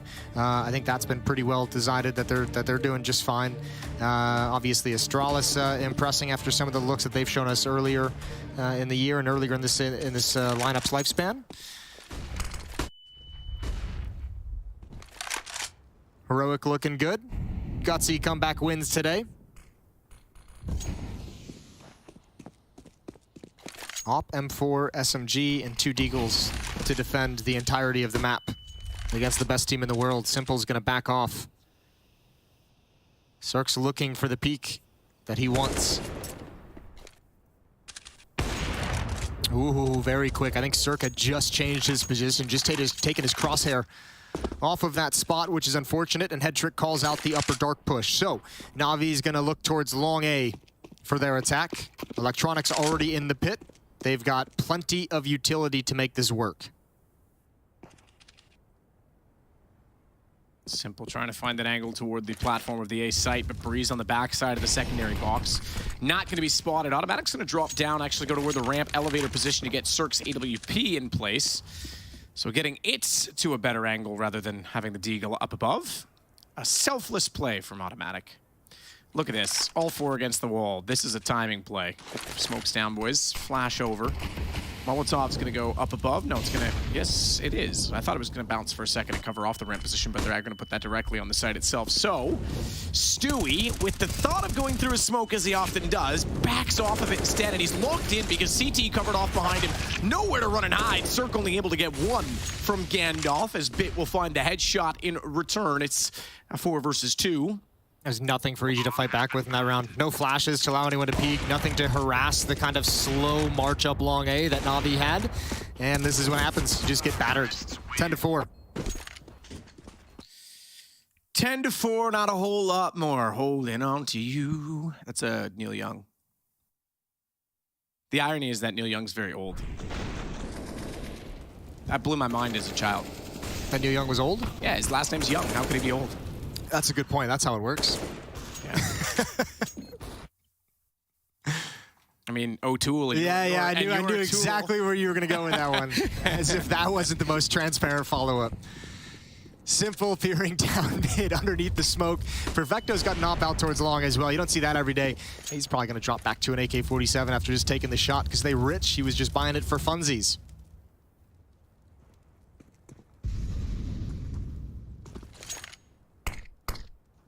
You probably don't even know what a trivet is. I don't. It's the three-legged metal sort of caster that you put a hot pot on when it comes out. Like if you take a pot off the stove. Okay, yeah. On like one of those little metal trays, like a coaster for. Yep, for hot plates. It's trivet. Cool, man. Thanks. Salvis and Ignace. What a great legacy your family's building. Safe under fire. That's what we always say. That's our family motto. It's a family motto. Family I hold hot shit, Jason. What do you got? Bit. Oh, that's unfortunate for Cirque. What a great play from Bit, just hiding inside of the smoke. Nice pop flash. Rush is going to go get himself a kill onto Perfecto. 3 players remaining for NaVi, adjusting through upper dark. There's still time for them to readjust out towards long A to go up catwalk, so it's kind of frozen the defense. They can't over-rotate just yet, which means Rush, once again, is going to be called upon to do something heroic, and it's just not there.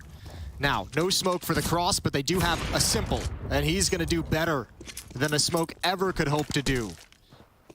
I mean, a smoke could hit someone low HP and kill them, but not quite as resoundingly as simple on an AWP. I will absolutely echo that sentiment. Head trick looking sharp again in behind the doors. They walk through, he'll get the kill, and that leads Electronic to get aggressive. We go 11-4, another very one-sided half scoreline for NaVi, looking not to make the same mistake yesterday and have a second long map in 2 days. They want to go 2-0 quickly, and EG need to respond. We'll take a break and find out if they can.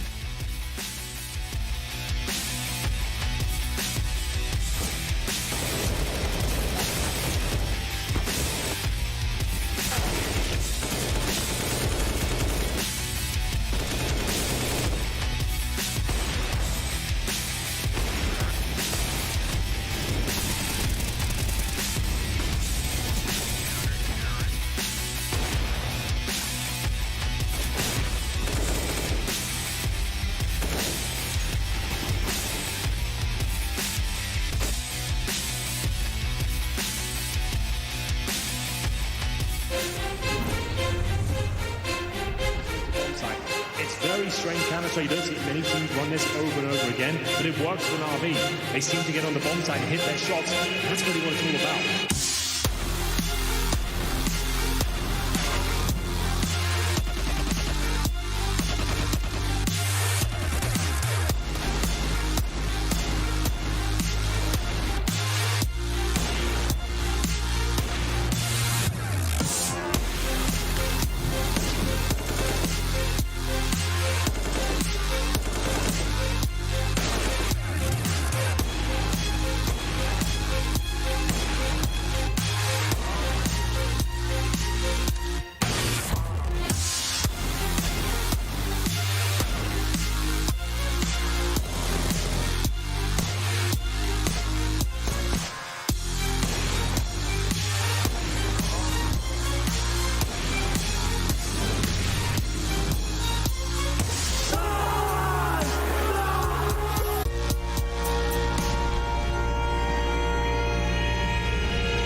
Twitch aggressing. They have to double peek. He's getting his shot. He's hitting it. Simple start.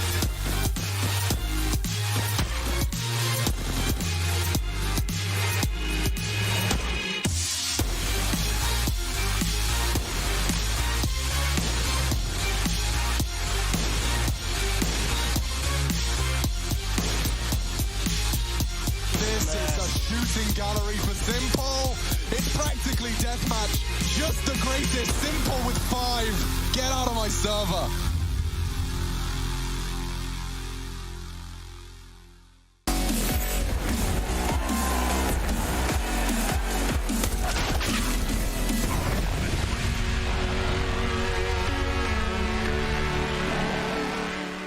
Готовы на размен? Подожди, Валера, подожди. Гослоу только? Стой, подожди, Да. Алик, стой, стой, стой, стой.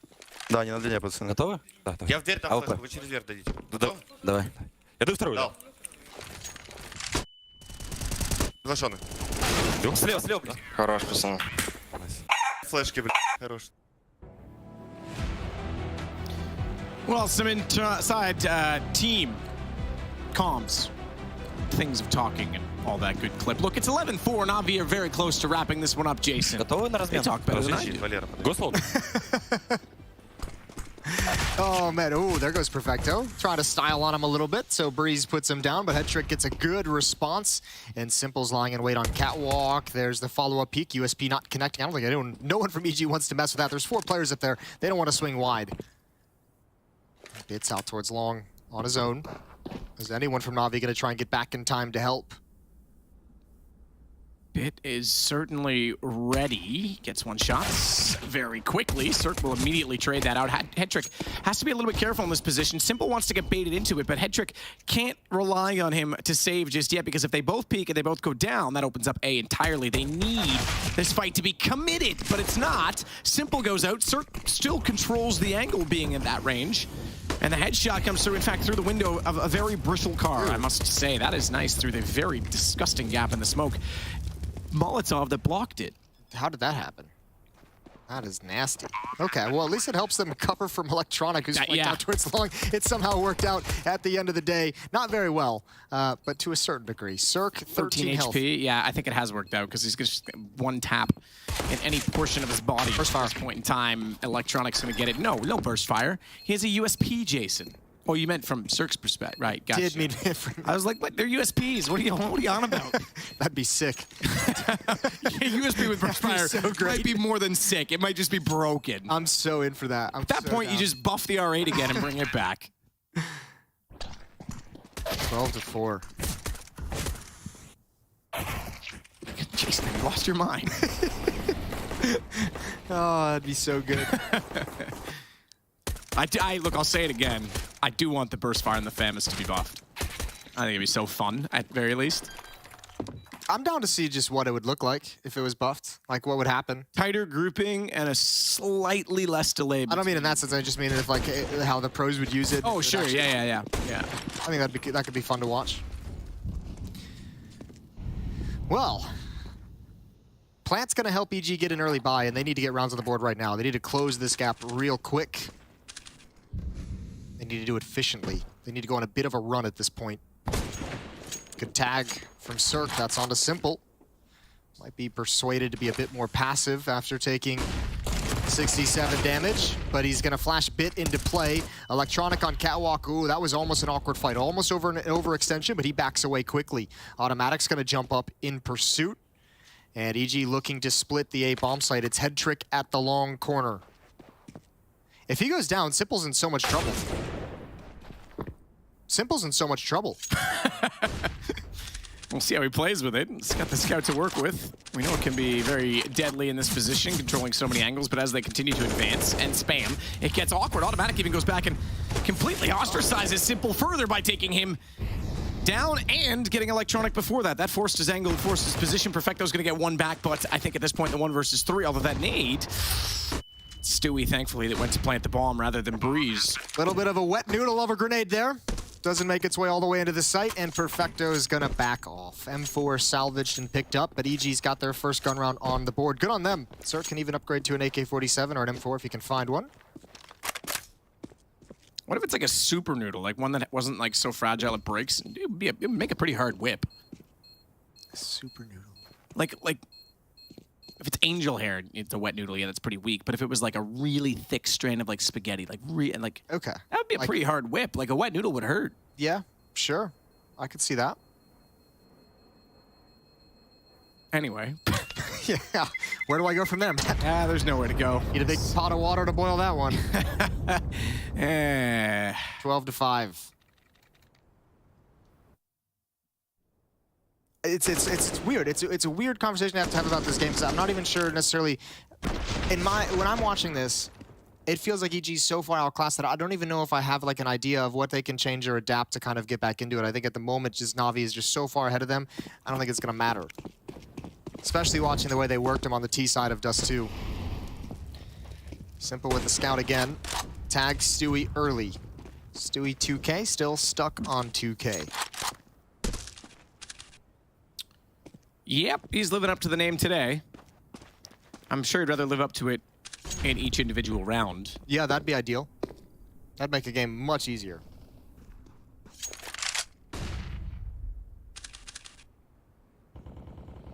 Simple just waiting at middle once more with the scout in hand. Has Perfecto beside him on the M4. Flash goes over. He's able to avoid that. And Simple through the edge of the door, although with clean vision nonetheless of Rush. Gets the headshot. He's going to tag out automatic as well. What are you supposed to do about that? Nothing. Yeah, you almost got to feel bad for EG at this point. Great shooting from Simple, quite obviously. Head trick. That angle has not been kind to him. But Simple has rotated out towards long. There's the peek. Good shot from Breezy. Head taken clean off. However, there's still two players that he tagged earlier that can be quick mop-ups. This battle, automatic is everything. If automatic goes down in this position when this smoke clears, I have to think that the round is just about over. Flashbang is in, blinded entirely. This kill needs to come in. Everyone is blind. Everyone eats the flashbang, and Perfecto's gonna find safety at the catwalk stairs. We've got a 3-on-3 post plant. There's no kits on the NaVi side. No kits at all. Stewie's gonna be the one that puts the bomb down. Head trick down below with Deagle, but his two teammates above on the catwalk have better weaponry, and they'll start by trying to find the headshots in the sight. Stewie's up to 3. He'll take Bit down with a lovely one, a laser beam from that of the laser M4A1S, and you're right, they're bugging out and going home. It's gonna be 12-6. Yeah, Perfecto's dropping the rifles over to his teammate. They bail out. 6th round for EG. Good on them. Good on them.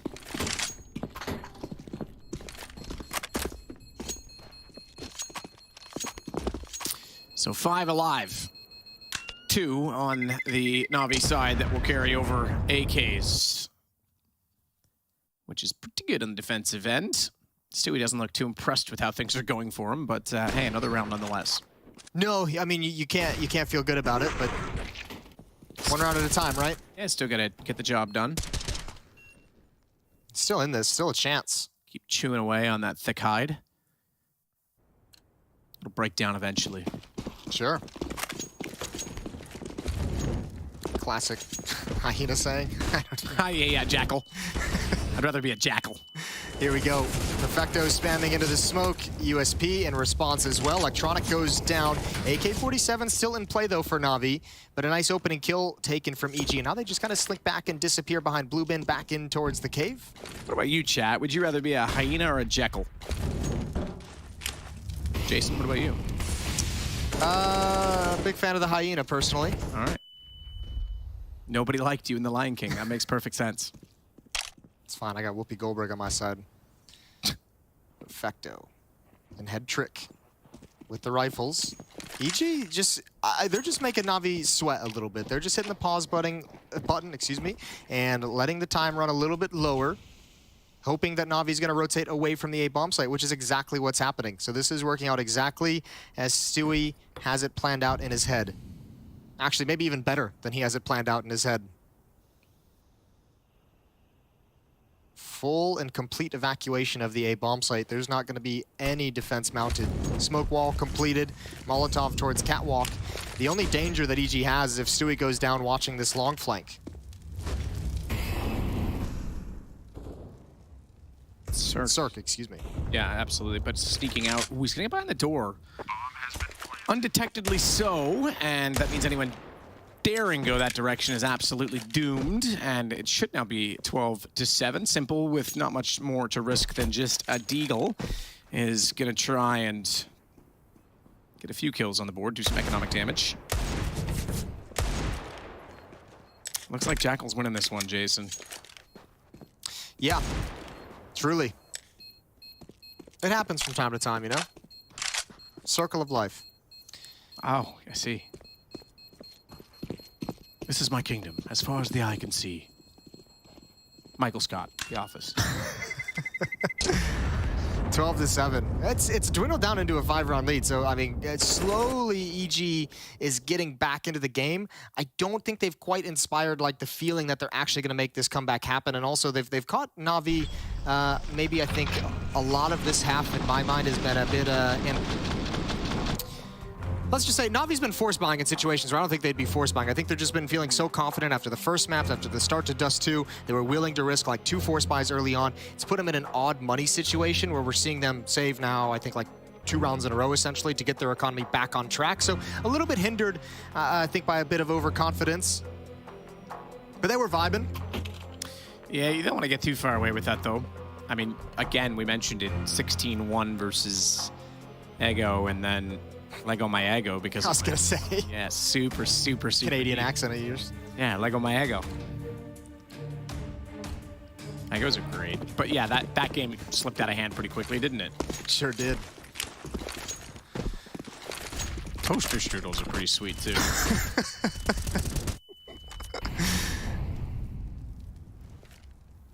Perfecto, smoke to extinguish the flames at the B tunnel. He'll nade in behind that as well, just in case anyone's up close and was daring to try and get inside of the site. Automatic spams back at that preemptively, but no further action. And no further questions at B, Your Honor. It'll be middle instead for Bit. Self-flash for a quick peek, crossover, no one there. Strengthens up the B defense, having had that brief exchange. Perfecto perhaps calling for a bit of support. Long covered by Head Trick and Simple with only the Deagle. Everyone else with a rifle, you have Simple in the hand cannon. Just how good he is, it's probably a level playing field. It's been a topic of conversation for years now.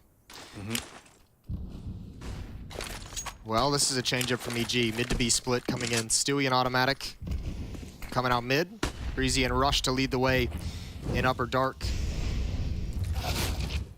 Good setup, though, from the defense. Simple gets caught coming through the smoke. Automatic's going to have to go passive. It'll be a retake onto the B bomb site. Bit able to grab one. That's Rush, and there's Perfecto coming in. Couldn't connect the spray, and Bit turns. Cirque plays whack-a-mole, and he wins. Taking home that prize at the fair, but unaware that Breeze, oh my goodness, is in the corner. Electronic, no mistake. Put him down on top of the boards. Head Trick sneaking in behind as well. The attention firmly toward Electronic at this point in time, but they need to time this very well and work together. Shots exchanged. Head Trick's got the angle. He's got the advantage. Absolutely does. They haven't even considered it, but Cirque was waiting. He couldn't go fast enough to find the single kill on Automatic, and that means both know where to look. Electronic nearly transfers it back. But another round for EG. Yo, what a shot from Cirque inside of the bomb site. That is incredible, because Automatic could not go anywhere. He couldn't go forward. He just had to tuck himself into the corner and hope and pray that Cirque was going to cover his backside, and boy, did he. A stunning shot. Actually, well put together round from Cirque, just all over the place. Quad kill for him. That one's a thing of beauty. This one actually does go down at the end. I think it was. Yeah, he got lasered on that one. Yeah, I got the name backwards. Yeah, it's all right. You did all right. You tried. Tried. Still some weird buys coming in.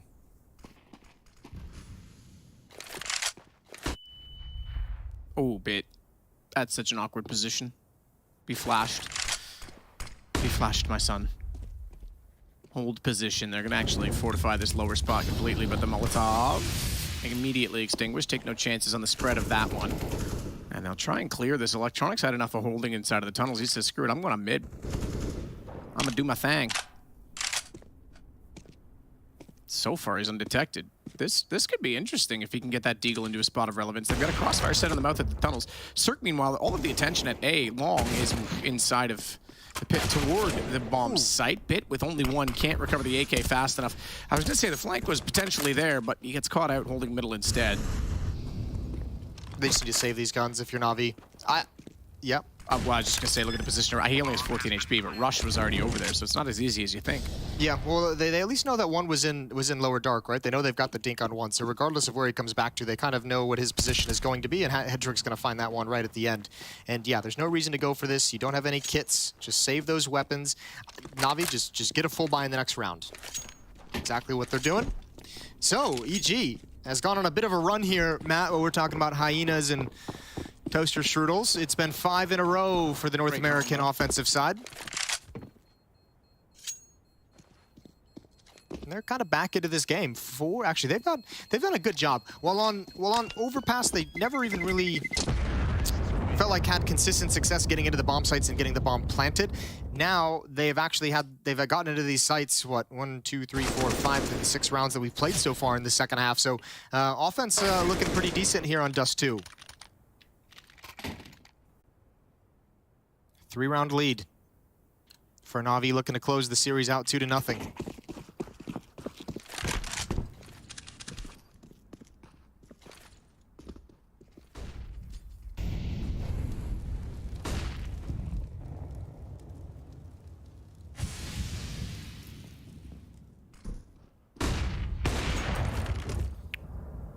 Stewie sneaking up with the AK.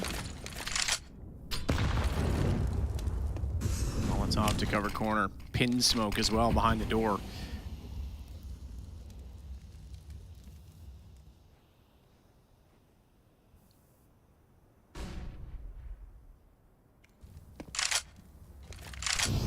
Ooh, late retake of long, but this has to be a success for NaVi. If they get stalled out here, they're in trouble. Missed shot from Cirque.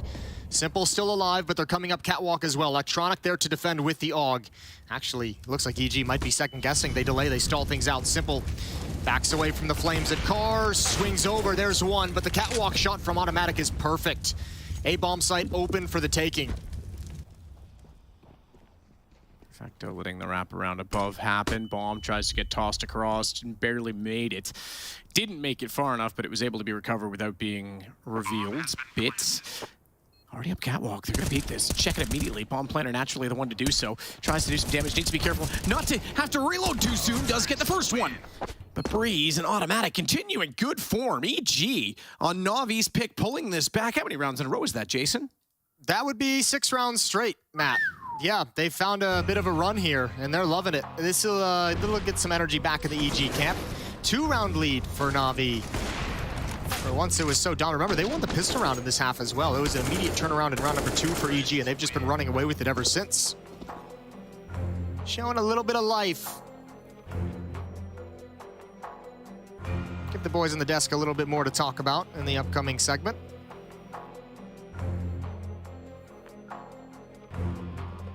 You guys are just joining us. First series today, AGO defeated Complexity in a grueling 3-map series. We just saw Heroic take down Astralis in spectacular fashion with comebacks on maps 2 and 3 in a 3-map series. And here we have EG trying to extend this series to 3 maps as well. Still a ways to go. Cirque doesn't even take the shot, just counts numbers.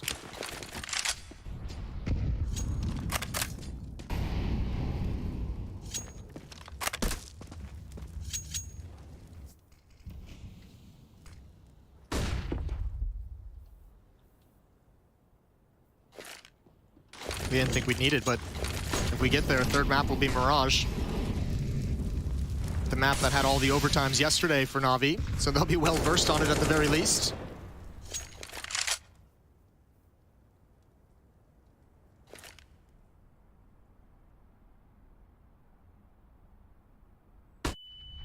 Here we go, Perfecto. Flashbang blinds him a little bit. Smoke is gonna come down. That's deep though, they might go in front of it and actually no. They hadn't even begun the execute. That ruins everything. All 5 players were lined up for a B-bust. Brutal. 54 seconds left on the clock. They're gonna stick around. I think they're just gonna fall right back into the strategy. They're just kind of spreading out at the moment to look at flanks, and they realize if they just sit behind that smoke for this whole time, it's gonna give away the game. So they have to go put a little bit of effort, throw some feints, Molotov towards catwalk, act like you're taking cat control and preparing for hit towards the A bomb site, perhaps a mid to B smoke, perhaps they just fall into a mid to B. Lurk smoke now, Molotov to counter. Bit and Perfecto to defend, and there's nobody else close to help out. Out of the smoke, the M4 unable to find anyone on the other side. They're gonna march forward, and Perfecto giving himself up has Rush take him down. Bit's gonna slide back inside Closet, but what a tough position. Unless they do that in lineup. Is he aware the third's there? Sees the trajectory of the bullet. Knows that he's dropped off a bit. What a job by Bit. Headtrick even coming in and giving some assistance, and you're right, this round over. As Cirque goes to the window, Electronic gets the kill. We've got a round on the board, the first in 7 for NaVi. Yeah, finally they shut it down. Finally they put a stop to that run. In the first half, it was an insult that Evil Geniuses even forced them to take a timeout. Here, it's been quite a bit of a battle for EG. Great job from Bit with the unsilenced M4, showing its quality. And Simple's going to have a little chat with the team during freeze time. Marshalling the troops, 3 rounds away from closing out this series and being done with their day, moving on to day number 3 of Group D at ESL Pro League. Simple's going to get a blind kill onto Cirque.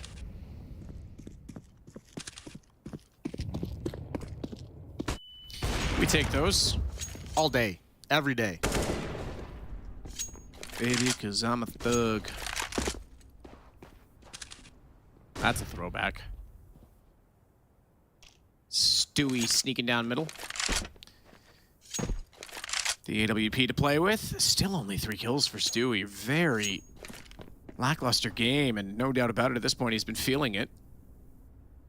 Trying to get something going with this AWP picked up from Cirque's corpse. If he shows up now with the momentum that they're starting to gain, this could be enough to give them the edge on Dust 2. Simple rotates back from long. He'll get toward A instead. They have that covered off with Headtrick on the off angle. Left there solo. Lots of spam toward those smokes. That's trying to bait out a few shots that Stewie wants to capitalize on. Sees the cross. First time, oh, he looked away at the exact moment. Perfecto re-peaked.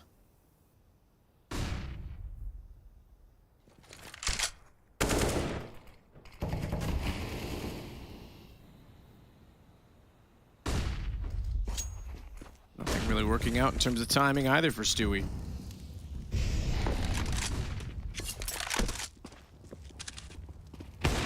It's going to get the off kill. Perfecto on top.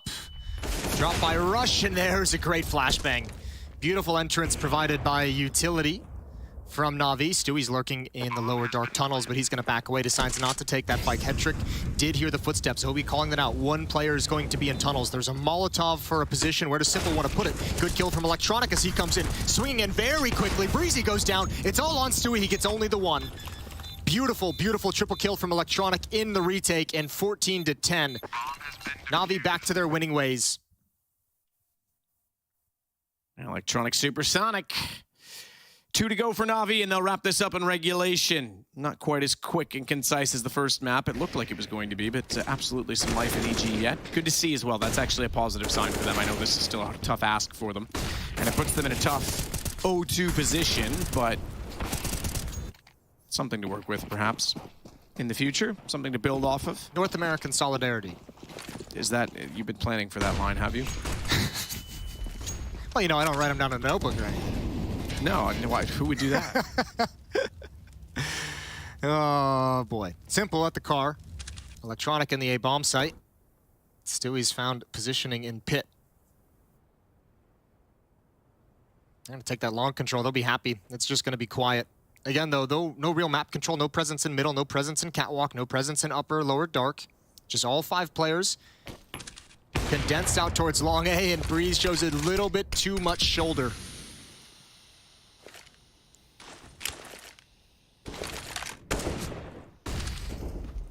Well, the advantage again then to NaVi, looking for map and series points. Simple still holding off the angle. Stewie gets inside of the pit. Smoke down as well, pluming next to the car, leaves Simple a bit of a chance to try and take advantage of it. Molotov, unfortunately, though, will reach him next, and the next smoke is used. Therefore, for self-preservation, nades, throw everything at him. Someone get a sink. I'm gonna chuck that porcelain straight down memory lane. Oh man, he actually had the angle. I think it's more misery lane, actually. Okay. He unscoped just as the player crossed his vision. Bit's got the other op in middle. Looking towards Catwalk, looking towards Xbox, shifting between the two, and can't land the shot as he flicks downward. Molotov to slow and split the attack. It's done just that. It's only Stewie. No possibility anybody can trade with him. Russian Automatic were there on his hip, but that Molotov was just perfectly timed. Too good. Electronic not timed well enough to catch them out going back through the tunnels. They're going to get the outside B. Ooh, problems as well because Rush gets the kill on Bit while Perfecto had the nade out, and that lad leaves them alone. 6 seconds though. Perfecto can do it all on his own. Bomb tries to get drawn. It's not enough.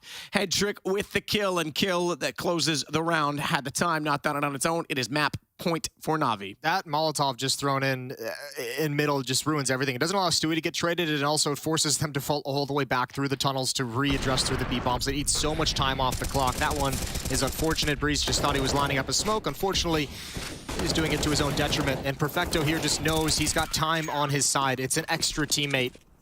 Nothing for EG to do. And finally, right at the end, they've run out of funds. It was an admirable run throughout this half. Can they extend it? With just pistols to play with, the one Galil on automatic. Simple 22 kills, Bit at 24 to lead the way for NaVi.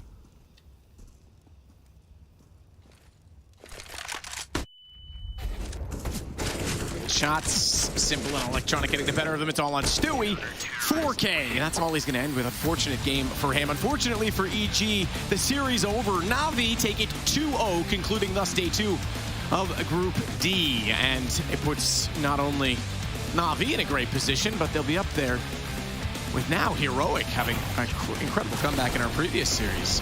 Yeah, it's going to be fun to watch how this group concludes. A lot of cool stuff going on, but the top dogs are starting to separate themselves from the pack, which is great to see. Good to see NaVi bounce back and sustain against an EG streak. The pack of Genals or Jackals or Hyenas? Genals, huh? Let's get out of here on that. Yeah, it's time. It's time to go. We're heading to a break, then we got the desk. We'll close out the evening, and we'll see you guys tomorrow.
subdivide. I'll show you how it's done. There's no sight we go inside. The man is the one. You build your walls with faith in God. They never come around. Then wonder why we all divide. The burden to be borne.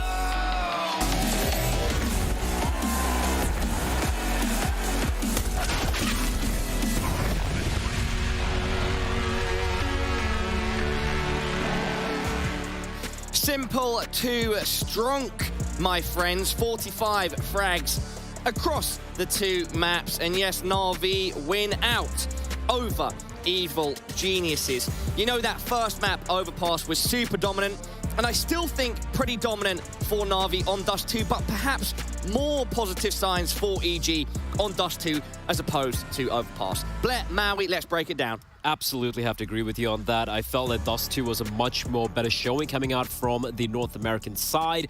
That being said, the first half, 4 rounds they got. One round was, I think, a 4K from Rush on the B bomb side, a great spray down. And then we saw them run out of time. NaVi did, despite a round they should have won. Another round was some magical, like, crazy individual heroics coming out, right? But heading into the second half, man, that was a fight from EG. I respect that. That was not too bad. I liked what I saw from EG in both maps in terms of where I think they should be as a team. That's kind of, I got to keep putting into that context because obviously I don't think they were supposed to be competing with NaVi. But yeah, the individual flashes of brilliance were everything for Evil Geniuses in this game. I thought they actually had some decent plans, some decent crunches when they were on the T side. But the plays from Rush, Cirque, those stand out to me. Those little moments there. Just seeing them roll back the years, play at a level higher than what we're used to for these guys who've kind of been down in the dumps lately. That's nice, and I really hope that they're able to build off of this. This was supposed to be their hardest game in the group, and I think they did a satisfactory job in terms of where I kind of like, not the result, but just the way that they did it. Blair, Maui, do you think if they continue on this trajectory against Heroic tomorrow, Complexity the day after, and a Go the day after that they might potentially sneak a win or more? A win against Heroic, look, that's going to be very unlikely, right? But like you said, the trajectory we saw compared to Astralis yesterday, and NaVi are obviously the harder opposition, so to speak. And the fact that they were able to still make it a little bit competitive in Dust 2, and even though Overpass, as you pointed out, they had some good signs, right? So if they're able to, again, showcase similar things against Heroic, and then win a face-off against maybe Complexity later on, and Ego, yeah, you know, a map win, maybe a serious win in the realms of the possibility. I think I would like to see EG focus a little bit more on getting Cirque involved. I think that's something that they need because he's been, you know, he's been on a downward trajectory. That we showed that in the pre-match for the last map that he's not doing too well right now. But if they can make him a focal point back to where with EG or actually NRG with Daps, what he did with Cirque, just make him the emphasis of every single round. I think that Cirque has actually shown me some signs today that he definitely possesses the skill. It's just about having confidence, and his team needs to believe in him, and they need to show that by what they're doing in the server to help him. Turning our attention back to NaVi, we have Heku on the sidelines for an interview with Bit. Hey everybody, right now I'm joined by Bit from NaVi. Bit, congratulations, another win in the pocket. This time you managed to win against EG. I don't have too many questions when it comes to the first map. When it comes to the second one, you had a great half, and then in the second one, there's a moment when EG managed to get like 6 rounds in a row. What happened in the voice comms? Я думаю, то, что мы немножко, не знаю, нам немножко не везло, конечно. Мы как-то просто не везло, я считаю, нам. И все, и поэтому отдали так много раундов в наших ситуациях. В конце собрались, и все было норм. Basically, he's saying that they were like a bit unlucky, but in the end, like, they just grouped up, they just managed to figure it out, and everything was all good and fine. But yeah, on the first day, I had an interview with Simple, and he mentioned that no one is taking the IGLing responsibilities of Boomich, and that you'll be just like exchanging information as it comes. Did anyone become more vocal than they usually are? Ну, вообще, у нас общается, ну, я бы не сказал, ну, короче, у нас все игроки стараются проявлять инициативу, и все мы общаемся и стараемся найти единую идею, так скажем. Okay, so basically he's saying that like all of the players, all of the members are like changing information as much as possible, and like they're trying to find like one total like idea that like they'll be, I guess, like basically like following up during the round, right? Yeah. Well, the thing is that today you managed to win against EG, and tomorrow you're going to play against Complexity, another North American team. Which team on paper do you think is actually stronger? Ну, на бумаге я думаю, то, что Complexity выглядят сильнее. Ну, да. Мне так кажется, что Complexity выглядят сильнее, чем EG. Yes, he's saying that like when it comes on paper, he thinks that Complexity is a stronger team than AG.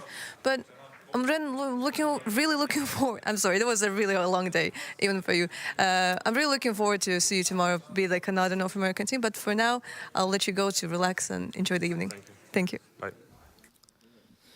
Guys, let's react to some of what Bit said there to Heku. He mentioned that leadership in the team right now without Boomich is functioning as so, if I understood correctly, that everyone's coming, and when sort of like a really good idea stands out, they go with it.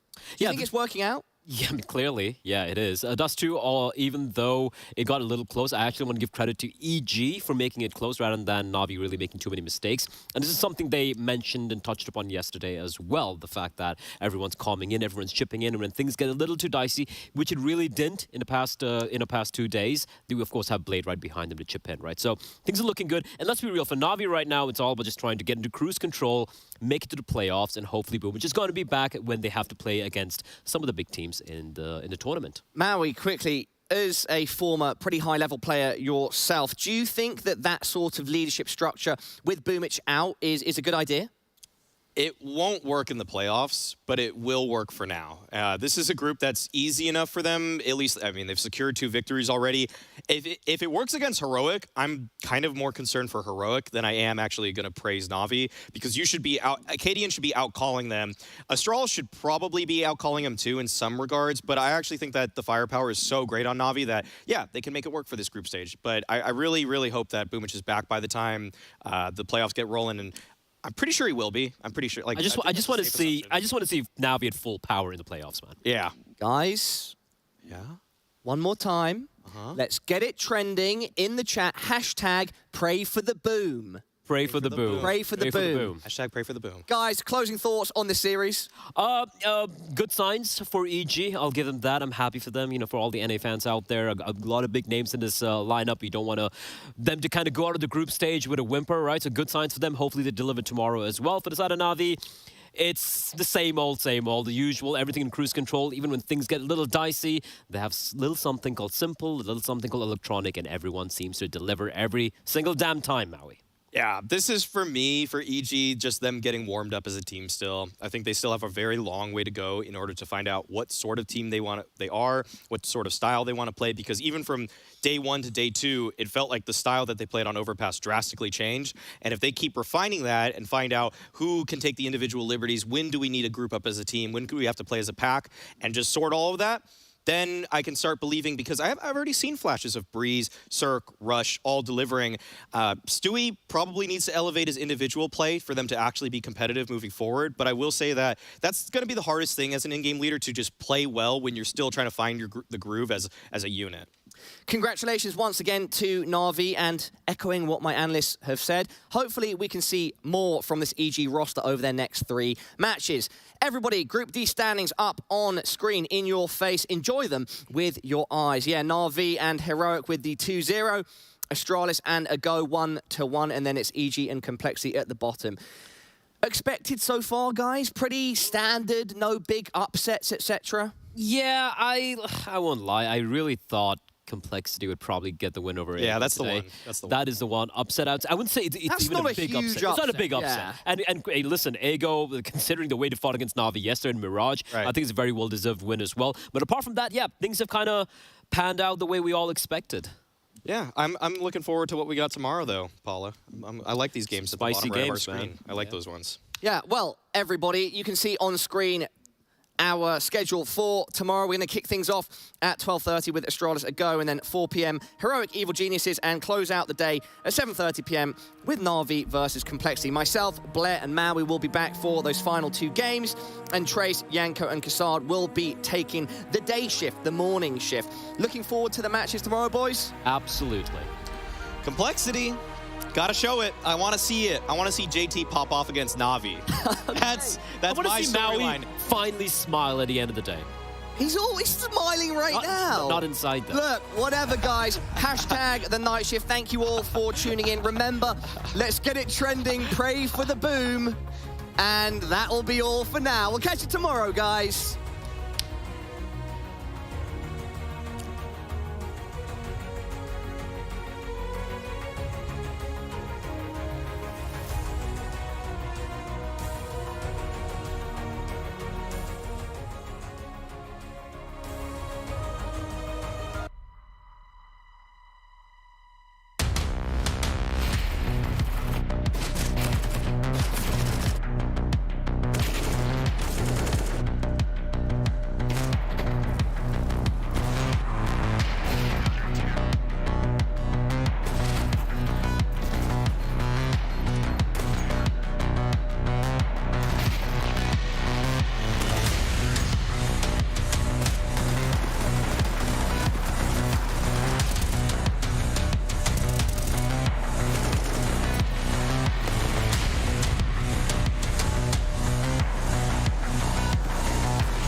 love it, you wear it. What's your style? Get your merch at shop.eslgaming.com.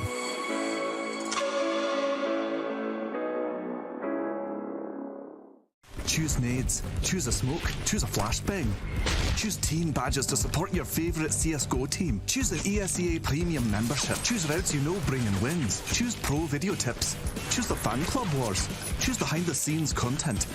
Choose good grades. Choose guns you know you can shoot right. Choose bingo. Choose the equipment you know is going to get your team the win thanks to heat maps.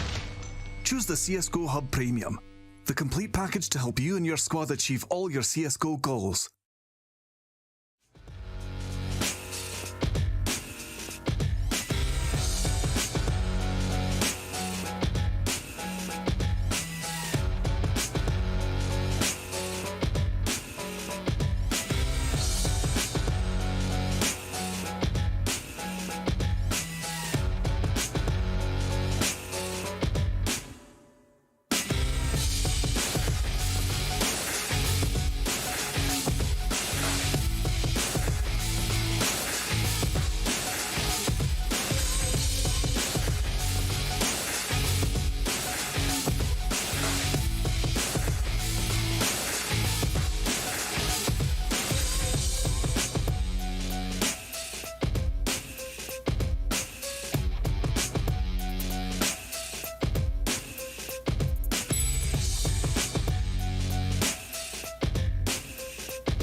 Where they're going to go, completely funneled into this A bomb site, and it's going to be incredibly difficult for them to crack it open.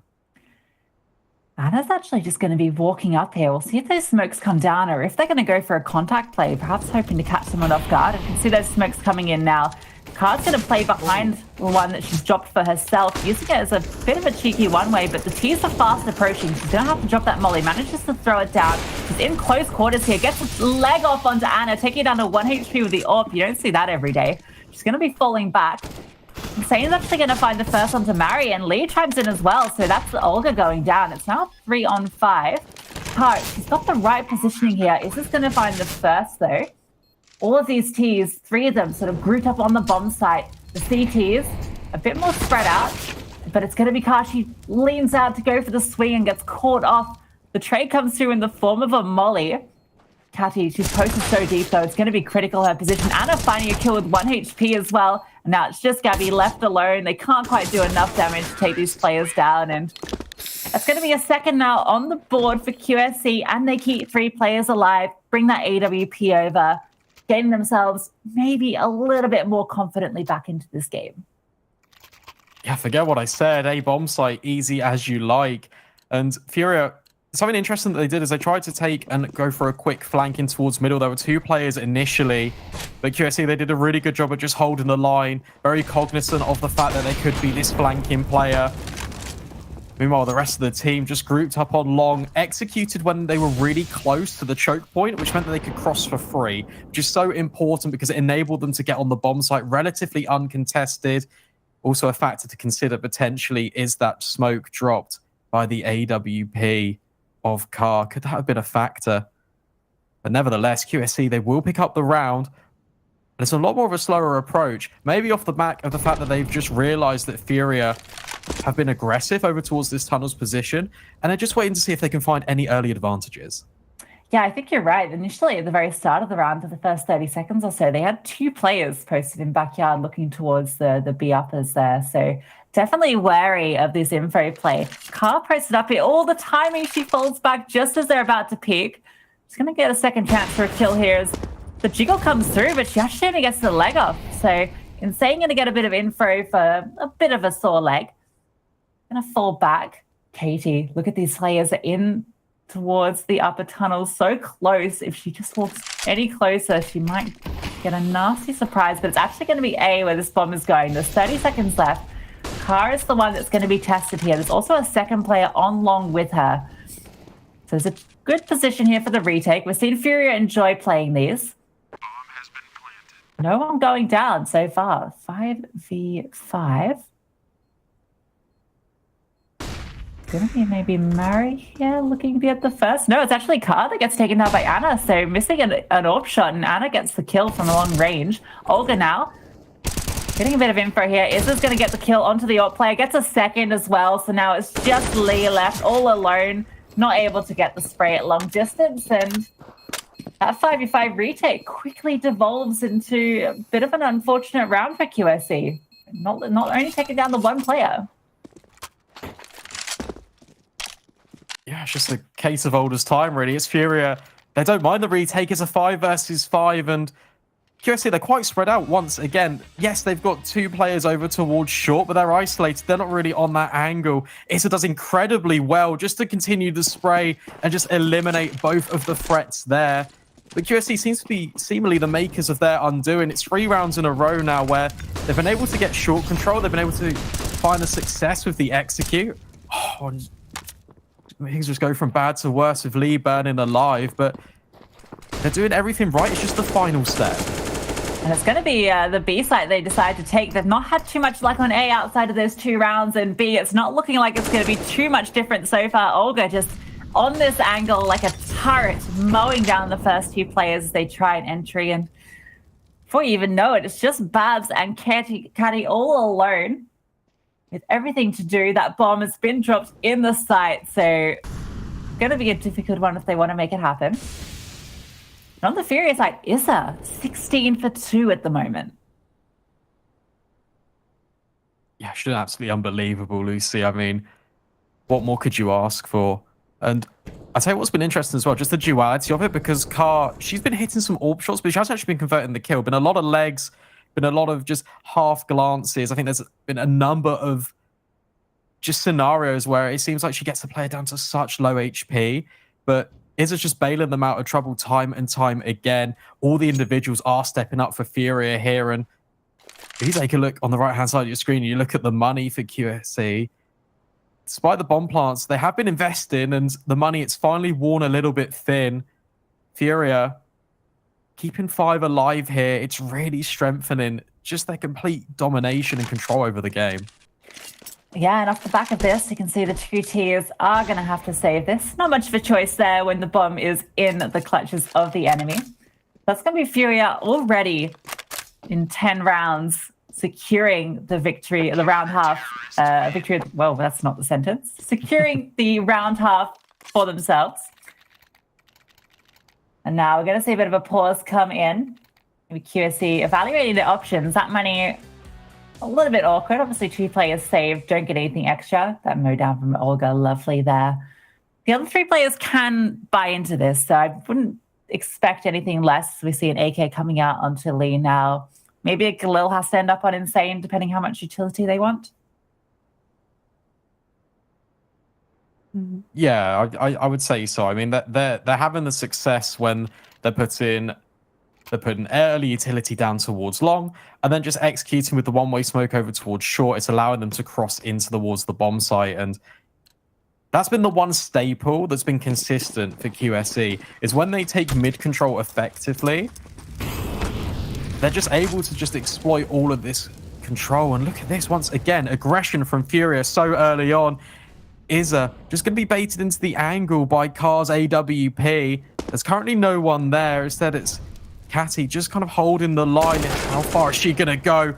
Oh, it's going to be absolutely beautiful. She completely eliminates the threat, and it's all a bit of a ruse here because the rest of her team are grouped up outside towards long. But Furia, more importantly, they've currently got middle. They've also got 2 snipers, Lucy, so they can just engage just the maximum distance possible. Looks like it's going to be mid that's going to be the point of contention here. He's announcing their presence, but Olga, she's going to swing out wide and find 2. That flashbang just fully blinding them. Finds another as well, just picking them out of the air like nothing else. It's actually going to be Mari that finds that 4th one there.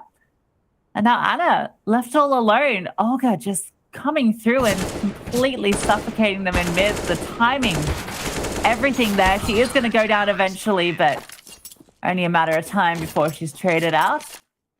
And it looked like a really good opening there from QSE, right? They find the kill in upper B. To 4v5, but Olga will get to see it again. Self-flash as well to find those 2 kills. Beautifully executed.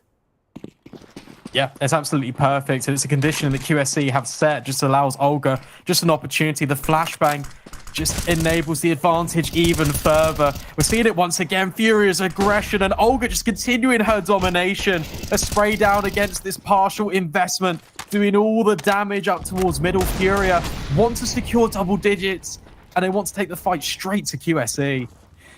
And it's just going to be Catty and Annie now left alone.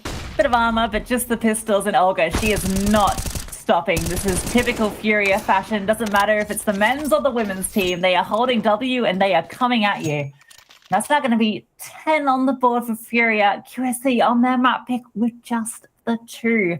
Still a few rounds left, but you probably want to be taking a few more rounds into your CT half.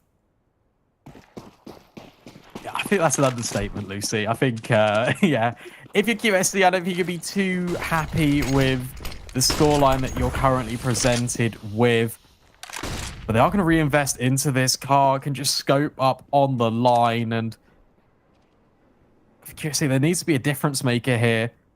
They did have some success early where they contact walked in, but with a double sniper setup already holding on to this position, it doesn't feel great. Double Ops holding the line. They're about to walk into the firing squad here. If one doesn't miss, then the other one definitely is going to hit. So Gavi gets the first on that player jumping into pit. They might not be ready for the second AWP either. That flash actually catching both off. But the swing out, she gets the collat. She finds 2. Gavi gets a collat as well. It's a double collat from both of the snipers. If you want to go into long, you are not going to get past these 2. Holding the line with the AWP. That's only 3 bullets to find all 5 kills.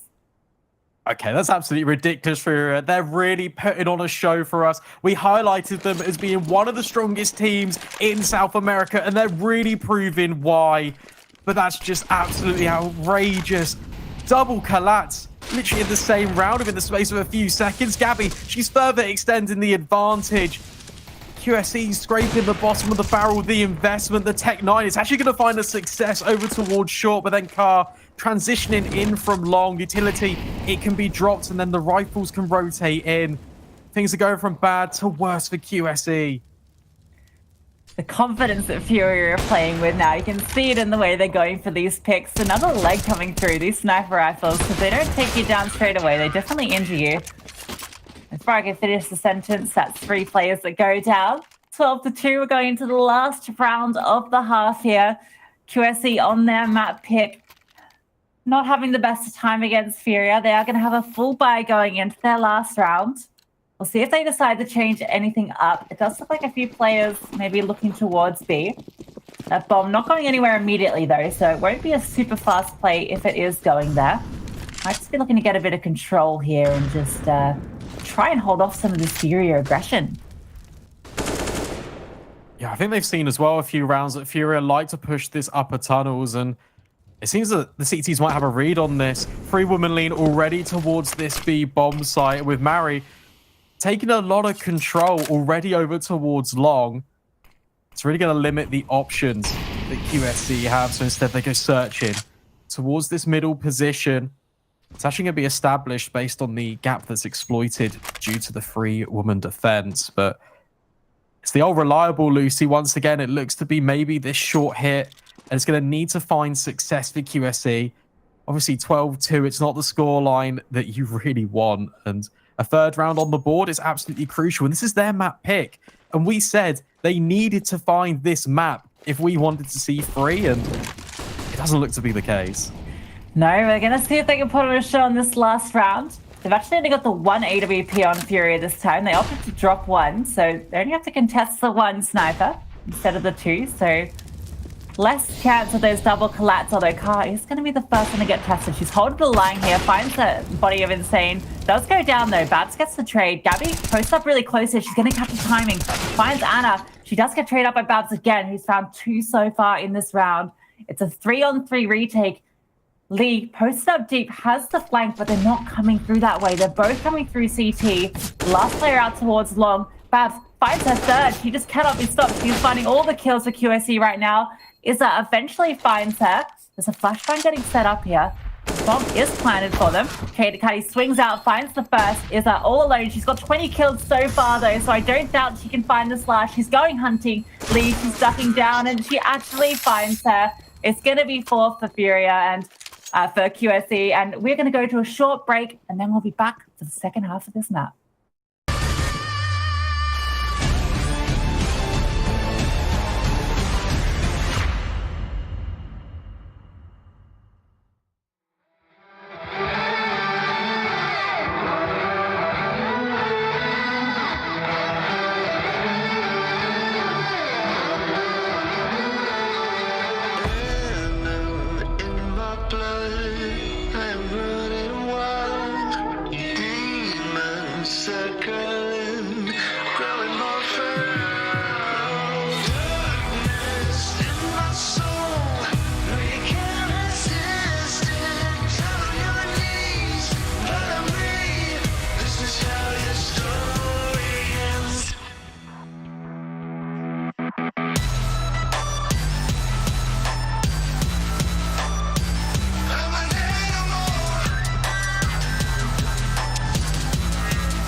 And welcome back, everybody, to the second half of Dust 2. It is Furia taking on QSE. And Brandon, a bit of a dominant first half from Furia, wouldn't you say? Yeah, that's a really good way to describe it. Yeah, Lisa, you're completely right. Furia have run rings around QSE for the majority of this first half. And look, we saw flashes of brilliance for QSE. They did a really good job just taking the space, and they were really just aware that, okay, look, this is the precedent we're going to set. We're going to take long control early, and that's going to bring Furia's defenses just to this side of the map, and then we can exploit the gap that's going to be left in towards shore. And they did that for the most part. When they did execute onto the bomb site, they found success, and they were able to get this bomb down in multiple scenarios. But the issue really comes in when the afterplant is down. There hasn't actually been much contact throughout the server just during this entire time. So Furia have got their entire defense. They haven't expended too much utility because the only presence on the map has really been felt over towards long. So they've got the utility just to flush out, and the retakes were always super stellar. But QSE, it all begins with the pistol, and the foundations, they really need to come in now. Yeah, if they want to mount a bit of a comeback, they're going to have to secure this pistol, or the road will grow ever longer. It looks like Furia, they're not going to slow down with this momentum. Bit of a lean towards B from the start. You can see it's a bit of a default spread here from the CTs. 2-1-2 across the map. Looking for contact. Everyone taking their time here. The T's not going too crazy. They're just looking for info. Anna's going to get the first bit of info about the T's. Spots 3. She's got to be careful here. Falls back, and it looks like it's going to be an A crunch now. Let's see. Lining up this utility. Smoke's coming out to enable the cross. Lee is going to be here. She's going to fall back with her comrade in arms towards long here, but it's going to be the same time that they swing out. KDA is able to find one of them. So it's even trade so far, but the bomb is going to get a free plant now, and it's going to be a retake for QSE. Yeah, so important for Car just to stay alive here, because she keeps Catty's attention all the way in. It means Fury can just get the bomb down, and look, there's so much time. It's potentially being wasted trying to flush out this long player. Anna, she's going to come in on the flank and will secure the kill. So now it's a woman advantage in the favor of QSE, but look at Furia. Oh, in fact, it's going to be a team flash, and that's just going to enable Furia just to get all these kills on towards the bomb site. It's Catty just left alone, but she's hitting the connections as well. It's a 1 versus 1, and she won't land it. Mary, the new girl on the block for Furia, locks in round number 13.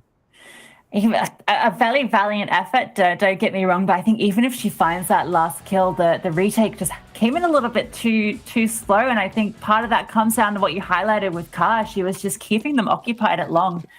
So it does manage to secure this pistol round for Furia. Just 3 rounds is all they need now to secure the first map. And 3 rounds is all they have on QSE. They're actually going to rush up top mid, and Overwhelm is finding one. And it's going to be a second overall. Car goes down 2. That scout not able to contest here. Olga, though, with the trusty Mac 10. Finds a couple. Finds a third for her troubles. Farming up Cat here. A little bit of a difficult one there through the door against the rifle that Anna's picked up. The bomb, meanwhile, planted on the B side, by the way. So Olga just playing with her food. Probably looking to maybe get a bit of extra cash.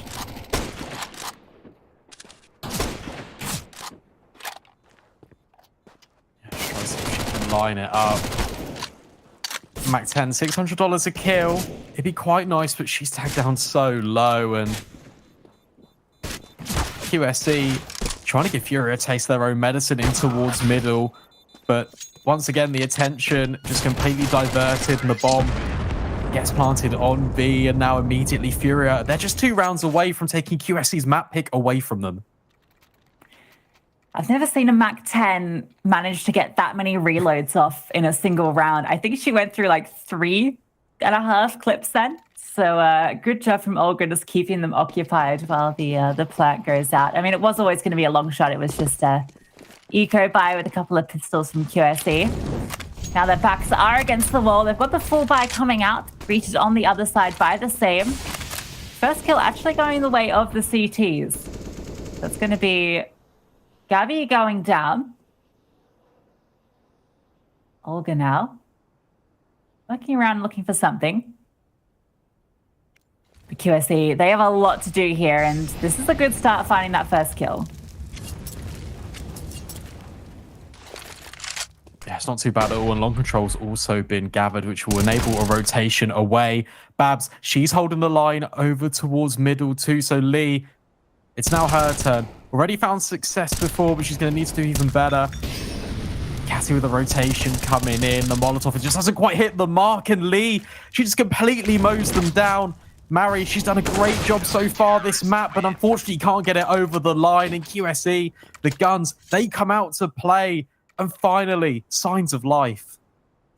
Yeah, great round. Only losing the one player, and that's the second time we've seen a player get a lovely spray down from that position deep in the B site. We saw Olga do it earlier, and Lee showing what she can do with that M4.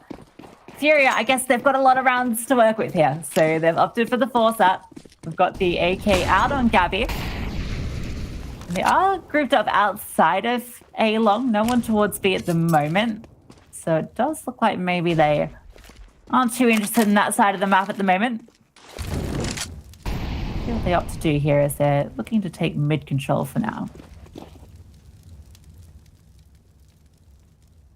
It's really asserting themselves over towards this short position, and it's currently uncontested. So Furia get a piece of map control for free. And Anna, she's holding the line over towards Car. But with this utility about to be put into full effect, her vision's going to be completely obscured. And I tell you what, with a minute on the board, Furia, they don't even have to elect to go for this execute if they don't want to. But maybe one of the smokes just... No, not missing at all. Oh, they're going to drop down into CT potentially. That would have been a really good idea. But instead, the MAC-10 just going to go hunting over towards Anna. And... I'll tell you what, Lucy, what Furia are doing really well is they're just sending a couple of decoys on recon missions, and it just allows the attention of the CTs just to be diverted. But with all the kills, they're just coming in Furia's angle. Catty, she's just left alive, wondering what's going on. This round is completely fallen apart for QSE based on the space that Furia have been allowed to gather. Just like that, they're just swarmed and overwhelmed. Two players just going down along, and then another falling towards CT. It's just the numbers advantage. Furia just so quick on these trades, catching these players off guard. The peaks, those headshots, clean as you like it. A scout headshot and a deagle headshot coming in. So crisp aim. You can see why these girls are the #1 team in South America. Putting on an absolute show for us here tonight as they've now taken us to map point. QSE got a lot to do here with very little to do it with.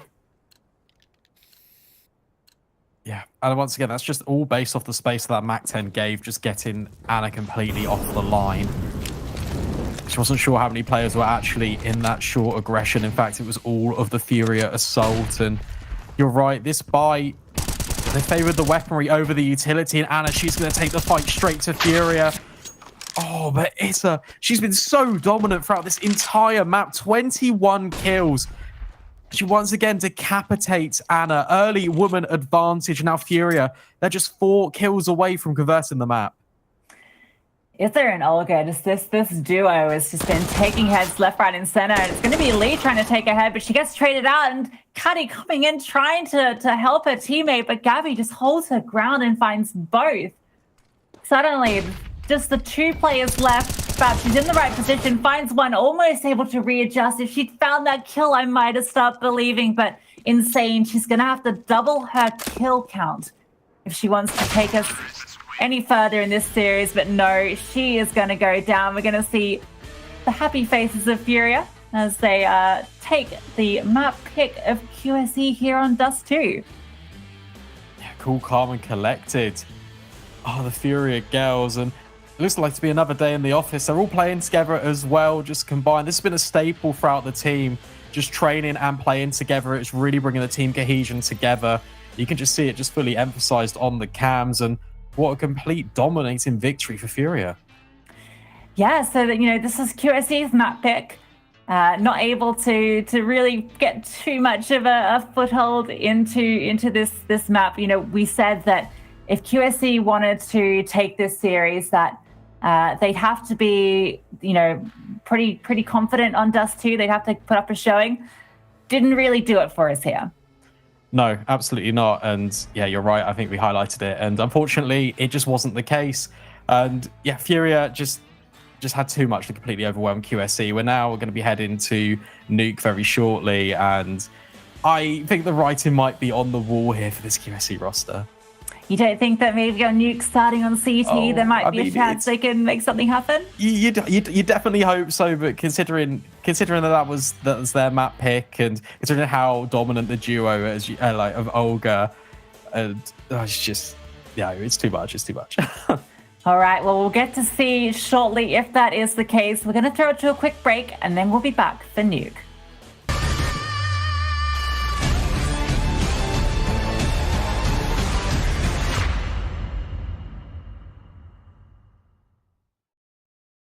Don't go chasing your demons and ghosts, 'cause you might find what you're looking for. You might find what you're looking for. Don't go chasing your demons and ghosts, 'cause you might find what you're looking for. You might find what you're looking for. We both we're not the same without rock bottom.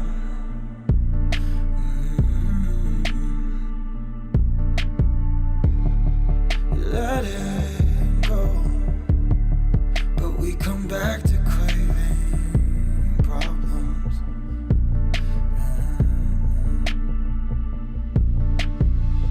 Am I your favorite kind of shame?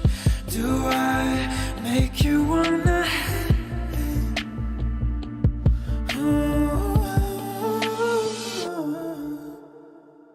Don't go chasing your demons and ghosts, 'cause you might find what you're looking for. You might find what you're looking for. Don't go chasing your demons and ghosts, 'cause you might find what you're looking for. You might find what you're looking for.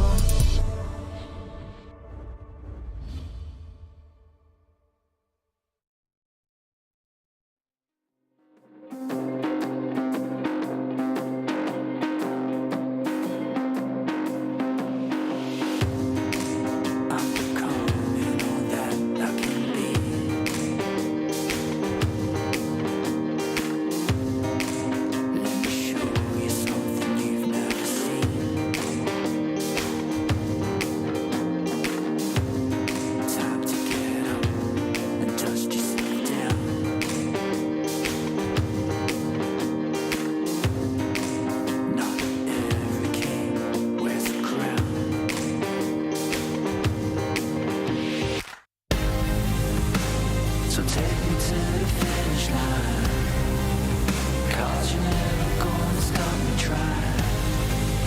Yeah, what's real is never gonna die. So take me to the finish line. Take me to the finish line.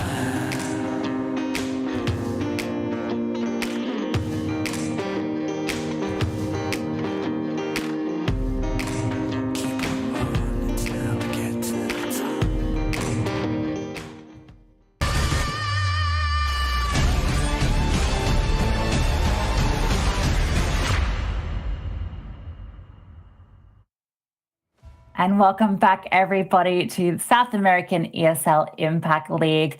We've just witnessed the first map of Furia taking on QSC.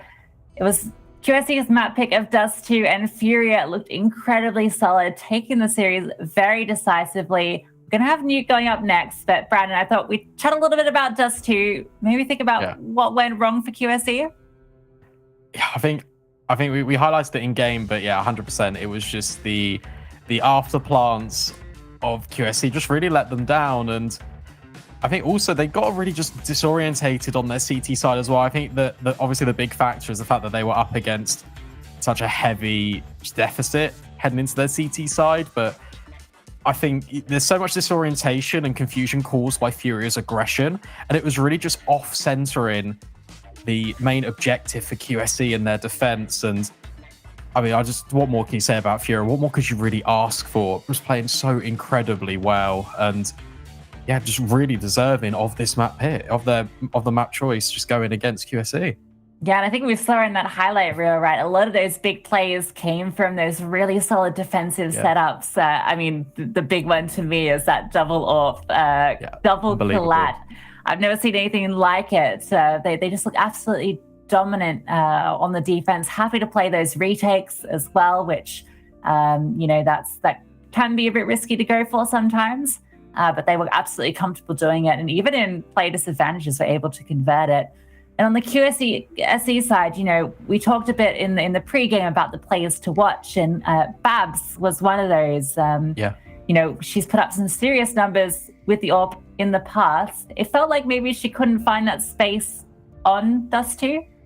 Yeah, well, I think also we got to consider is I don't really think the AWP actually came out too much for QSE, and I think it was off the back of, yes, the bomb was being planted, but in kind of the retake scenarios, I mean, the rounds were kind of close, so the money was just kind of always on a knife's edge, and there was only several opportunities in which the sniper could have been purchased, and yeah, when she did, she was coming up against a double setup of Furia. They were feeling confident, they were peeking every angle in the book, and unfortunately, Babs just couldn't really get too much of a look in. Yeah, and across the Furia side, I mean, you couldn't even highlight one specific player because, there was Olga. We saw a bunch of highlights from her. Yeah. Izza as well, who wasn't one of the players we kind of pointed towards, but she came out absolutely swinging tonight. And in fact, having a look at kind of the Impact League stats as they stand, she's actually the highest rated player for the team so far in the league. So she, going into this matchup, she had a 2.13 KD. Oh, wow. Putting up a 30 bomb against W7M Esports in just a 22-round game. So unbelievable. You can't really go, like, it feels like any of these players has the potential to pop off. Yeah, 100%. And that's what you want in your team, right? I think special shout out to Izza because, yeah, we didn't really highlight her too much, but she has been incredibly consistent throughout this league so far, and just really putting up the numbers on the board. I want to give a mention as well to Mari because she is obviously the newest. She's the newest kind of prospect coming into this Furia roster, and she is now in this core that's been together for 3 years. I believe it's Gabby, Izza, and Car. They've been together for sort of 2 or 3 years, and for Mari just coming into that, I think she's only been in the roster about a month or so. What it gives is it gives really good consistency for her to build in. She can feel comfortable playing her way, but also she then can be molded into the Furia style of playing. And we did see that originally. She was always going to be the one to kind of take the line. She was getting so aggressive, especially on that CT side. Just when they were just flipping the script and just hitting the pace changes, she was always right at the front of action. And she'd had a really good game as well. And I'm just really impressed that she's been able to settle so comfortably in this team. And that's just thanks to the core foundations that the team's built on. Yeah, I think she only came in mid-February, so really fitting quite well into that roster. And you can see sort of just the foundations that Furia has. I mean, we saw in those player camps, right, that they're playing together. You know, they've got the facility, they've got the org backing, which I think definitely helps, particularly, I guess, in a scene that, before now hasn't had this regular tournament circuit. And I think that's, for me, one of the biggest, exciting prospects about the ESL Impact and GG for All as an initiative is just what it's going to do for the scene in terms of establishing a regular tournament cycle, giving players a chance to really stick around in rosters. Because I think that's one thing that in the past has been a bit difficult. We've seen players swap to different games. We've seen teams often change up just because when you've got one team that's dominant in a region, you just have to keep trying to put something together that can take them on. So it might be that Furia continue their dominant cycle here in South America, and maybe next season it's a bit more closely kept. But before we think that far ahead, up next we have Nuke. This is Furia's map pick, so we're going to be seeing QSE starting on the CT side. Yeah. Brandon, what's the conditions for success here for QSE? Okay, so if you're just talking about Nuke in general for QSE, I mean, everything is going to need to go right on the CT side. And what you kind of typically look for, and this is why we look into Babs, to see what kind of AWP player she is, how dynamic she's going to be, and how comfortable she's going to be taking these engagements as well on the CT side. It's going to be interesting to see how they approach it. I mean, after being really kind of overrun on Dust 2, they're going to need to just shake it off, need to have this break, just to kind of reflect and just kind of reset the mentality, because like the series, it's a marathon, it's not a sprint. And this AWP, it's going to need to find success. The rotations are going to have to be so important as well. And the fluidity of that just really unlocks your CT side. Yeah, I think if they can start off strong and Babs can get her hands on that AWP, which, like you mentioned earlier, wasn't always the case, then there might be a chance for QSE to stage a bit of a comeback. We'll get to see shortly. We're going to jump to a quick break, and then we'll be back to jump into Nuke.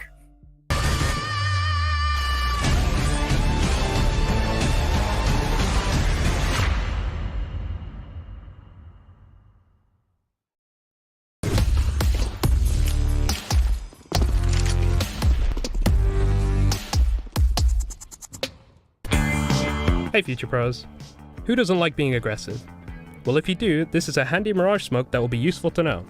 When thrown correctly, this will put a smoke right up to the top of T-sided mid. To throw the smoke, hop into the back corner of the CT spawn. Aim just to the left of the corner of this building. Then run forward and start walking as you get close to the top of this thin building thing. You want to walking jump throw this smoke right as your crosshair hits that section. And just like that, you can keep T's back while you take mid, or they push through the smoke, which should allow you to get some easy kills.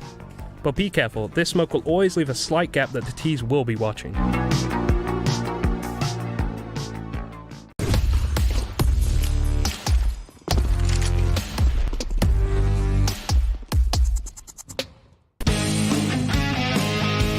Hey Future Pros!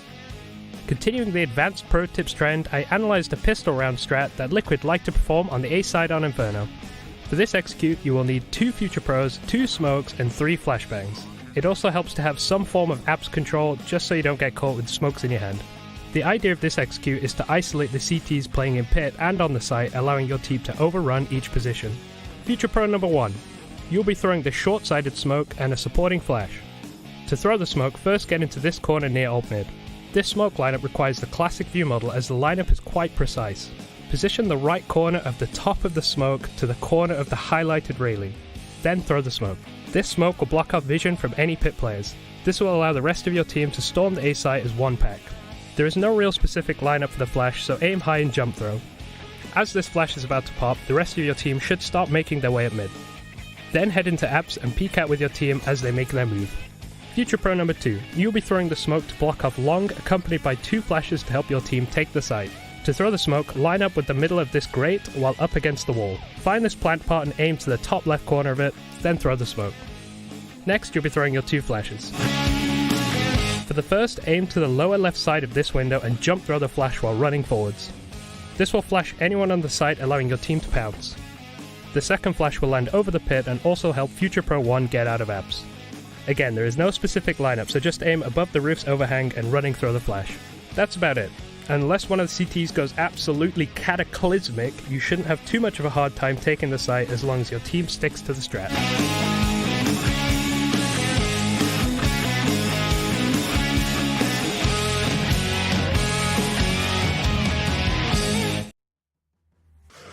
I'ma grind till I get it, day and night till I'm winning. Waste no time, have no business. Watch me push it to the limit. I'ma grind till I get it, day and night till I'm winning. Waste no time, have no business.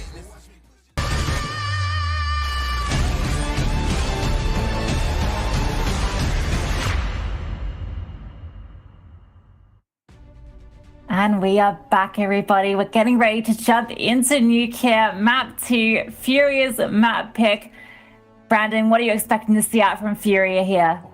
Well, I think it's just going to be shades of the first map release, I'm being completely honest with you. I've got some stats, and so far in Impact League, look, Furia, they played their first ever map of ESL Impact on Nuke, and they beat W7M 16-3. So it was quite dominant.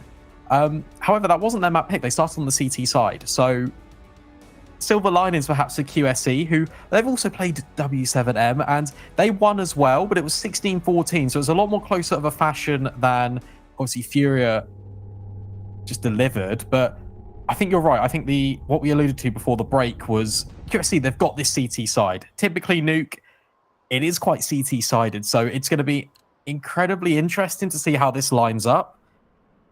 And I thought we were going to get straight into the game, but in fact, we've got a little bit of a pause. And yeah, what's your take on it?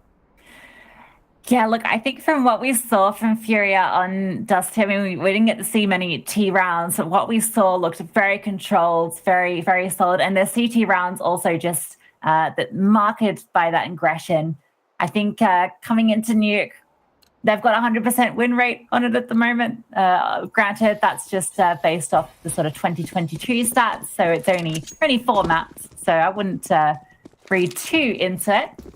But that's still a pretty formidable number. It sounds quite good when you put it like that. Yeah, when you say 100%, even if it is just 1 or 2, it sounds impressive. We'll be looking to continue that 100% win rate here. Looks like it's going to be a wrap where the initial pick comes through. Anna actually getting a really nice headshot onto Olga. Lee gets dinged elsewhere. The wrap has been given up, so the bomb site has been taken in, Lois. Nara's going to push forward aggressively too, so the CT is forced into the retake. There's a kit here on Anna as well. Yeah, something to play with, and more importantly, time. But already, look at the crossfires that have been established for Furia. Car, she's just playing just at the entrance of this double door, but Mari, because of the Molotov, they're just going to swing straight into her already. It's a 4 versus 4. The playing field, it has evened up. And Car, she's going to just burst out. But all of a sudden, Lucy, blink and you miss it. All of the kills just fall the way of the CTs. And QSE start off the map as they mean to go on. They need to take this map in the series, and that's an incredible way to start it. That's the win condition, right? Got to get the pistol convert, get the CT economy rolling, get that AWP out on Babs, and there's a chance we can talk about a third map. QSE already off to a good start. That retake looks super solid. I mean, you pointed out Furious crossfires. It seems set up perfectly. There was 2 players that were dinged low before the retake could even really come in, and yet still, just the shots came in too clean, too accurate from QSE. Furia now, they're forced into, quite literally a force. You can see Mac-10s and some Tech 9s out. Deagle on car. Olga's sitting here in the smoke. She's getting a flash. She gets stuck on Lee. Does eventually find her. Anna up on the rafters here. She's blinded too. That flash paying dividends as 2 players go down. It's going to give them the bomb plant here. The CTs now have to make the call if they go for this. They do have a kit in play, but all 3 players are in heaven. Izza holding this angle. CTs looking like maybe they're just going to pass out on it. Yeah, they're just going to back out, keep these guns and live to fight another day. It's completely the correct call as well. Furia just invest these SMGs and they go for a top floor hit. The pace change, they're just simply not ready for it, QSE. And I just want to highlight the flashbangs. It's not 1, but it's 2, and it does the damage. Anna completely blinded off the line, and the M4s, they're going to need to try and stay alive here. Catty, she's just going to tuck in. And Insane will retain the FAMAS. So it's not too bad overall for QSE. In terms of the investment going into this one, it's going to be a little bit difficult. They're going to have to force into it 100%. They're going to have to just keep the pressure on Furia. But the aggression that just came out of that floor hit was just enough just to completely just disrupt the defense. And the decision to go hunting there at the end really pays off, right? Because now it's only the 2 rifles in this round. You see 2 MP9s and a 5.7 on Babs. So relegated to the sidearm already in this series. And Izza, with those outside smokes, is going to get deep into B. Lee is going to be rotating. You can see there's a couple more players, including the bomb, making their way down here. Rotate also coming over. So the CT is perhaps going to be ready for this. See what the T's up to do here is Anna's going to be the first contact here towards fence. Yes, a lot of them rotated down here, Lucy. 4 QSE players already down over towards B. and Furia, they're just going to hold the line. And whilst Anna does get an MP9 kill, it's immediately traded. And that's going to be the trigger for Furia to go immediately. Just bursting on with pace. But the numbers, we alluded to it earlier. But Insane, she's doing all the damage with the FAMAS. It's only up to Mari and Gabby. And make that just Gabby over towards this vent position. 1 versus 4. It's going to have to be a miracle for her to clutch this. Yeah. The right idea, but it's a little too high. Doesn't find anything for its troubles. 27 seconds left, though. 3 players to find. Just almost.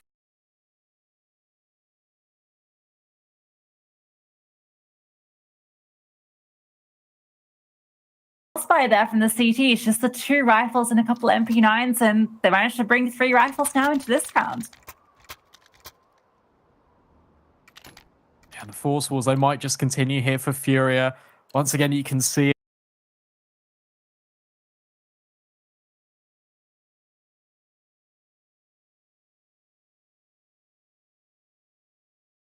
case just yet. And for QSC, the rotations all the way down to that B bomb site just paid incredibly successful for them. Anna just trying to get some more aggression, and Izza, look at the pace change Furia are throwing in once again. We saw it before, the slow approaches weren't really working out, but it was the success over towards top site with the pace. And Insane, she has rotated in. I don't think she's actually spotted the player just yet over towards control, but the pressure, it's definitely on her shoulders as she needs to hold strong. Yeah, they're definitely aware of her, so she drops the smoke now to at least eliminate one of those angles, but the Tech-9 comes out ahead. That angle is super awkward to be trading. The spam through the smoke from Babs, it's going to get a response, but with Anna going down at the start of the round as well through the smoke, it's now a 3-on-4 retake. There are kids in play, no smokes, but a few flashbangs, but all these CTs are towards ramp. They are going to be flashing into it. Does look like they are interested in taking a look here, so they're going to be poking in. The first player going down, Babs find 1. Lee trades out as well. Karsh is tucked in here into dark, finds 1, is traded out as well. So now it's just Gabby left alone in the 1v2. It is planted for her at double. If she swings out, there's a chance she could find this bomb. It's not being stuck, and so it does look like Gabby goes down. It looks like there's not enough time. She got a kit. Oh. She's got it. She's got it. She's got it. It looked a bit dicey there. She was one of the players without the kit, but thankfully, her companion dropped one right next to the bomb. Yeah, I'm just really glad that she actually just got off the bomb. In those chaotic moments, you can hear the bomb ticking down. It's quite easy just to kind of omit just small pieces of information like that. But thankfully, she does pick it up, and the defuse comes in, and QSE started off the CT side very dominant here on Nuke. 3 rounds to the good already. Looking a lot stronger than they did on Dust 2. It's going to be very interesting to see what's going to happen here. Lucy Lee, she's aggressing over towards Squeaky. The door completely blown off its hinges. But instead for Furia, just working with these Deagles, the Force Spies falling in favor of the CTs. That's an incredibly chunky grenade to start off the round. Yeah, Katie's actually going to take a bit more for a double. A double dink from outside from Izza actually takes her down, but it's going to be inside where the trade kills come out. Babs also finding 1 towards outside. The long range favoring the M4 here. It is just the eco here from Furia, so we can see it's just upgraded pistols, no armor at all. So the Deagles, they really have to find some heads here, and they've got a lot of heads to find, particularly with Babs picking out Mari from the air straight onto her head. So a very clean shot from her, and chiming in for a 4th. So great round from Babs. Yeah, and it's just so important as well for the economy of QSC, where they've been back and forth a little bit, just investing here, there, and everywhere. And whilst the early stages of the game has been quite close, I mean, it's really important to keep all those players alive. Pause will now come in, and I tell you what, Lucy, QSC, they're putting on a real show for us here. They're doing everything in their power to really start off the map strong.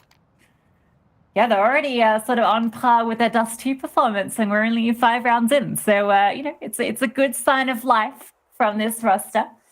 Furia now, they have got the full buyout.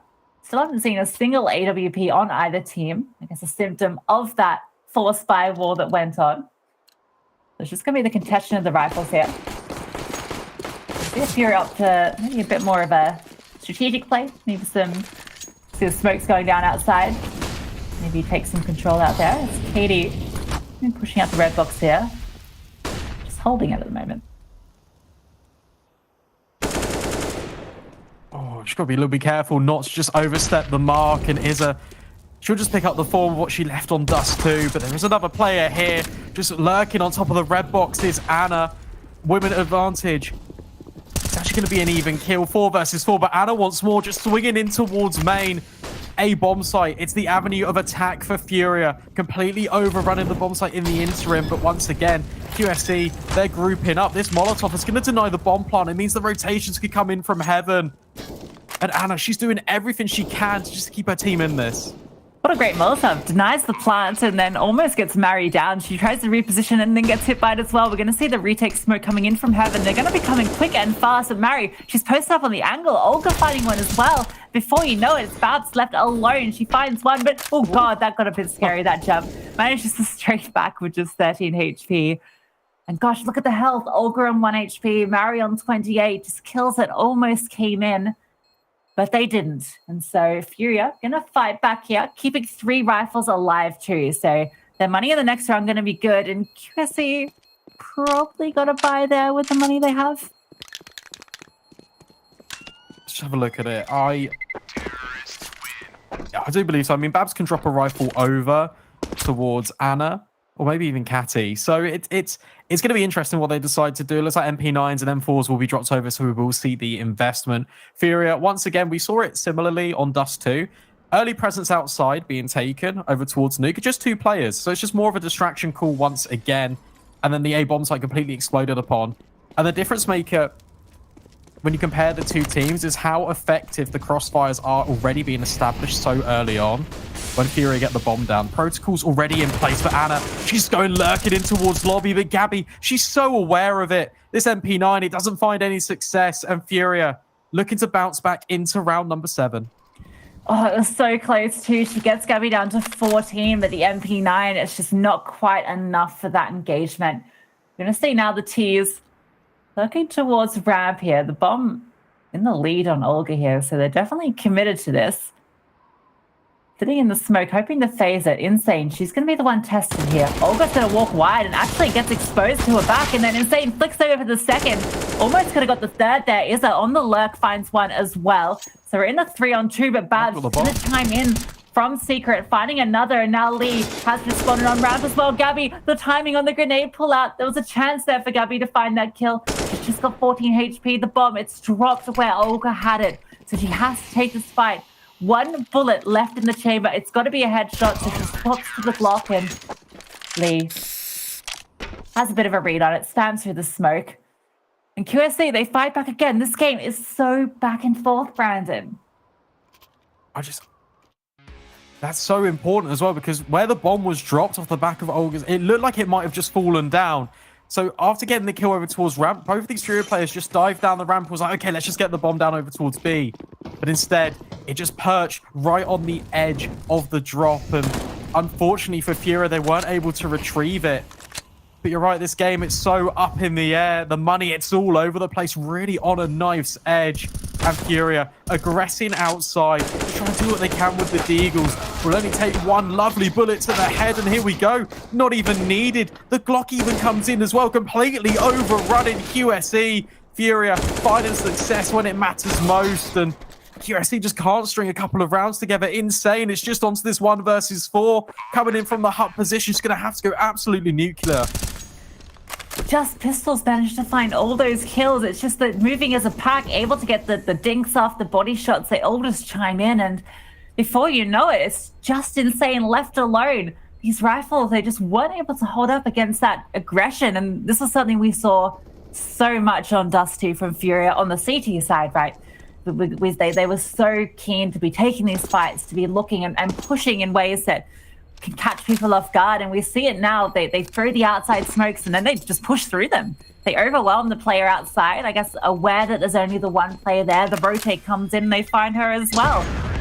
So a bit of a cheeky round there from Furia to get that third. You could have set it up better as well. It's just this pack mentality and just being a little bit unpredictable.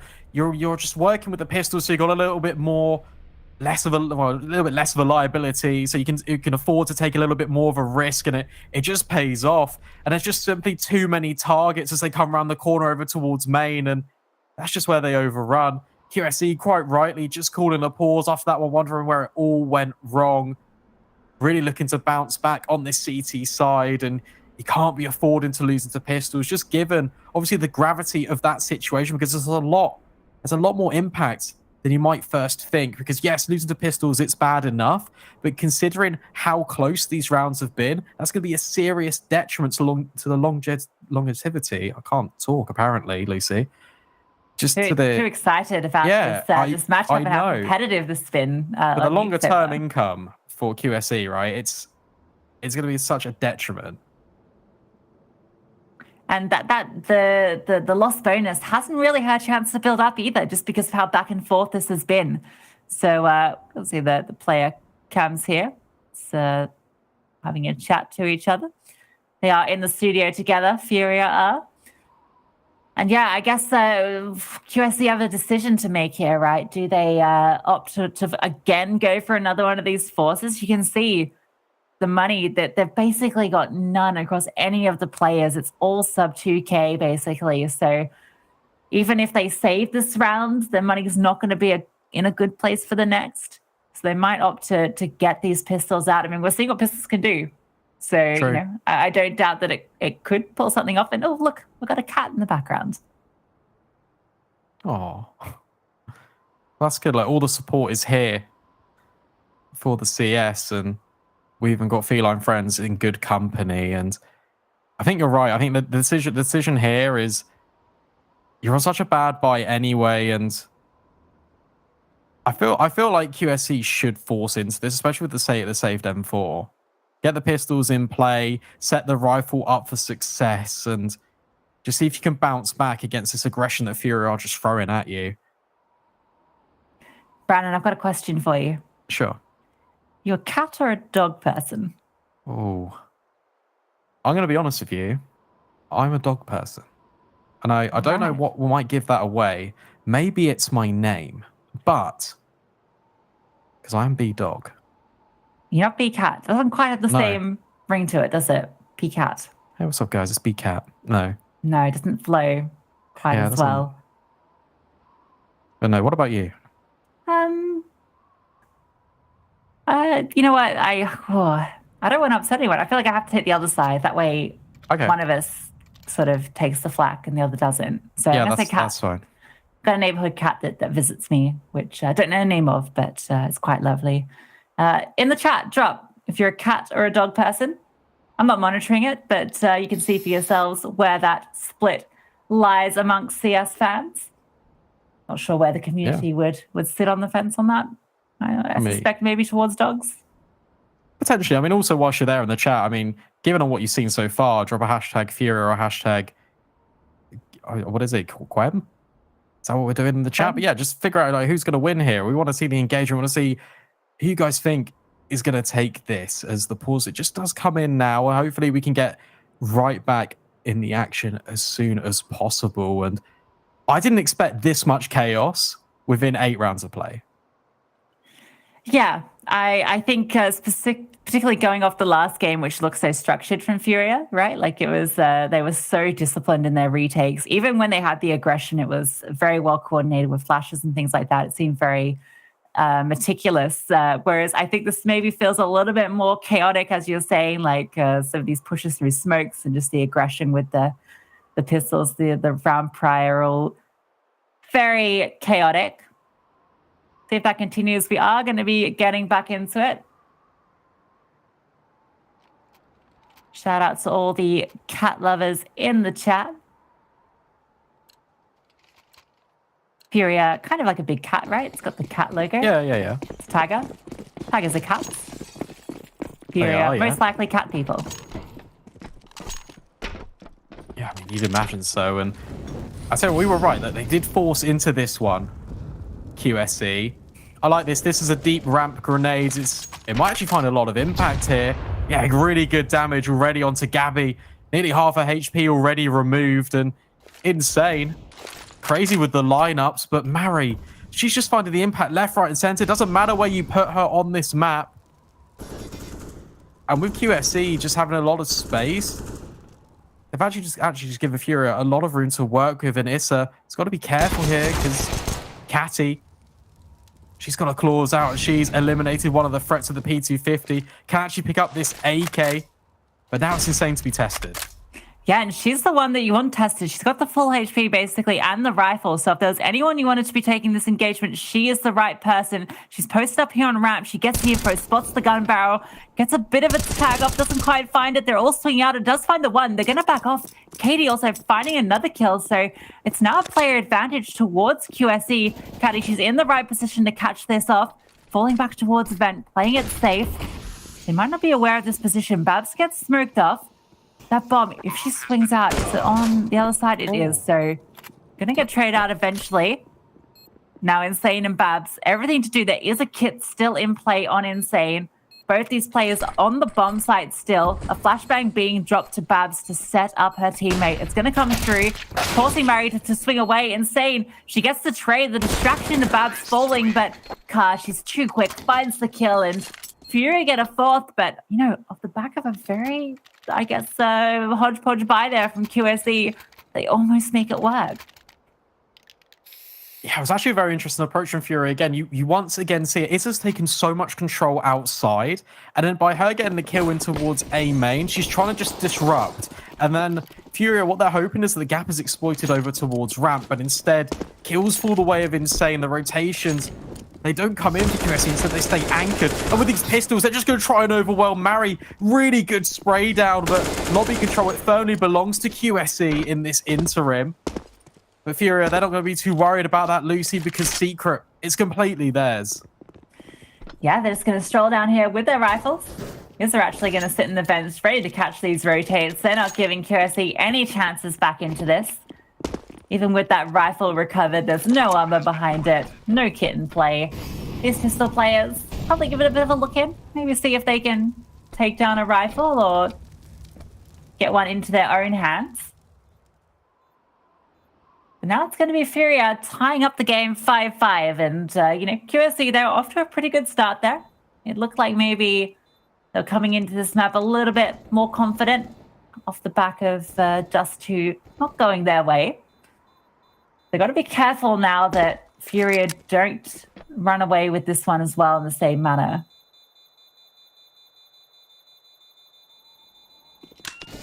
Yeah, it's incredibly important, right? And Furia have got the momentum back in their favor after stringing consecutive rounds on the board. And thankfully, QSE's economy is a little bit more stable. The buy can come out, and finally, we will see this AWP. It's going to be placed in Insane's hands, and she's currently the ramp player. So it's going to be interesting to see where this AWP actually positions itself. Just looking on the map, and yeah, it will be heading towards this ramp position. So it's actually a lot of setup here, and she's not going to actually take the aggressive line. Instead, she's just going to hold for any sort of presence that Furia wants to throw at her. If you look at the other side of the map, she does get that kill. Furia, they are posturing already towards outside, looking to take that control straight back from QSE. Babs, she's in the right position to counter this. She has the read. They're not coming secret, so they're going to be aware that they're pushing through. And Anna, she's going to be ready to take them, but actually gets traded out from CT Vent. Lee, deep up here on ramp is in the right position if they commit, but Caddy finds another, and now the T is they're kind of stuck here in towards the single door. Olga, aware a player might push her, gets the contact but isn't able to find the kill. Not aware of this player up in the rafters. That's the bomb drop. Gabby does find the trade though. Still a 1v3 to commit. She's got a bit of utility, and she's aware of one player now. That smoke's been dropped. Caddy, is she going to swing on this? She does. The bomb plant, it's committed, and Gabby goes down. So QSE fighting back immediately. They keep the AWP and 2 rifles, so their money can continue. Although Furia still with plenty of money in the bank, and we're finally getting to see the T-side AWP coming out as well for Car. Yeah, it's going to be an interesting battle now between the snipers, and I really like the idea from Fury. It's putting down the smokes and then running through them towards A main, but the defense, it was just too strong, and with Lee just not revealing herself for such a long period of time, it just makes her presence completely unknown. Furia now, once again, trying to change the pace, trying to just head towards this outside position. And Catty, she might spot all of these players, but look at how much room Furia have been allowed outside. Just walking in and clearing secret with the AWP. You love to see it, the confidence. Catty playing really defensive here in Heaven. She's going to get first contact, but she's not going to be aware of Olga so close. She does sit back to hold the angle, and in fact, Olga's just going to walk straight into her. I think maybe hearing that footstep as it came in. And then Catty chiming in again to find Gabby and Hut. So huge impact here from her so far in the round. Outside control is given up towards Furia, but the numbers advantage towards the CTs, and they've got players in all the right places. It's like Heaven going to be where it comes from. Mari takes a dink for her troubles, but does find Anna. So now Catty, it's all on her at CT vents here. Her teammates towards ramp, and the player dropping. She does find the kill. Isa trades her out. So now it's a 2-on-3. The bomb site has been taken by Furia, though, so they're going to be in a position where they can get this plant down.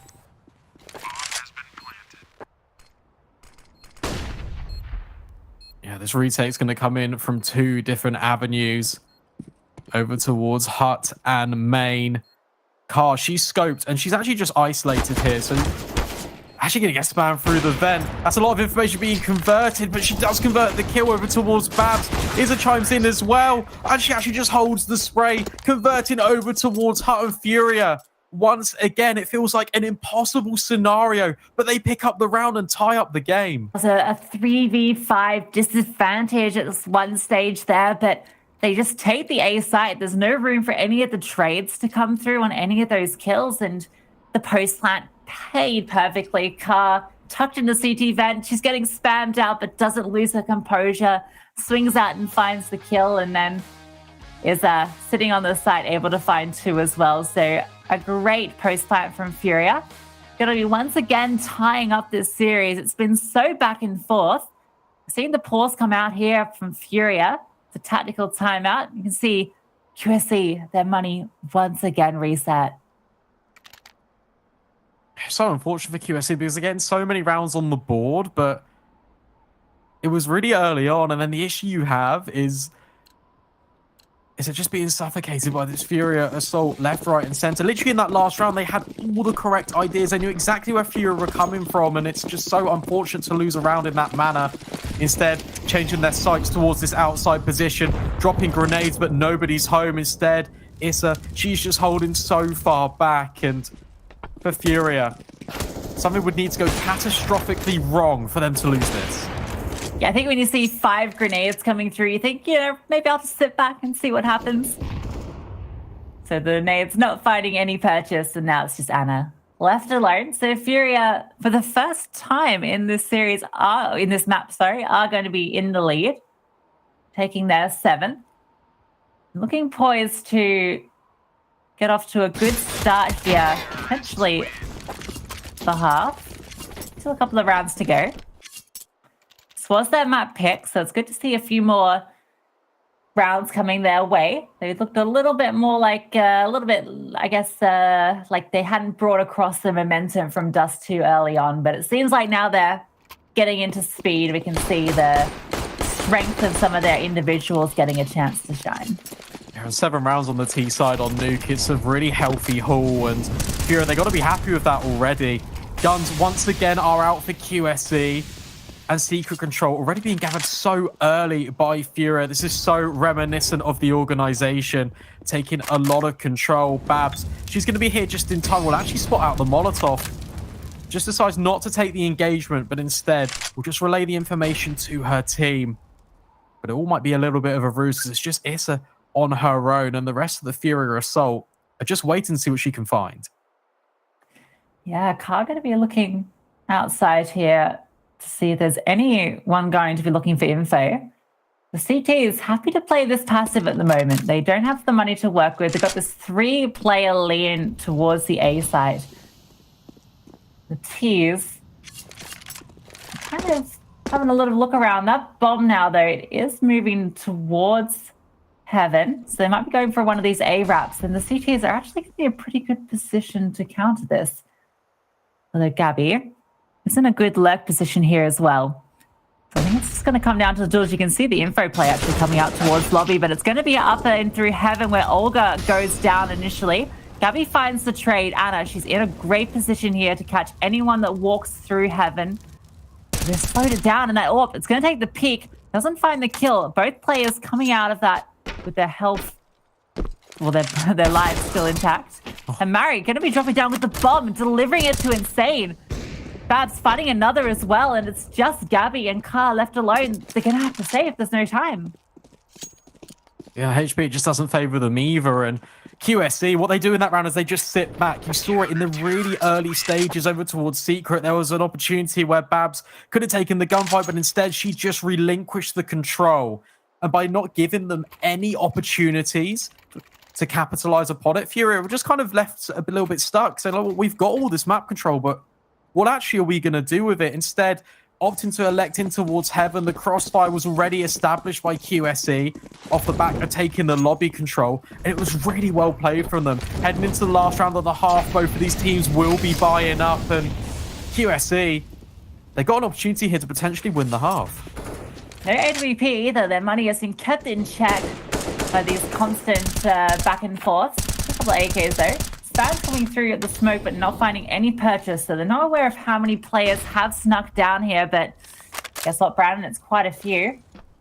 Just the AWP sitting out towards outside, holding that rotate, and then we've got Gabby in towards ramp as well. So Furia holding all of the angles, not letting QSC get any info at the moment.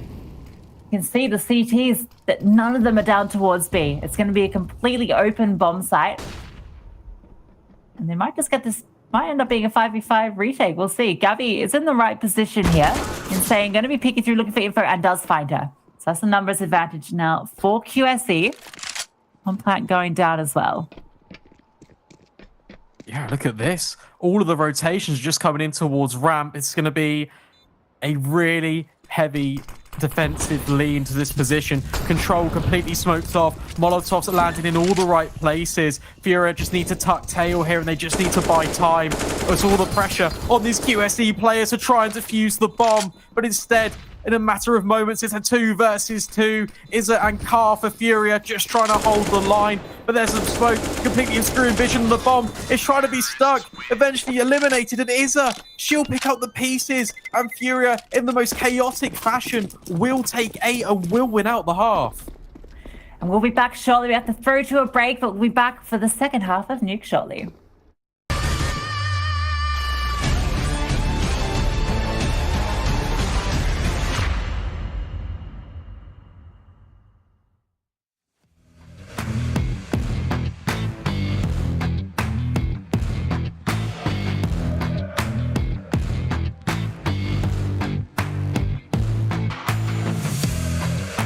I thought that I was in the dark, so lost trouble. I thought that I might fall apart. And even though I'm just a fool, I'm so blue, yeah. I know that I can make it through. I'll keep on fighting. Watch me go. I'll be living in a better world. Ooh, you never bring me down. You never bring me down. You never bring me down. Stand up, I hear you talking. Put my stride in where I'm walking. You never bring me down. I thought I never understood the rules, yeah, yeah. Standing up for something good. I know that it might take some time to believe, yeah, yeah. But maybe I can make this right. Oh no, I'll keep on fighting. Watch me go.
And welcome back, everybody. We're here in the second half of the second map of Furia, taking on QSE. We're here on Nuke, which is Furia's map pick. And Brandon, a pretty good T side, finding 8 rounds for Furia. Yeah, 100%. Completely right. 8 rounds on your T side. It's exactly what you want. I mean, if we just talk about Nuke in general, just as a side for a moment, I mean, we're in the most constant iteration of the map we've seen for quite a while. Obviously, there's been a lot of change to it over the years. And now, finally, I feel like it's in a really good spot.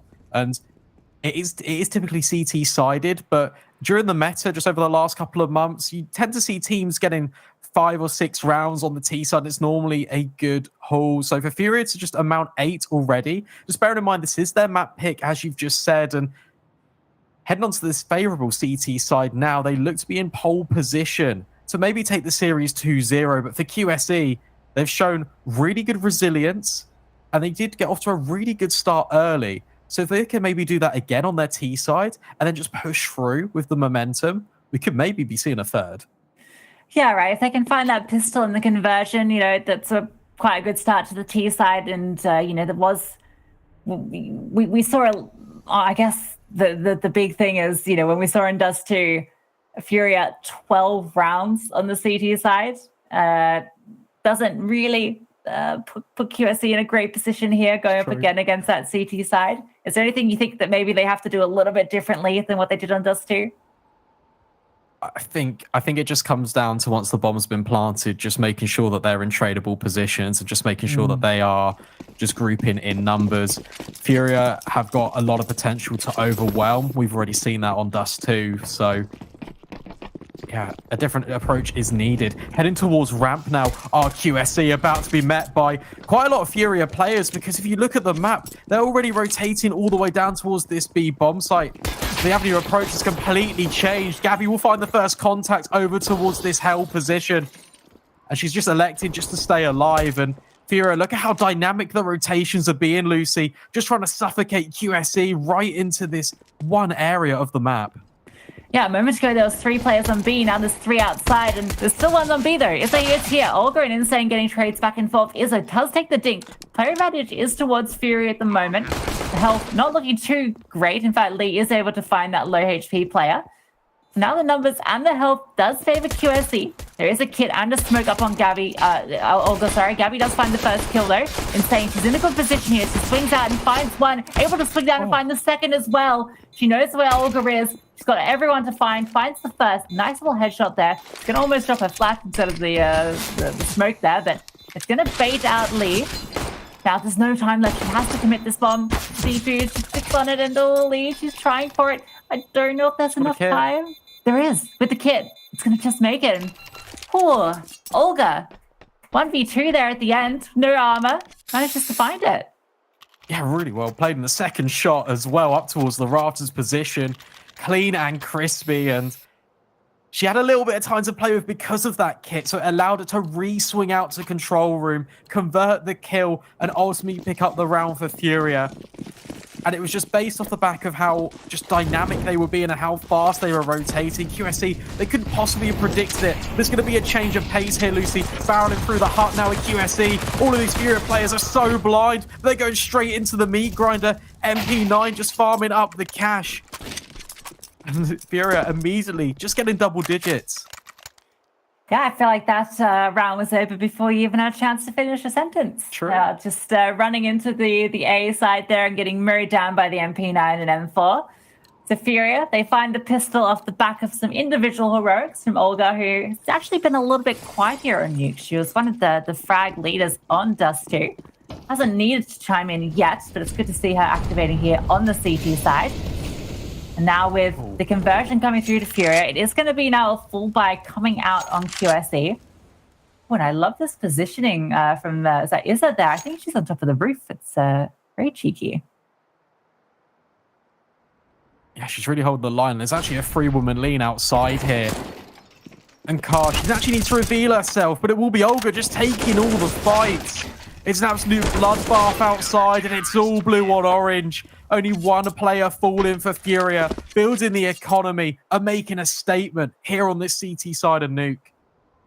Yeah, it just felt like they read them perfectly. The 3-player lane outside, as you indicated, just in the right positions. And the T is no response, no utility either. They're sort of taking a slow approach there, just clearing the angles. And, well, it's going to be to their detriment as they get mowed down there one by one.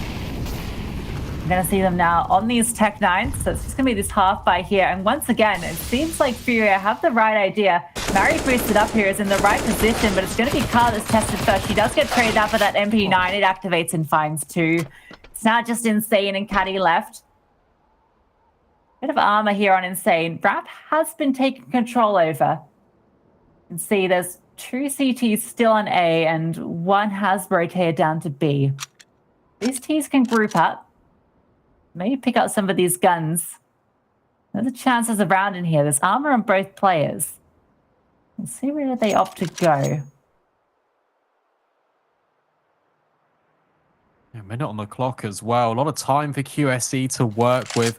Can really get into the heads of the Furia defense, make them doubt. There's internal timers kicking in for all of these players right now. And for QSE, they begin the long walk all the way over towards main. And they've got a really good chance here to maybe catch Gabby in the back. It looks like she's just tucked in towards CT Ven. And oh, would you look at this, Lucy? A crossfire already being established. She's in the perfect position just to completely catch out QSE. And whilst that's an incredible shot, Gabby can then strike from the shadows. 12-7. And it just feels like wherever QSE go, Furia just have a reaction and a protocol to shut them down. Yeah, it's a beautiful setup there from Fury, just playing it perfectly. You know, the B side they're happy to play retake on, so they just have 1 player sitting close there, but the 2 on A side just sit in the perfect position, right? They can't come through single door, they can't come through main, and if they come out through hut or through heaven, then you know you've got a player watching that as well with the trade potential. So playing the numbers perfectly there. Money was just a half by last round, so QSE they do bring the full rifles into here. Going to see that CT AWP coming out as well on Car. She's currently moving around, going up into heaven here at the moment. So potentially in the right position here. Anna looking like she's priming to go into the B side here. It's going to be Isla going for the first contact, but Insane finds her. Car with a beautiful flick, so fast. Finds one and the second. She's so quick, just flicking onto them. And now with Anna, she does find a trade kill, but the site is just her and her 1 teammate does find 1, and now Lee left all alone in the 1v2, traded out, but wow, can we talk about those AWP flicks? Yeah, it's really well played from Car. She's in the perfect position, and yeah, the first one was a wrist breaker, and the second one was absolutely incredible. Look at this. As quick as you like, just eliminating the threats over towards the A bomb site. Dynamic AWP by nature. She's proven it here by rotating time and time again. Always in the perfect position for Furia. QSE sent scrabbling with the buy. Just electing to partially invest down to around about $2,000 a piece. And Olga, she's now leaning all the way over outside. Mary's dropping defensive utility. But QSE, they're allowed to go down secret. But it might not be a question of how much space they can get, but it's how long Furia will let them be in this bomb site door. It's going to be Mary that's here and is contested, so she's traded out after just getting 1. We saw Car on ramp find the lurk as well. So it's going to be a 5-on-3. This bomb might get a chance to go down. You can see this utility coming out, so it's going to keep these CTs out. So at the very least, they've gotten their objective of a bomb plant here. Going to keep the economy in a pretty good place. You can see Babs, she's sitting in the smoke here, hoping to maybe catch out a player that pushes through. But Olga, she's playing this safe. Waiting for it to fade. Surely where it just a stray bullet is all that it would take to take down Babs. And in fact, it's going to be Gabby that finds Insane after the even trades at Babs. She's able to find the head of Olga immediately, and the whiff, it comes through, and that's a second for Babs. Basically, no HP and finds 2, and then Caddy finds another out of nowhere. QSE, they steal the round away. Yeah, and that's really important. You see just the difference from Dust 2 is they were all tucked in. They were not willing to give Furia anything to work with. And Babs, just at the perfect opportunity, just swings on 10 HP and she just gets 2 Tech 9 quick kills. AWP can be retained as well, and QSE learning potentially from their mistakes they made on Dust 2. And they're definitely not out of this series just yet. Furia, though, with this Mag 7, oh, this is potentially incredibly dangerous, but Olga, she could be the first point of contention because once again, it's a really heavy outside presence for QSE. I love the Mag 7 purchase. I wonder if the Furia girls and boys share strap books together because, you know, I think we've seen a bit of the patented Furia aggression coming out from the female squad today. Now we get to see a shotgun purchase up, although not uncommon on Nuke, but we do know that Art does love his shotguns. Regardless, not going to be tested at the moment as it looks like Ramp is where these keys are currently interested in, although it is going to be Caddy finding Olga outside. That's the opening for QSE. Going to be moving back towards lobby here, and oh, we might get a chance to see this Mag 7.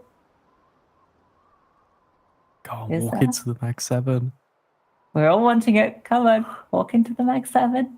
No, looks like they're actually going to go to Ramp. Yeah, they are, and Rizza, she was there just to catch out one, but in fact, Gabby, she's just going to spray them all down. A lovely couple of kills. She sprayed ahead of the Molotov. It's a third for Gabby, and it's absolutely perfect. This looked so undoable, and she's just really just cementing her place in, but Lee, she'll come up trumps. Finally, QSE get consecutive rounds on the board on this T side, and yes, it was incredibly scrappy, but they got it over the line. Oh, I believe so much that Gabby had that. She had the perfect, like, she got the hard kills, right? It was a 1v4 that spray down on 2, finds them perfectly, and then positions well for that last kill, but the wide swing, he's not able to convert the spray, and the 1v4 is denied. And that's going to reset the economy here of Furia.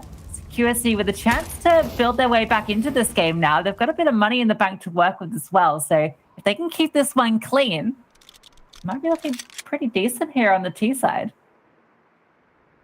Yeah, really good showing for QSE so far. And got to bear in mind, this is Furia's map pick. So QSE clearly competent over towards Nuke and playing so disciplined. They're so aware of the tricks that Furia could throw at them. And I really like this approach from QSE. They're just not letting anything slip. The Fawn in their side could be Car. Look at how aggressive she's just pushed up outside, but she's been spotted on Silo, and then Catty will silence her. So that's the aggression that QSE were holding for. They get the women advantage, and now it's all on to Furia to maybe pick up the pieces, but just operating with a couple of Deagles. We have seen some heroics before, but this would need to be astronomical.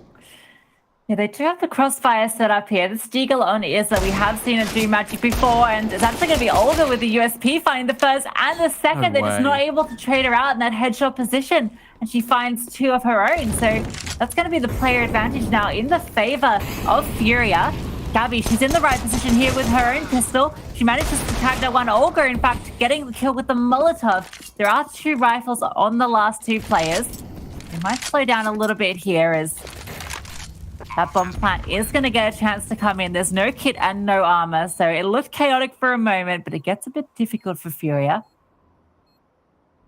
We're either going to be wrapping to heaven here, maybe giving it a bit of a look in. But Caddy, she's in the right position if they do decide to come out. Holding the angle, finds the first, the second. She sees her swing across the screen. It's just Izza alone. She's got full HP.